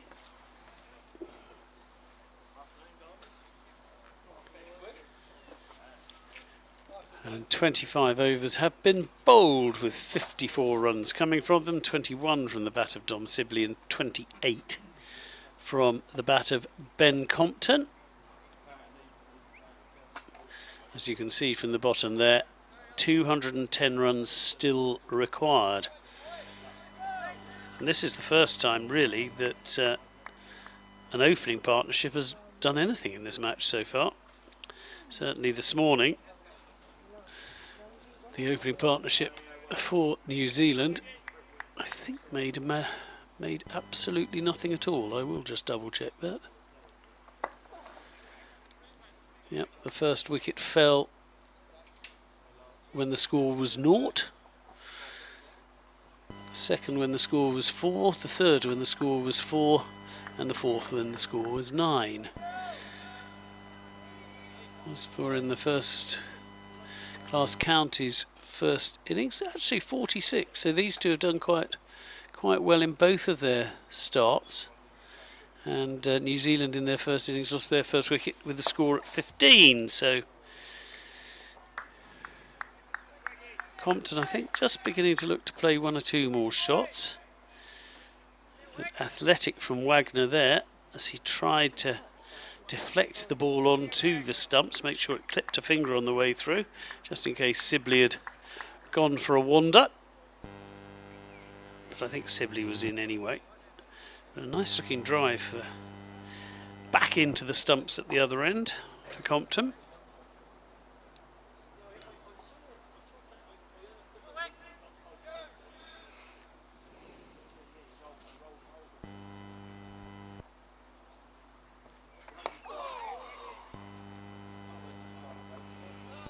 Big shouts on that delivery because the ball kept a bit low, but Compton did very well to jab down on it and play it out.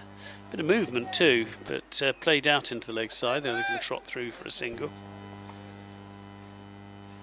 Tim Southee waving at the moment to the dressing room to try and get some sort of message across. I think he wants... I want hair product. I'm not sure. He's making signs around his head, vague drinking signs, maybe a different hat, Maybe he wants a sun hat. Anyway, it will be Wagner who bowls to Sibley. Sibley plays forward defensive.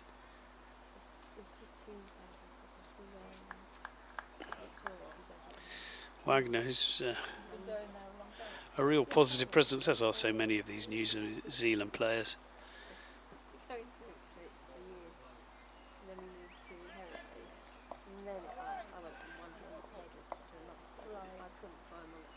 Bustles in Neil Wagner. That is a nice shot from Sibley. It was in one of his zones. They trot for 2. Sibley thinks about a third, quite rightly is sent back. But nicely steered into the onside for Dom Sibley for a couple. I was absolutely determined to get my hair done. Anyway,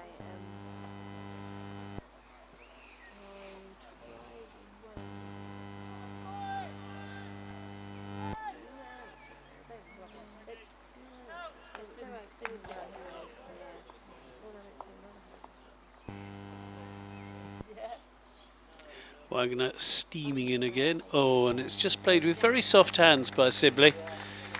It's a big run from the unlucky Darryl Mitchell, but he was never going to get there. And yes, it was edgy, but it was all along the ground, and as I say, played with nice soft hands by Sibley, who gets a rare boundary, and he moves on to 27.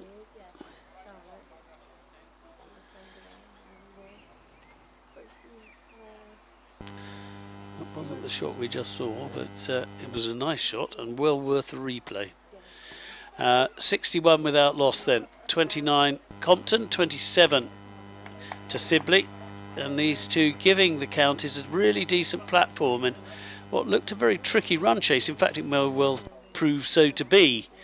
264 to win is difficult batting last, but at least there is a platform. Tim Southee is to continue. Boy, he's putting in a stint today. This will be his 9th over of the 26 that have been bowled. So he's bowled over a third of all the overs bowled in this innings by New Zealand.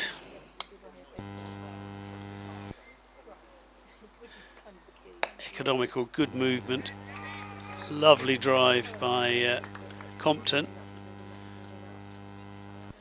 Really is beginning to time the ball, you feel, Compton. Can't beat the fielder though, but it was an absolutely sumptuous drive. And in fact, in the general talk about a single that in fact Sibley turned down, he very nearly found himself wandering out of his crease to say no and then getting run out himself. But anyway, he survives.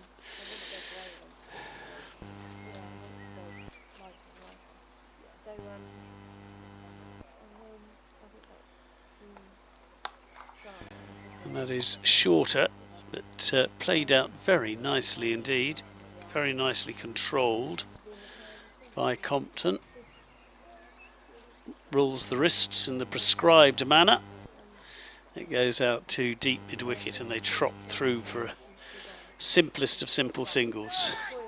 One more is added to the scoreboard. Compton goes to 30, 62 up now. Nicely played. Southee possibly just tiring slightly at the moment. And that is flicked away very nicely by Sibley. And although Kane Williamson does very well to stop the boundary, can't stop them running through for a single. And suddenly these two are beginning to pick the spots and pick a delivery. I think warming up is Tickner Blair. Yep, Tickner Blair is definitely warming up. Didn't bat, but rotating all their squad, New Zealand, or as many of them as available for this match, so you can don't have to bat to get a bowl. Oh, and there are 4 very loose overthrows that the fielder really won't want to look at again. He threw it brilliantly between. He couldn't have picked a better spot between wicket keeper and first slip to throw the ball to the boundary and give a massive bonus 4 runs to Compton. Thank you very much. I'll take those.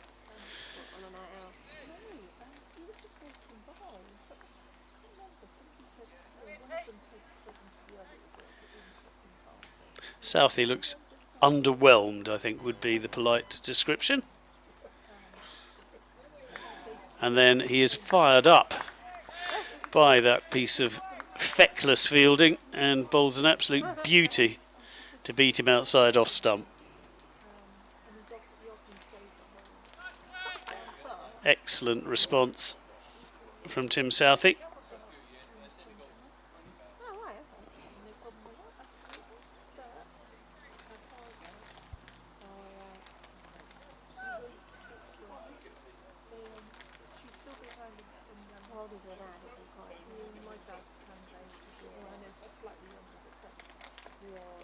It's full from Southee, and this is a legitimate shot out into the cover. It's chased down by the fieldsman. It's Ajaz Patel who gets there first.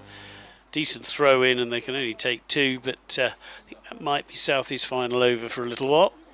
Just looking a little bit on the weary side, not helped by those 4 overthrows that dented his figures a bit.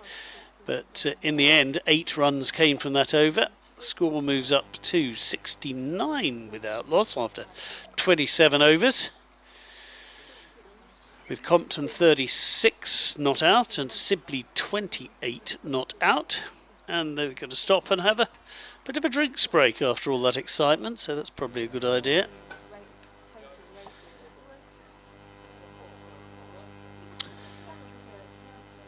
I think it was Ravindra Rasheen who was responsible for those overthrows. Probably have to go and sit on the naughty step for a while as they have their drink. After that bonus 4 runs, as it is. Here we are with the match summary, and Compton, well, he's having a decent match, isn't he? 36 in the second innings, and he also scored 39 in the first. So doing himself, showing exactly why he was picked after his 877 first-class runs in May for Kent, and continuing to make a very good account of himself. Already levelled with the top scorer in the New Zealand second innings, when both Neil Wagner and Carl Jamieson managed to score 36 after they were 9 for 5 at one stage, before they made 148, which is a good recovery. But this is a terrific start from these two. Certainly Sibley will be delighted with the way things are going. This was an opportunity to put his hand up and stake a claim. I know Brendan McCullum is talking about players relaxing and playing their roles and not feeling nervous and under pressure, but in many ways Sibley feels natural and relaxed when he is grinding out innings and not having to worry too much about keeping the scoreboard flying around. So be interesting to see how he fits into Brendan McCullum's philosophical viewpoint. A man who actually likes defending,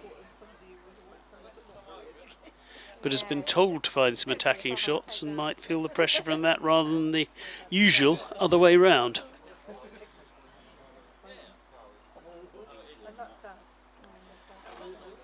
It will be Tickner, Blair Tickner, who comes on with a tash and slight mullet.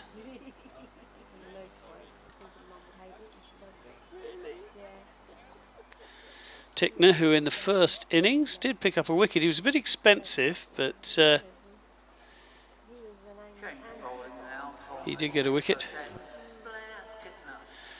his 7.2 overs. He took a couple of wickets, but he went for 50 in 7 overs. So this could be an interesting period of play. Wickets may fall, but runs may flow. And Tickner will be coming in from the Hayes close end, the far end away from us.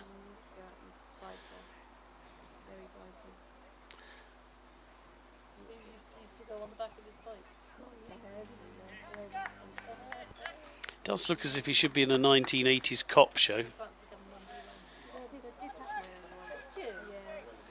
With his tash and mulletish hairstyle.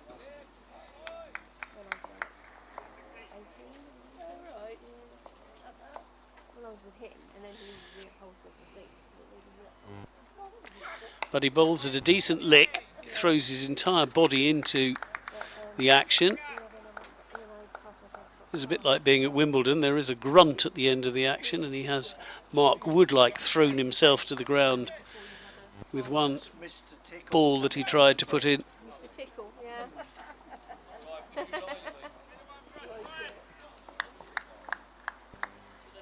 better than any name we've got, wasn't it? Yeah. Missed a trick on that one. Tickner, that shot flies through to the keeper, but wide enough that it can be left by Sibley.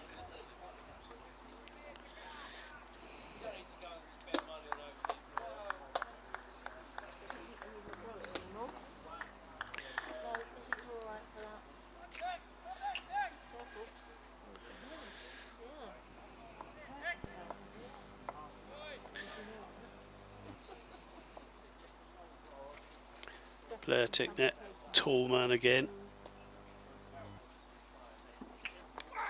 Really bends his back and tries to flog something out of this pitch on day 3.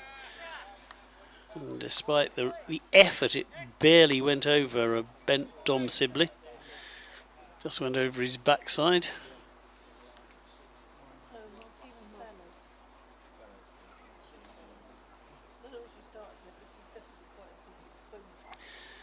.28 years old. Played a couple of ODIs, 8 T20s for his country, yet to make his Test debut. Done well in his 2 ODIs with 5 wickets.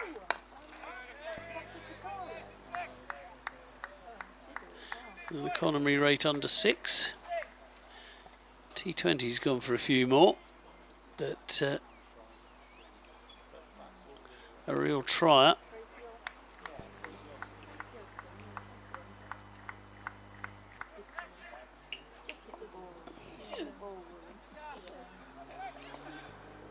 First class cricket. He's got 171 runs, best figures of 5 for 23, average of just over 35. That's a good stop at mid-wicket to deny Dom Sibley further runs.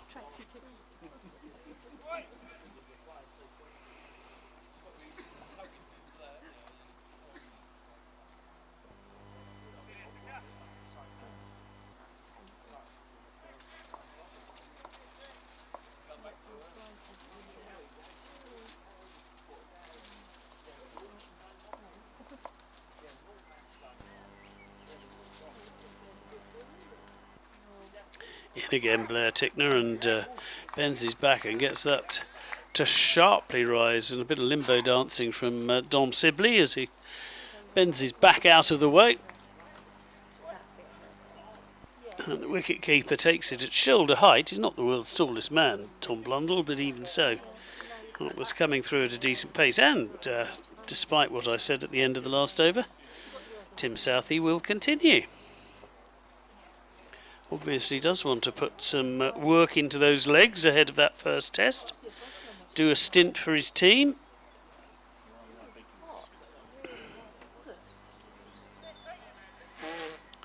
After that maiden from Blair Tickner.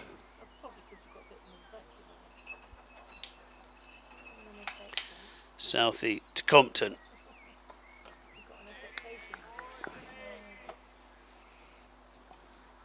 And a wide delivery that doesn't tempt Compton.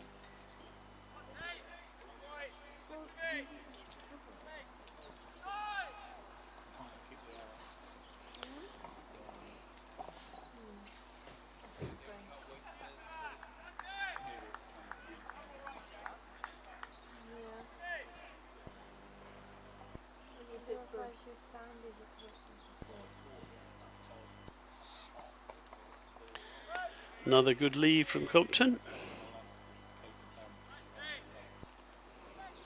When have you got those ones in there?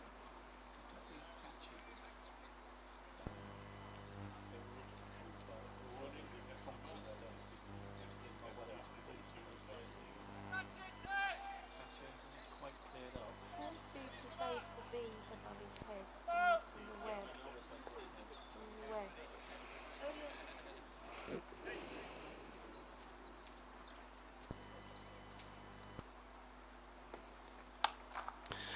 Oh, that's a good shot from Compton. It is a fielder out in the deep, so there will only be the single from it. A sting.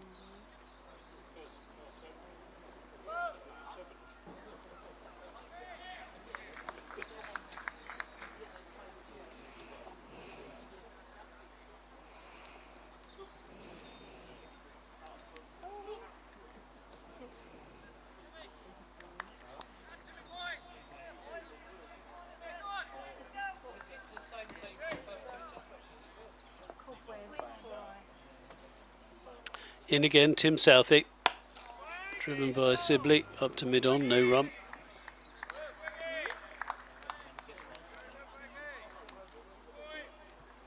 Like you were trying to do this kind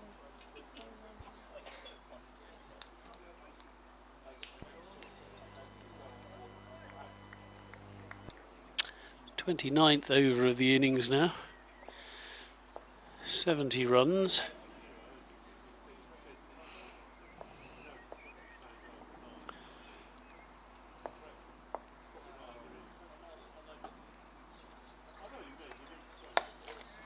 Lovely shot by Sibley for nothing.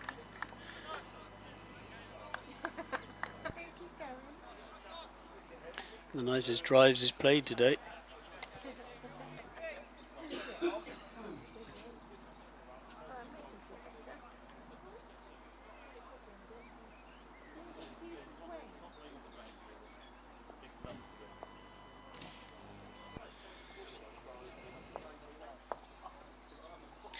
So one more ball of this Tim Southee over.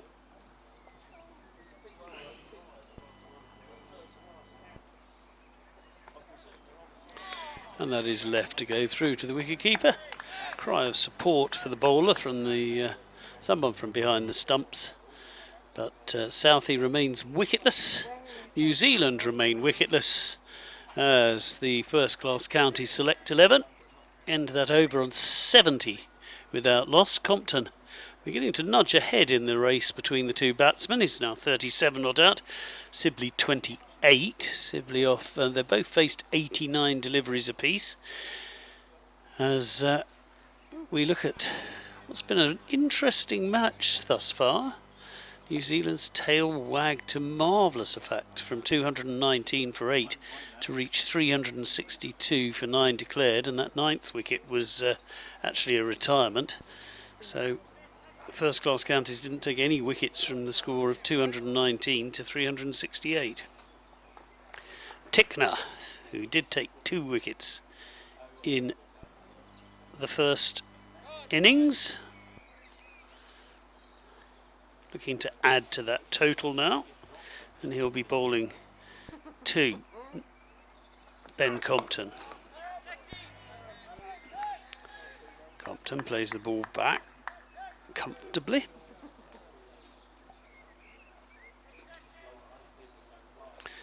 Tickner is a busy man, running around, sorting out his field. Likes to get the field exactly right. Keep everybody awake.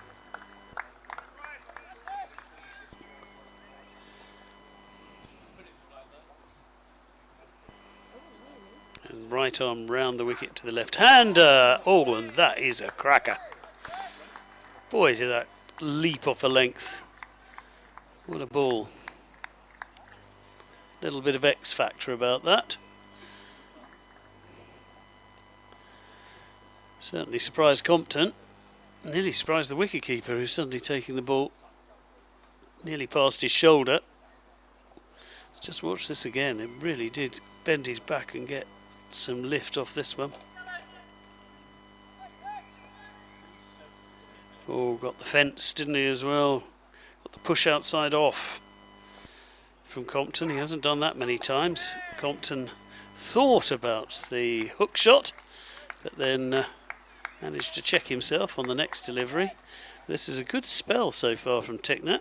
You feel like things are happening when this man is bowling.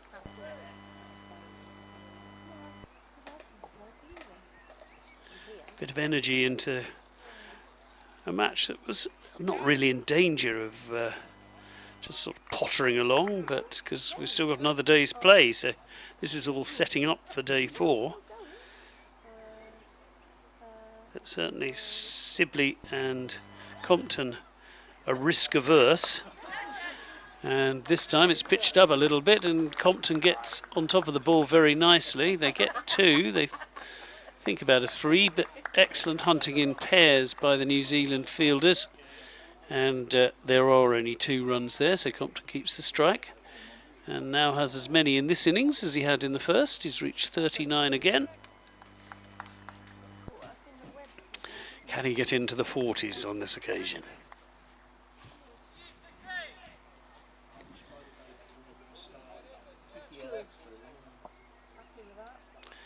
Interesting when players come late into the game and make such an impact like he has.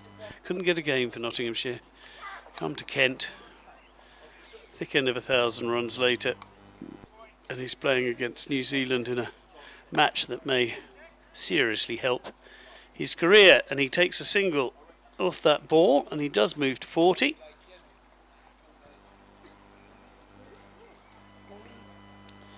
So 39 first innings, 40 second, turning out to be a decent match for Compton. He'd certainly like to get to 50.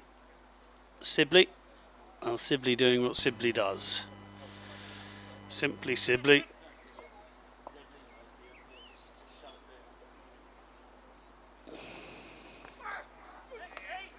He was actually scoring faster than Compton for a while, but the natural of order of things eventually returned, and the world was back on its axis, and he has 28 from 90, whereas Compton has raced to 40 from 94. 73 from 29 overs. The required,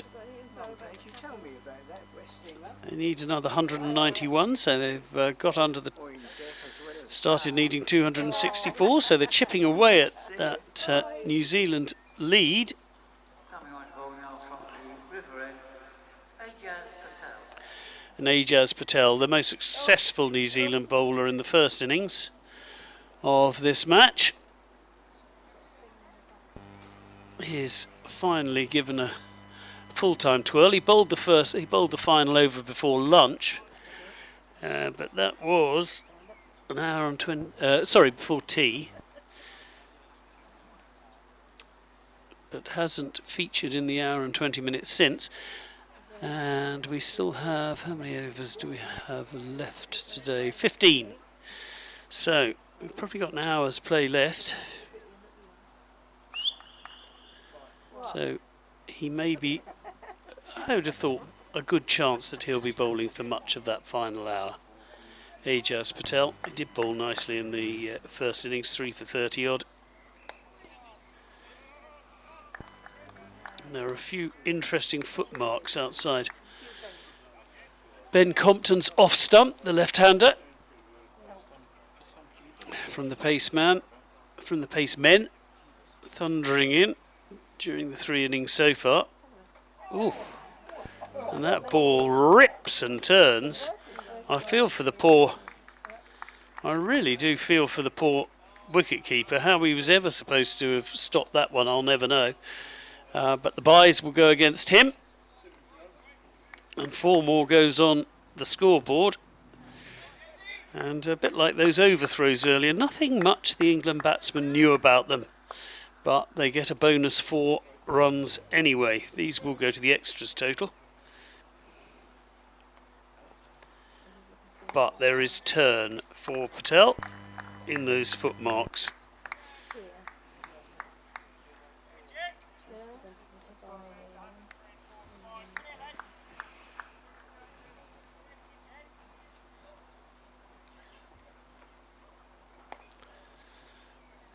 Cautiously played.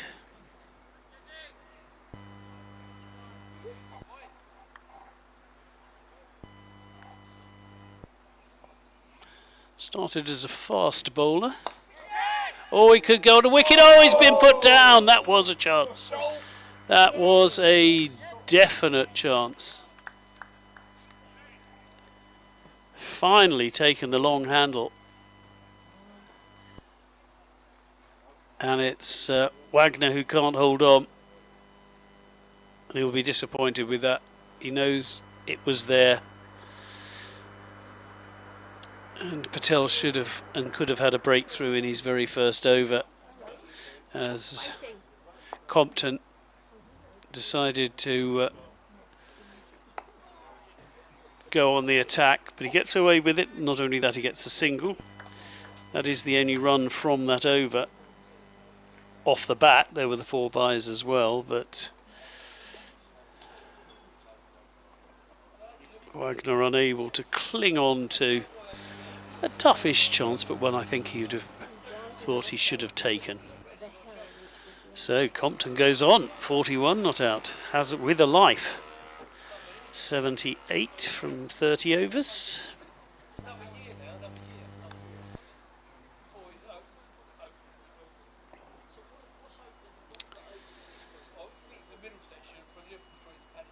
Ajaz Patel was the highest wicket keeper in first class cricket in New Zealand for 3 years, running before he got the call in 2018. Not afraid to play as slightly. He would have been 29 when he made his debut.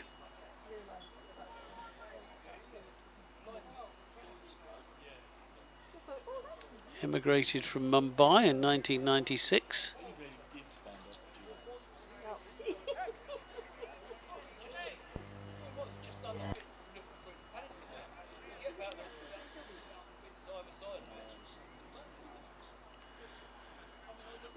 Of course, his main claim to fame is 10 wickets in an innings, one of only 3 bowlers to do that. All spinners, interestingly.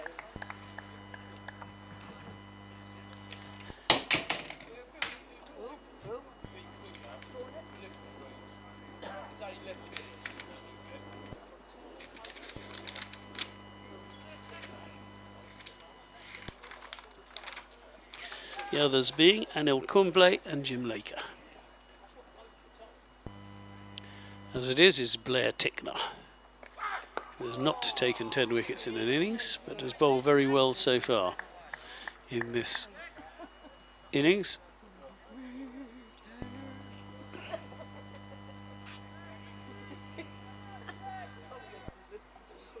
He's bowling right arm round the wicket to the left-handed Ben Compton.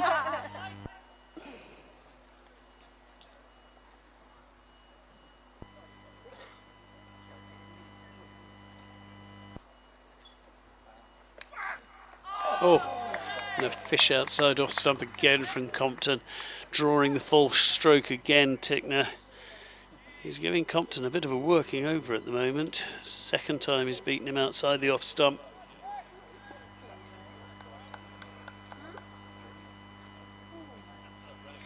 This is where you see the mettle of a man, and Compton is getting a working over from Tickner at one end. Could have been out to Ajaz Patel at the other, and he just needs to settle himself down again. He's batted very nicely up until now.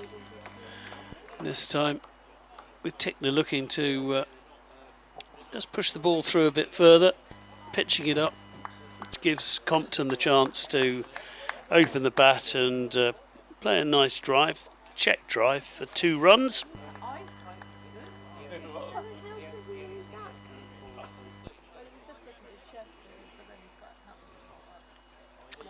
Scoreboard ticks over to 80.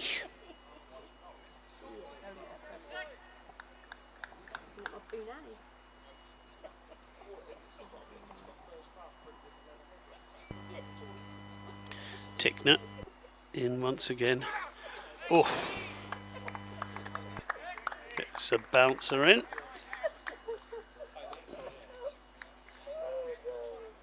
does not hold back.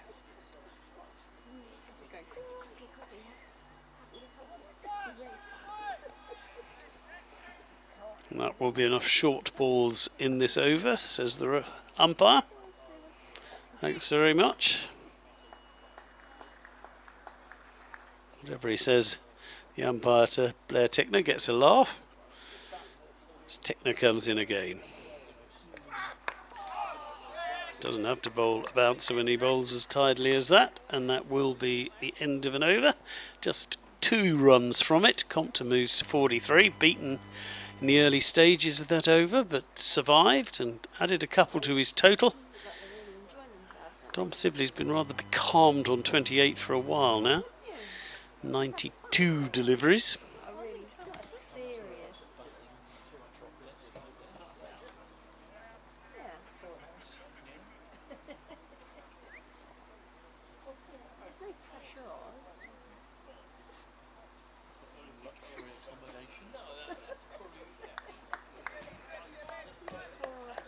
So it will be Ajaz Patel who will be bowling to Dom Sibley.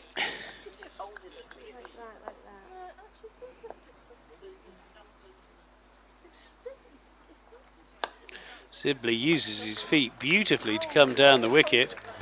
I think Southee should stop the ball before it crosses the boundary, but they trot through for a very easy 3, and that really was a nice shot from Sibley. Just leant into it. Southee, who's bowled 9 overs and will be feeling it in his legs a bit, puts in the stint for Ajaz Patel and ensures that it's 3 rather than 4. And Sibley moves into the 30s. It will be Compton now having to worry about the ball fizzing out of the footholds around or about his off stump. Oh, and he plays a nice inventive shot round the corner, despite the fact that there is a short leg in. It's a little bit on the short side, and he just paddles it round. And they take a single. So certainly feel at the moment Compton wants to move up the gears a little bit. He'll have to be careful. He's very nearly got himself out once.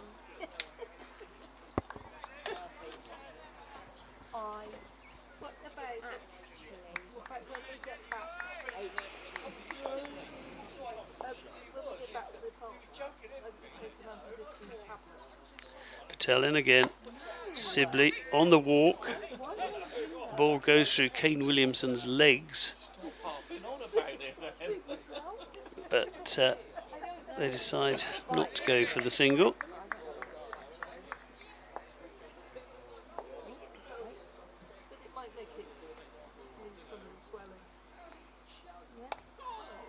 Tossing the ball up, giving it plenty of air, bowling at a fraction under 50 miles an hour.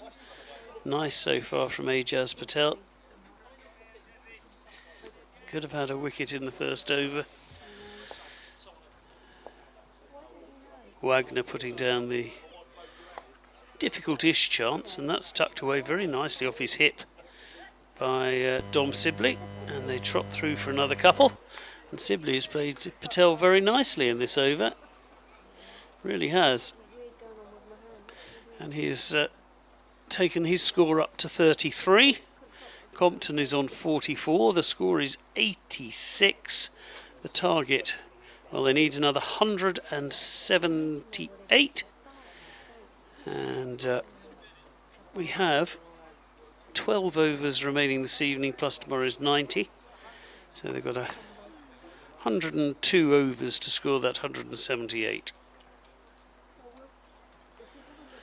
Which is also the time New Zealand have to bowl them out. At the moment, though, they could just do with the first wicket. Had a chance, had some appeals.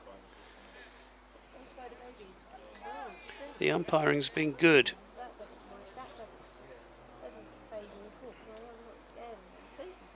Every time we've looked back on decisions perhaps New Zealand weren't entirely happy with, it did seem as if the umpire got it right. As Compton on the walk plays that into the covers, there is no run.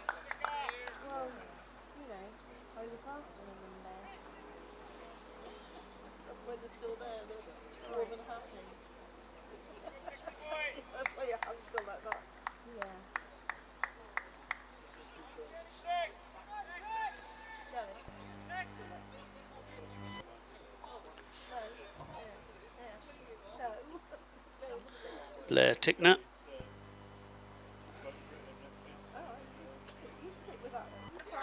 In again. This is a bit short and it's just paddled beautifully round the corner. In the end it turned into a bit of a help yourself ball, which is exactly what Compton did. Got into position very quickly. Oh, actually, sorry, there was a fielder down there, who I didn't spot. And so, in fact, it's only one not fall.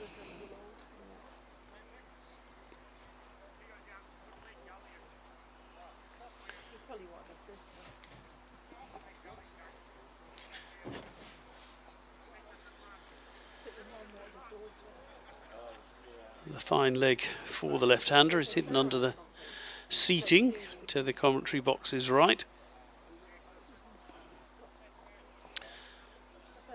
Wait for the pictures, they'll tell you what's happening. Yes, indeed they did. There was nearly a mistake on the boundary rope, but corrected and just the single is taken. It will be Sibley on strike. He bowls a heavy ball, does Tickner, and certainly you could hear the sound of it coming off the bat of Dom Sibley. Might be not lightning pace, but he really does get the ball to go through to the batsman. Still pretty decent pace.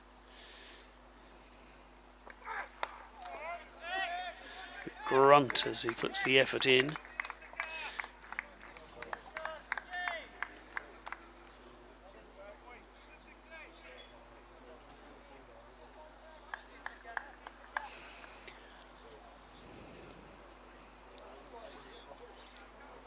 .83 or thereabouts miles per hour, that last delivery.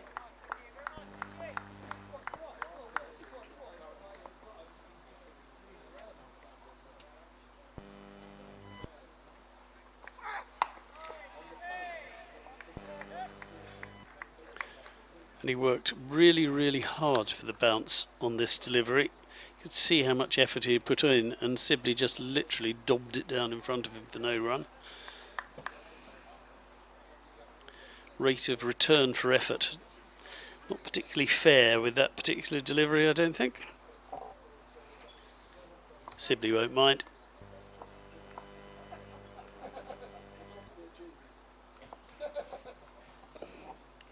He's now faced 100 deliveries, Sibley, for his 33.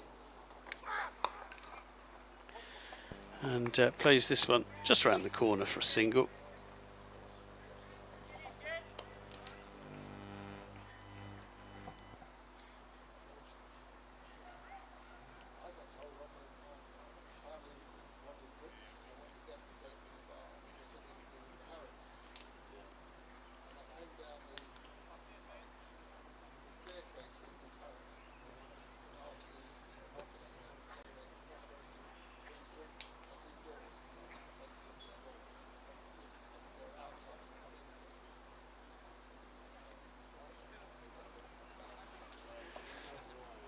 So the end of that Tickner over.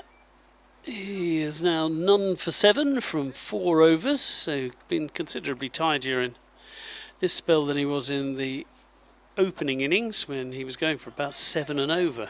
Here he's gone for 7 in 4 overs. 88 without loss though is the score.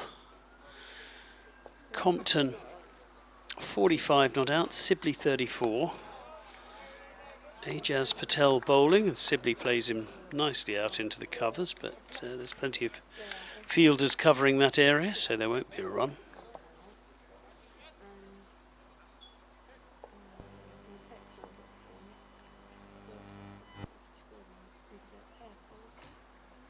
Oh, and it's a wicket. Sibley has gone, caught behind. Patel has worked the oracle. Sibley trying to force the ball off the back foot. He got the little touch through, and the keeper did the rest. Nice snaffle for Tom Blundell, and another wicket. He's 4th in the match for Ajaz Patel, And finally, the breakthrough has come from New Zealand with the score on 88, and Sibley has to go for 34. It's been a good Sibley innings. Set up a terrific base for his team to try and chase down the 264 they need for victory, but he'll be disappointed to get out like that. The ball was there to be hit, it just didn't.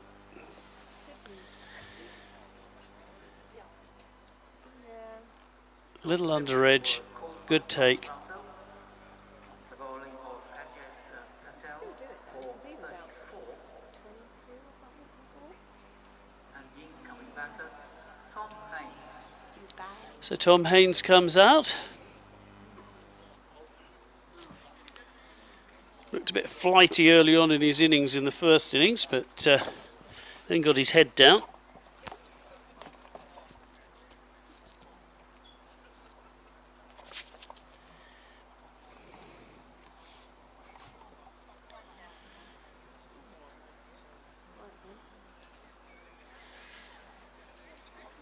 Born and bred in Sussex, for whom he plays, of course.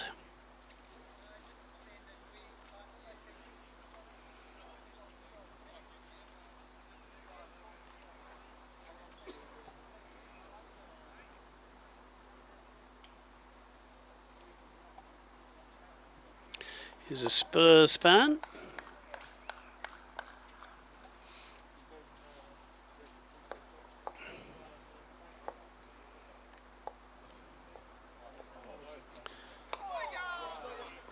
And his guilty pleasure is Jaffa cakes. So, that is Tom Haynes. Well, it's not all of Tom Haynes. I imagine there's a little more to him than supporting Tottenham and liking Jaffa cakes, but it's a start. Broke into the team in 2018 when he got a long-term contract.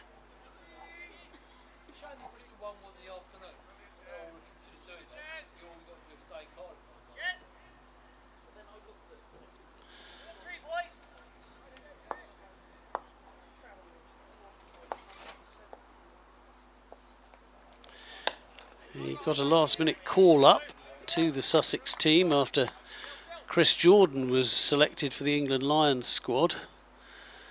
He had to get his mum to give him a lift to Arundel from the second team match at New Malden.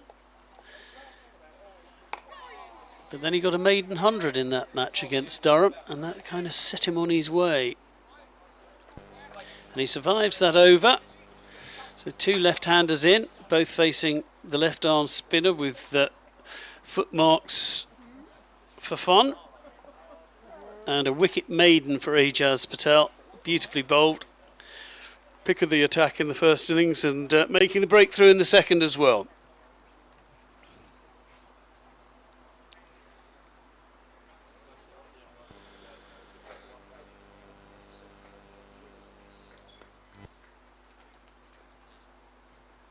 Tom Haynes in the first innings made 42 from 115 deliveries, 6 fours.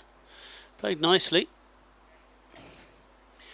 but as I say, skittish start. Looked to try and impose himself, then worked out that that was probably going to prove tricky. So he got his head down and played nicely for his 42. Certainly the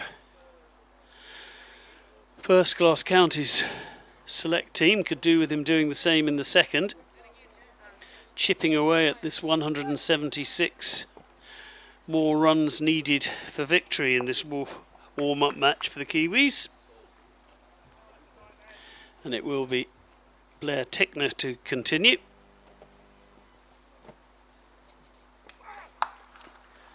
And that is pulled by Compton straight to mid-wicket, but Blair Tickner does the Mark Wood impression by hurling himself to the ground. Mid-wicket does the same, but between them one delivers the ball, one saves it, and he bowls at just over 82 miles an hour. And Compton doesn't score off a shortish delivery that he middled, and will be slightly, feel he probably missed out a little on that one. Still, Tickner is in again. And this is punched away on the back foot. This is a good shot by Compton. That will go racing away for 4. No trouble reaching the boundary, that one, and Compton moves on to 49. It was wide, it gave him a chance, and he took it.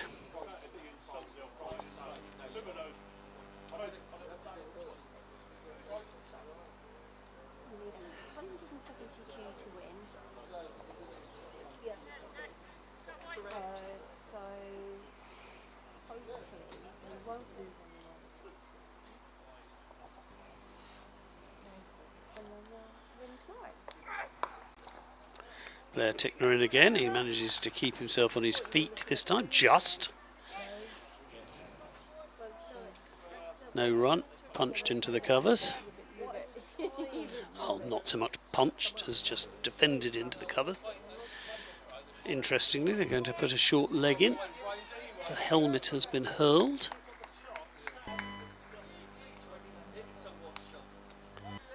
Haven't seen he's gone under the bin.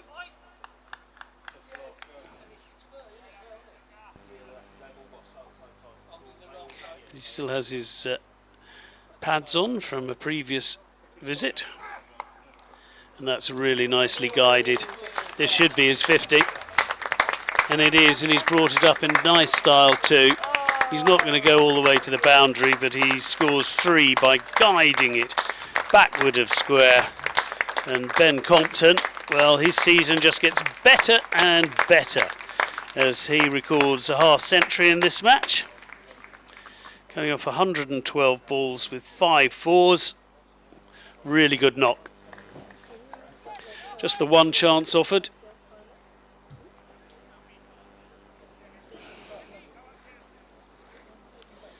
And showing why he was picked for this team after this golden run of form that he's been in.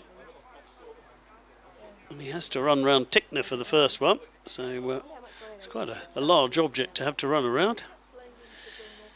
Still managed to get 3. So Tickner will be bowling to Haynes, yet another of the left-handers in this select 11 from the first class counties. And Tickner in again.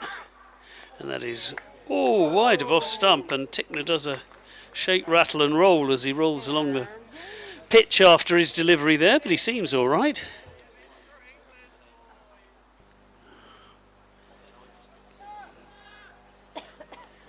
And that was up to nearly 85 miles an hour, but boy, does it take and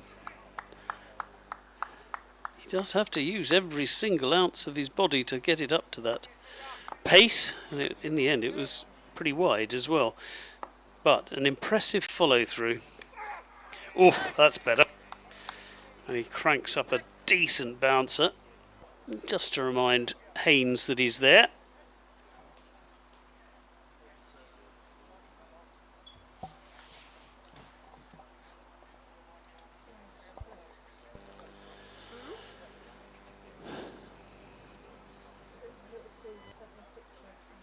Ben Compton's 50 came from 112 balls and included 5 fours.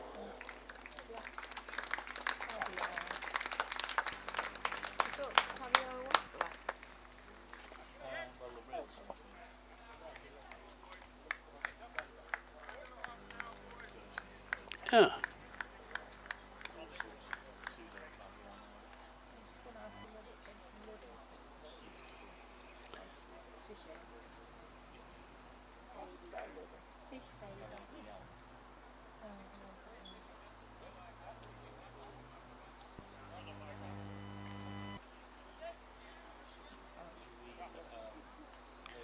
Tom Haynes had yet to get off the mark, but it will be Ajaz Patel who bowls to Ben Compton.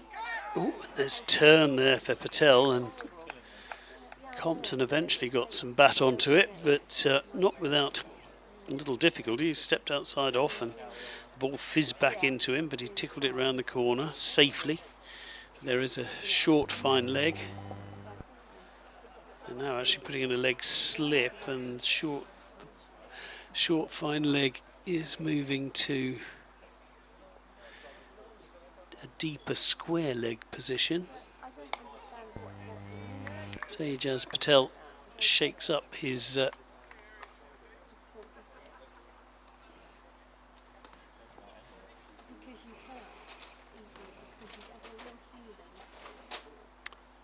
Fielders. That's tucked away by Compton again for no run. Score now moves on to 95. They had 36 overs. A little bit of an outage on the internet here. But everything seems to be working again now. Well bowled Patel again.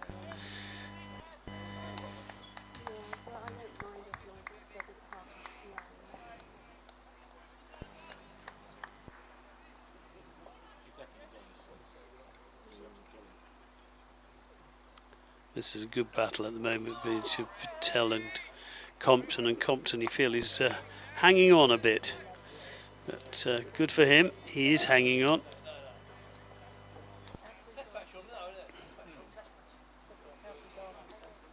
And this will be a very good maiden should the last delivery not bring around a run. And in fact, that's played with extreme respect, rightly, by Compton. Another good over from Ajaz Patel, another maiden. So he's bowled 5 overs, 2 maidens, and has 1 for 8 so far in this spell, proving just what a difficult bowler he is to get away.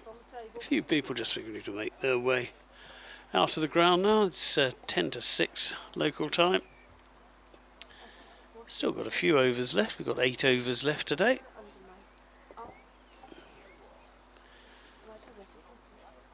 Is Blair Tickner going to put his body on the line for another over? It looks as if he is. See if he can get away without denting the square again with one of his follow-through tumbles.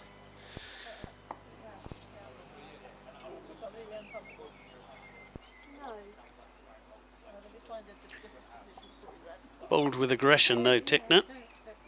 Certainly kept the batsman honest.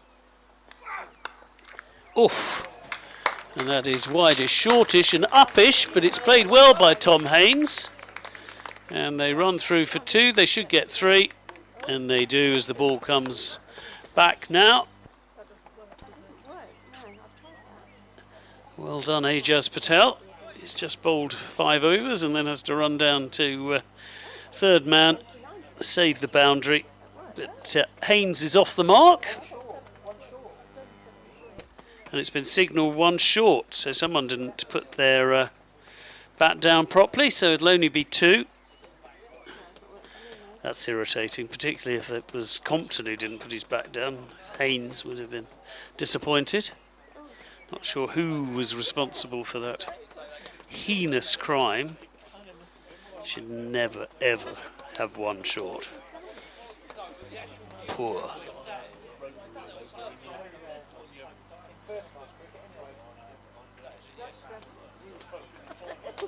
Very.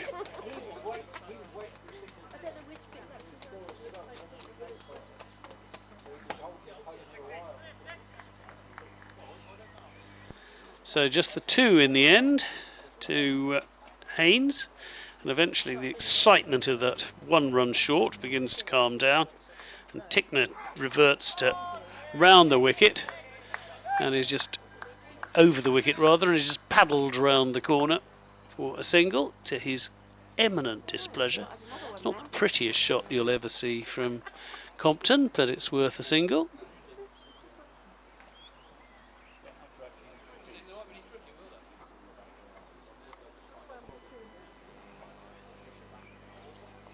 So we watch the replay of that one-handed paddle.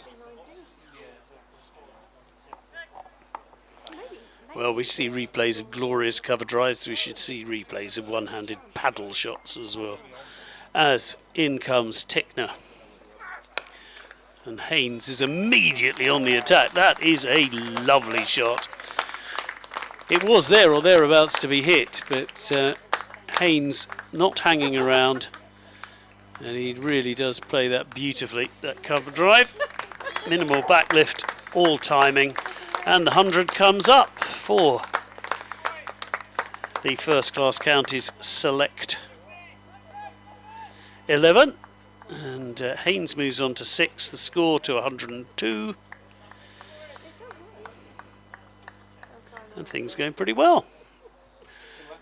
As far as the scratch team put together for this match is concerned. And Tickner, who had been pretty parsimonious in the early stages, is now just beginning to go for a run or two. So, as usual, when he has gone for a run or two, he puts in the bouncer and then does the victory run around into the cover area before going back to his mark.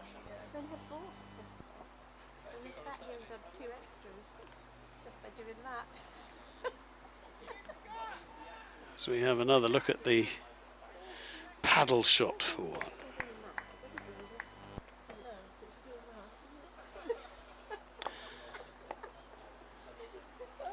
Tickner checking who's what and who's where. And a good delivery, manages to just keep his balance on his follow through on this delivery. And that will be a dot ball.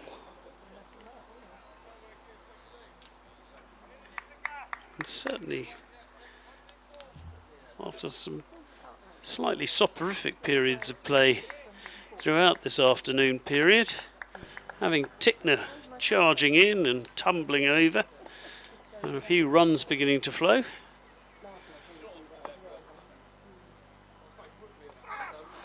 Oof. And the shout of the bounce again there, as he bangs in the short one that is easily evaded by Haynes. But after going for 7 in the first 3 balls of that over, the next 3 are all dots, which means the score remains 102 for 1 after 38 overs. 7 runs are left today, 162 required. Compton on 53 and Haynes on 6.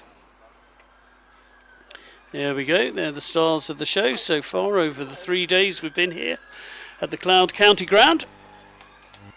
The top scorers and leading wicket takers in every innings. Though Carl Jameson will feel slightly aggrieved Neil Wagner got the nod ahead of him for the 36 as they both got the same score. But you can only have one person on a match summary.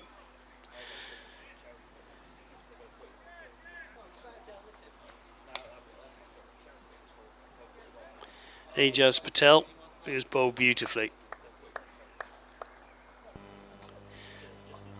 He'll be bowling to Haynes.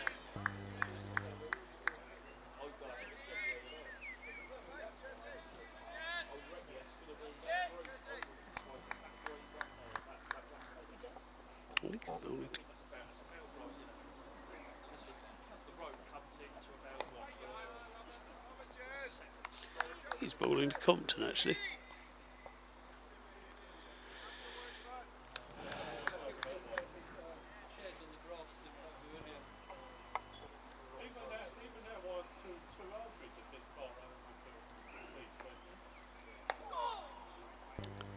This is a good battle. It's difficult to get away, but Compton's trying to get on top of the spinner a bit.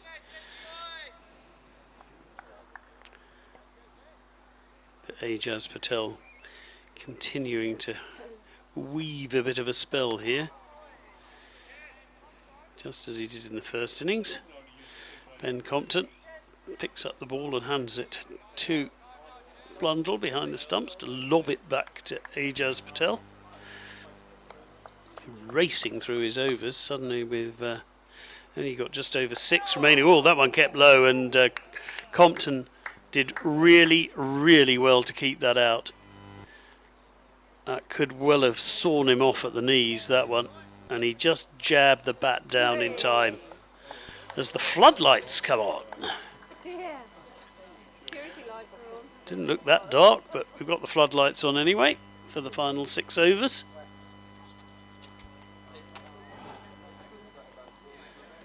And it will be Wagner who comes on for another stint after that entertaining Good stuff, I have to say, from Blair Tickner. Woke up the crowd, perked up the batsman, and it will be Neil Wagner though, who will probably bowl through to close, as there's just 6 overs left. Do you imagine Patel will twirl from the river end, leaving Wagner to finish up at the Hayes close end?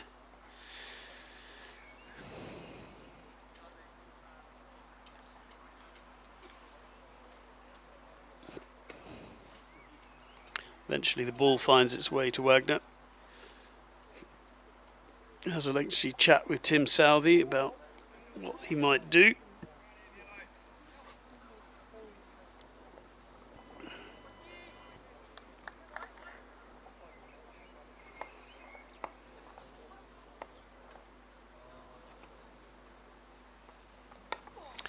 It's a nice shot from Haynes for nothing.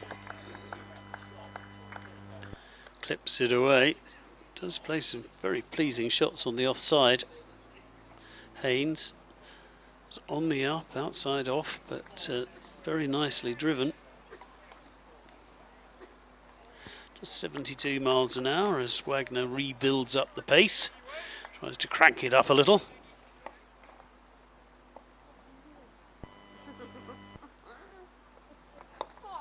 Tucked away on the leg side, still no run. New Zealand fielders have kept energetic throughout the day.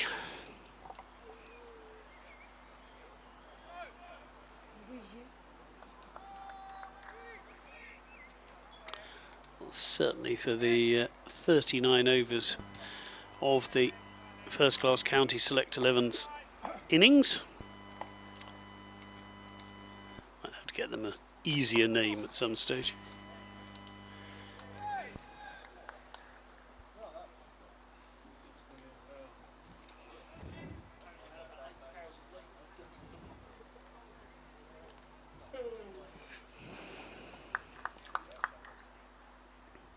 It's not quite sure why it couldn't be England A or England Lions rather than first class county select 11. Anyway, that's what it is, and these are the people who have been selected for that 11.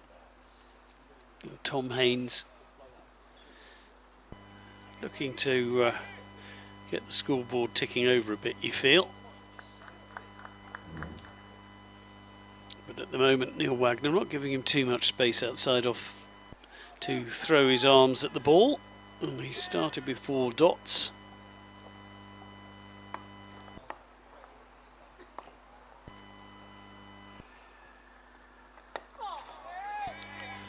This is good accurate bowling at the moment from Wagner.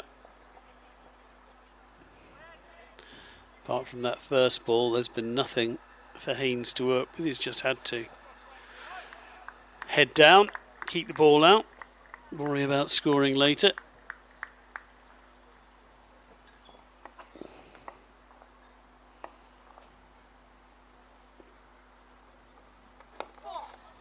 Tucked away on the leg side this time, no run, and a maiden over for Neil Wagner on his return.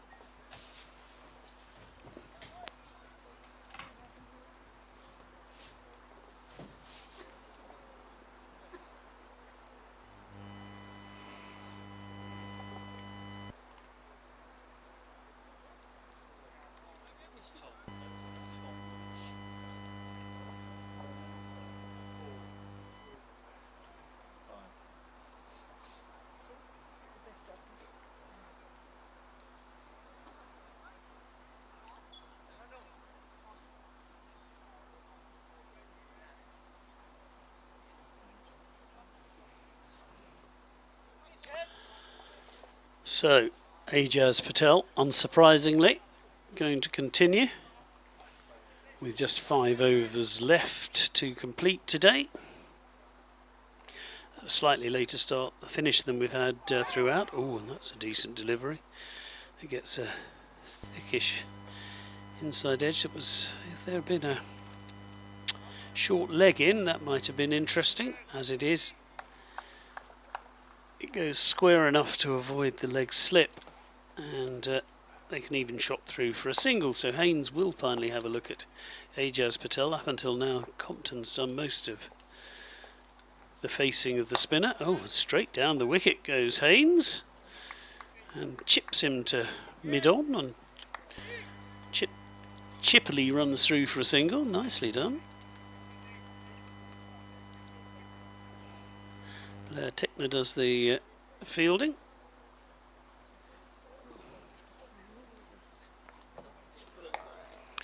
Energetic character, Blair Tickner, always running around on the field. Loves to be involved.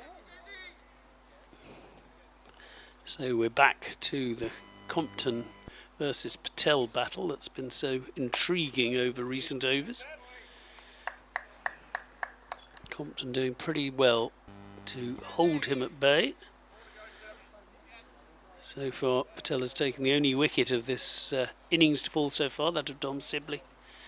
Getting a little under edge on an attempted cutaway on the offside and being taken by the wicketkeeper. Bit of an appeal for LBW.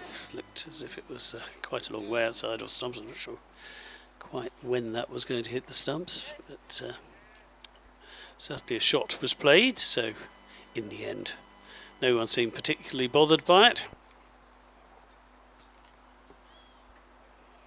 We'll check the replay. No, I don't think the umpire had to worry too much about that one. Patel in again. And just a couple of runs from that over. But yet again he's whizzed through it. He doesn't have much of a run-up, does he, Ajaz Patel? Couple of paces, that's all you need. The rest of it's done with the arm. And Patel has the excellent figures of 1 for 10 from 7 overs. Compton's got rather becalmed on a 54. That's now from 130 deliveries with 5 fours. Tom Haynes will face this next over from Neil Wagner. Just 4 remaining now. 20, 25.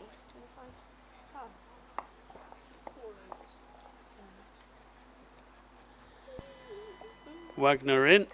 Oh, and strangled yell for LVW, but I think most people thought that was going down the leg side. It goes for a leg by anyway, and they trot through and add 1 to the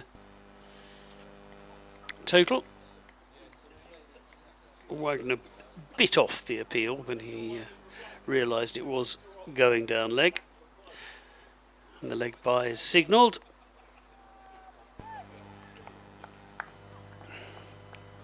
Compton just checks his guard, looks around to see who's where. He's got a couple of slips and a gully in. And Compton, it's like bat and pad very close together, and plays the ball out nicely, goes for his usual perambulation. Not going quite as far as he was earlier in his innings. Must be getting quite tired now. He's had a good bat today, and his team needs him to do more tomorrow. That is tucked back. There will be no run.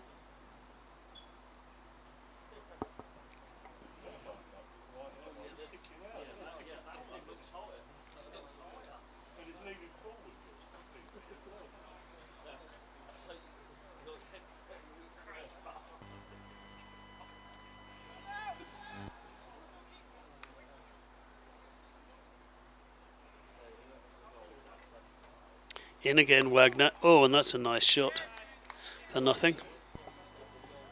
Just arrowed the ball down, hoping to beat the fielder backward point, but didn't.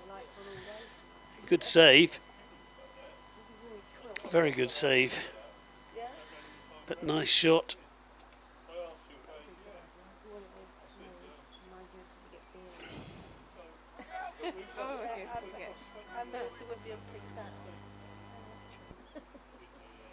Bit of a change in the field.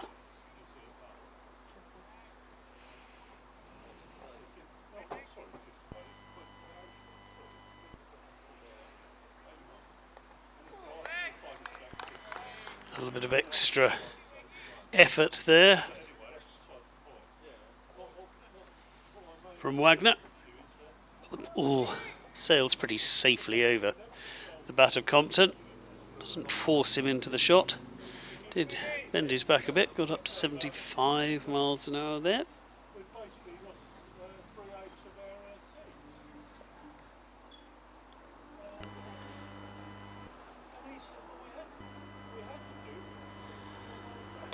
Wagner, ball kept a bit low, but Compton's now seeing it pretty well.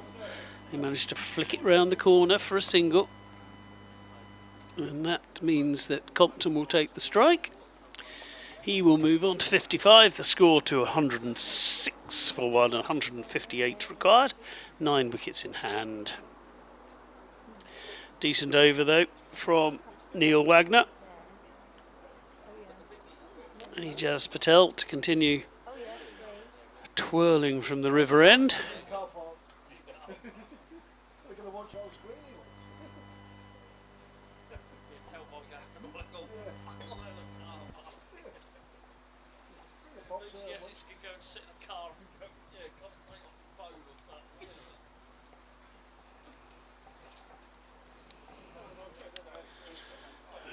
Match summary, just so you can catch up. So we come to the end of day 3 of this 4-day match here at the Cloud County Ground. Neil Wagner's speeds got up to 76 on that last delivery.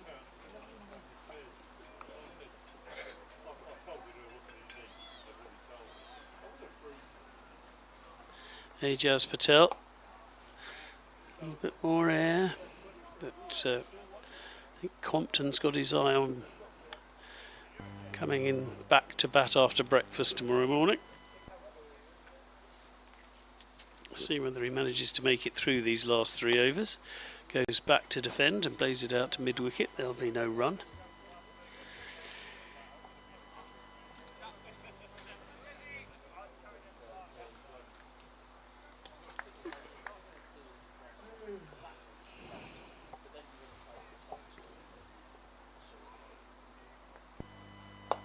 Patel, that's a nice drive. There is a fielder there, but Blair Tinkner fields. But there's an easy single. Which means it will be Tom Haynes who will have to face Ajaz Patel. Haynes back and across and defends competently into the offside, despite the excited shouts of the New Zealanders. I think because he went back to defend. Comes down this time and clips the ball up to Tinkler, who throws down the stumps, but certainly Tom Haynes was in by a lot. And good cricket all round. Nice fielding, good running, good use of the feet by Haynes. Umpire has to rebuild the castle and then get ready Ajaz Patel to bowl to Compton, and Compton goes back to defend, which seems to be what excites Patel the most. Just a couple of runs from that over, at the end of which the county select 11 108 for 1, 56 to Ben Compton, 8 to Tom Haynes, and it will be the penultimate over to be bowled by Neil Wagner.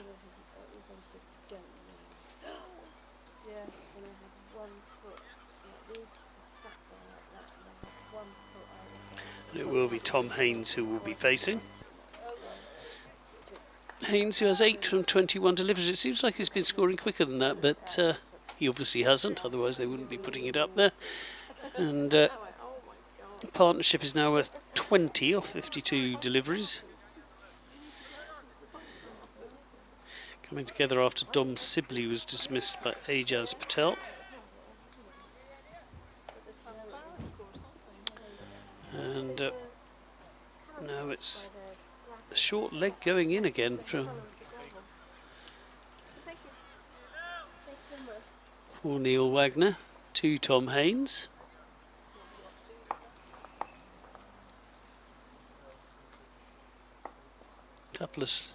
One slip and a gully. Oh, and that one's put down at point. I think it was a chance. So Ajaz Patel diving to his left. I think it carried. It's hit on the up. And I think it's gone down. Ajaz Patel. I think he had it and it came out as he hit the ground. Just checking his fingers. They always hurt more if you drop it. I'll just watch that replay because I think it did carry.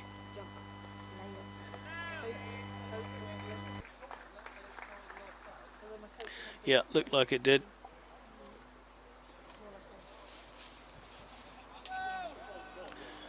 As the next ball sails over Haynes' shoulder. Apparently that's the one for the over. Bit of a waste of a bouncer from Neil Wagner. He's bowling left arm round to the left-handed batsman.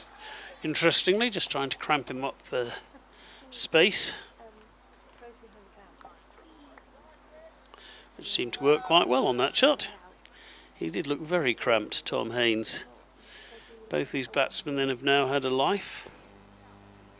Interestingly, well, maybe not that interestingly, but Compton was put down by Wagner off the bowling of Ajaz Patel, and Ajaz Patel has now put down Tom Haynes off the bowling of Neil Wagner. Oh, and that's not a great shot from Tom Haynes. Just leave them alone. It's nearly time to go and have supper. Don't get into chasing wide ones. See out the evening and then just go home.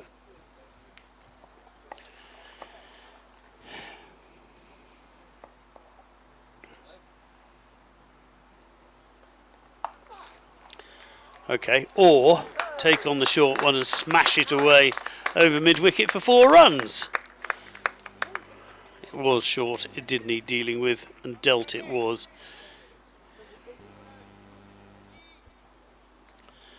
So 4 more to Haynes.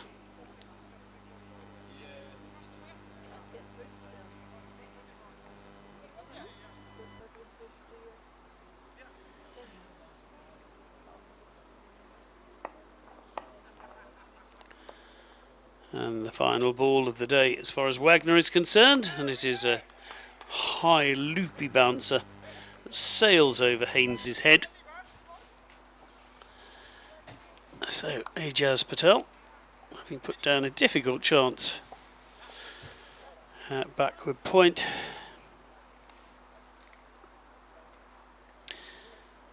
Will now bowl the final over of the day.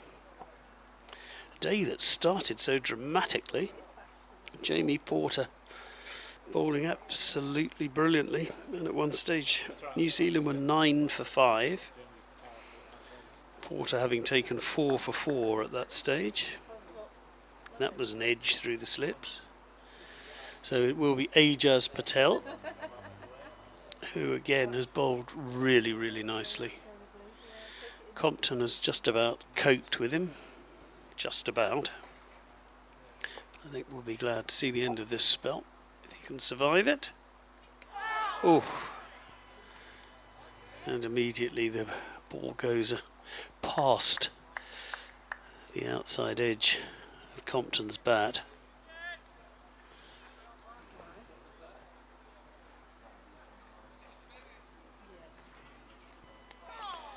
This one's a good lead, the second delivery.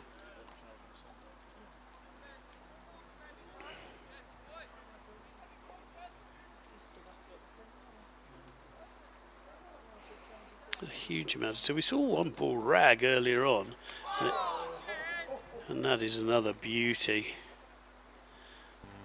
Boy, he's bowling well.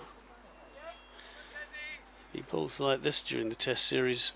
England are going to be kept on their toes.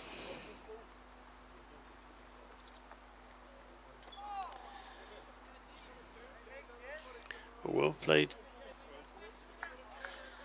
Ben Compton, he's coped pretty well.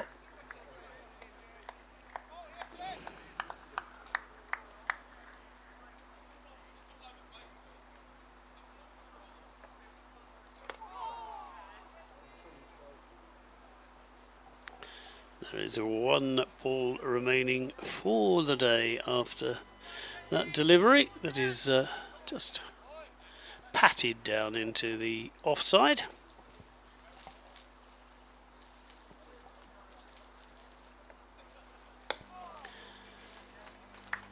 Nicely played in the end, nicely bowled, nicely played from Compton, and that will be the end of an intriguing day's cricket, it must be said. What a start we had. Let's go with the finish first though. 112 for 1. The first class counties select 11 in their second innings, and they're chasing 264, so they need another 152 when we come back tomorrow. Ben Compton, well, he's continued his fine form. He made 39 in the first innings, as well as all those runs for Kent so far, and he's made another 56. First man in the counties side to make a half. Second man in the counties side to make a half century in this match. Tom Haynes, well, he's been put down, difficult chance, as has Compton indeed, but Haynes not afraid to give the chase the runs a little bit, and he has moved on to 12 from 27 deliveries. 1 wicket to fall, that of Dom Sibley. Sibley going for a patient 34 before he was caught by Blundell behind the stumps off the bowling of Patel. But the big story really was earlier today, and Jamie Porter's inspired early spell. He ended up with the fantastic figures of 5 for 31, and at that stage, when he'd taken his 5th wicket, New Zealand were 19 for 6, and he'd already taken 5 wickets at that stage when Colin de Grandhomme played on. So superb from Porter. He'd chat Will Young, LBW for a duck. He then had Kane Williamson caught at first slip for a duck. LBW Devon Conway, and then also picked up that wicket of Tom Blundell, LBW, before de Grandhomme gave him his 5th. Then a great fight back by the tail, Tim Southee, 34 from 17, and then Wagner and Jamieson both scored 36 apiece, as they made sure that they managed to take the score to a moderately respectable 148, which set that victory target of 264. There were also wickets for young Ben Gibbon. He took 3 for 36. He did very, very well as well. Patterson White with a wicket, and Jack Blatherwick with another wicket. But it's all back tomorrow to see if the first class counties 11 can reach that 264 that they need for victory. They'll resume on 112 for 1 with the very in-form Ben Compton on 56 not out, Tom Haynes on 12 not out. Come back and join us on the feed tomorrow, and you can see who is going to emerge victorious from what's turned out to be a fascinating match. Given it was supposed to be an exhibition, you wouldn't believe that all the time you've been watching this. It will resume tomorrow with the counties requiring 152 runs for victory. Thanks for joining us today.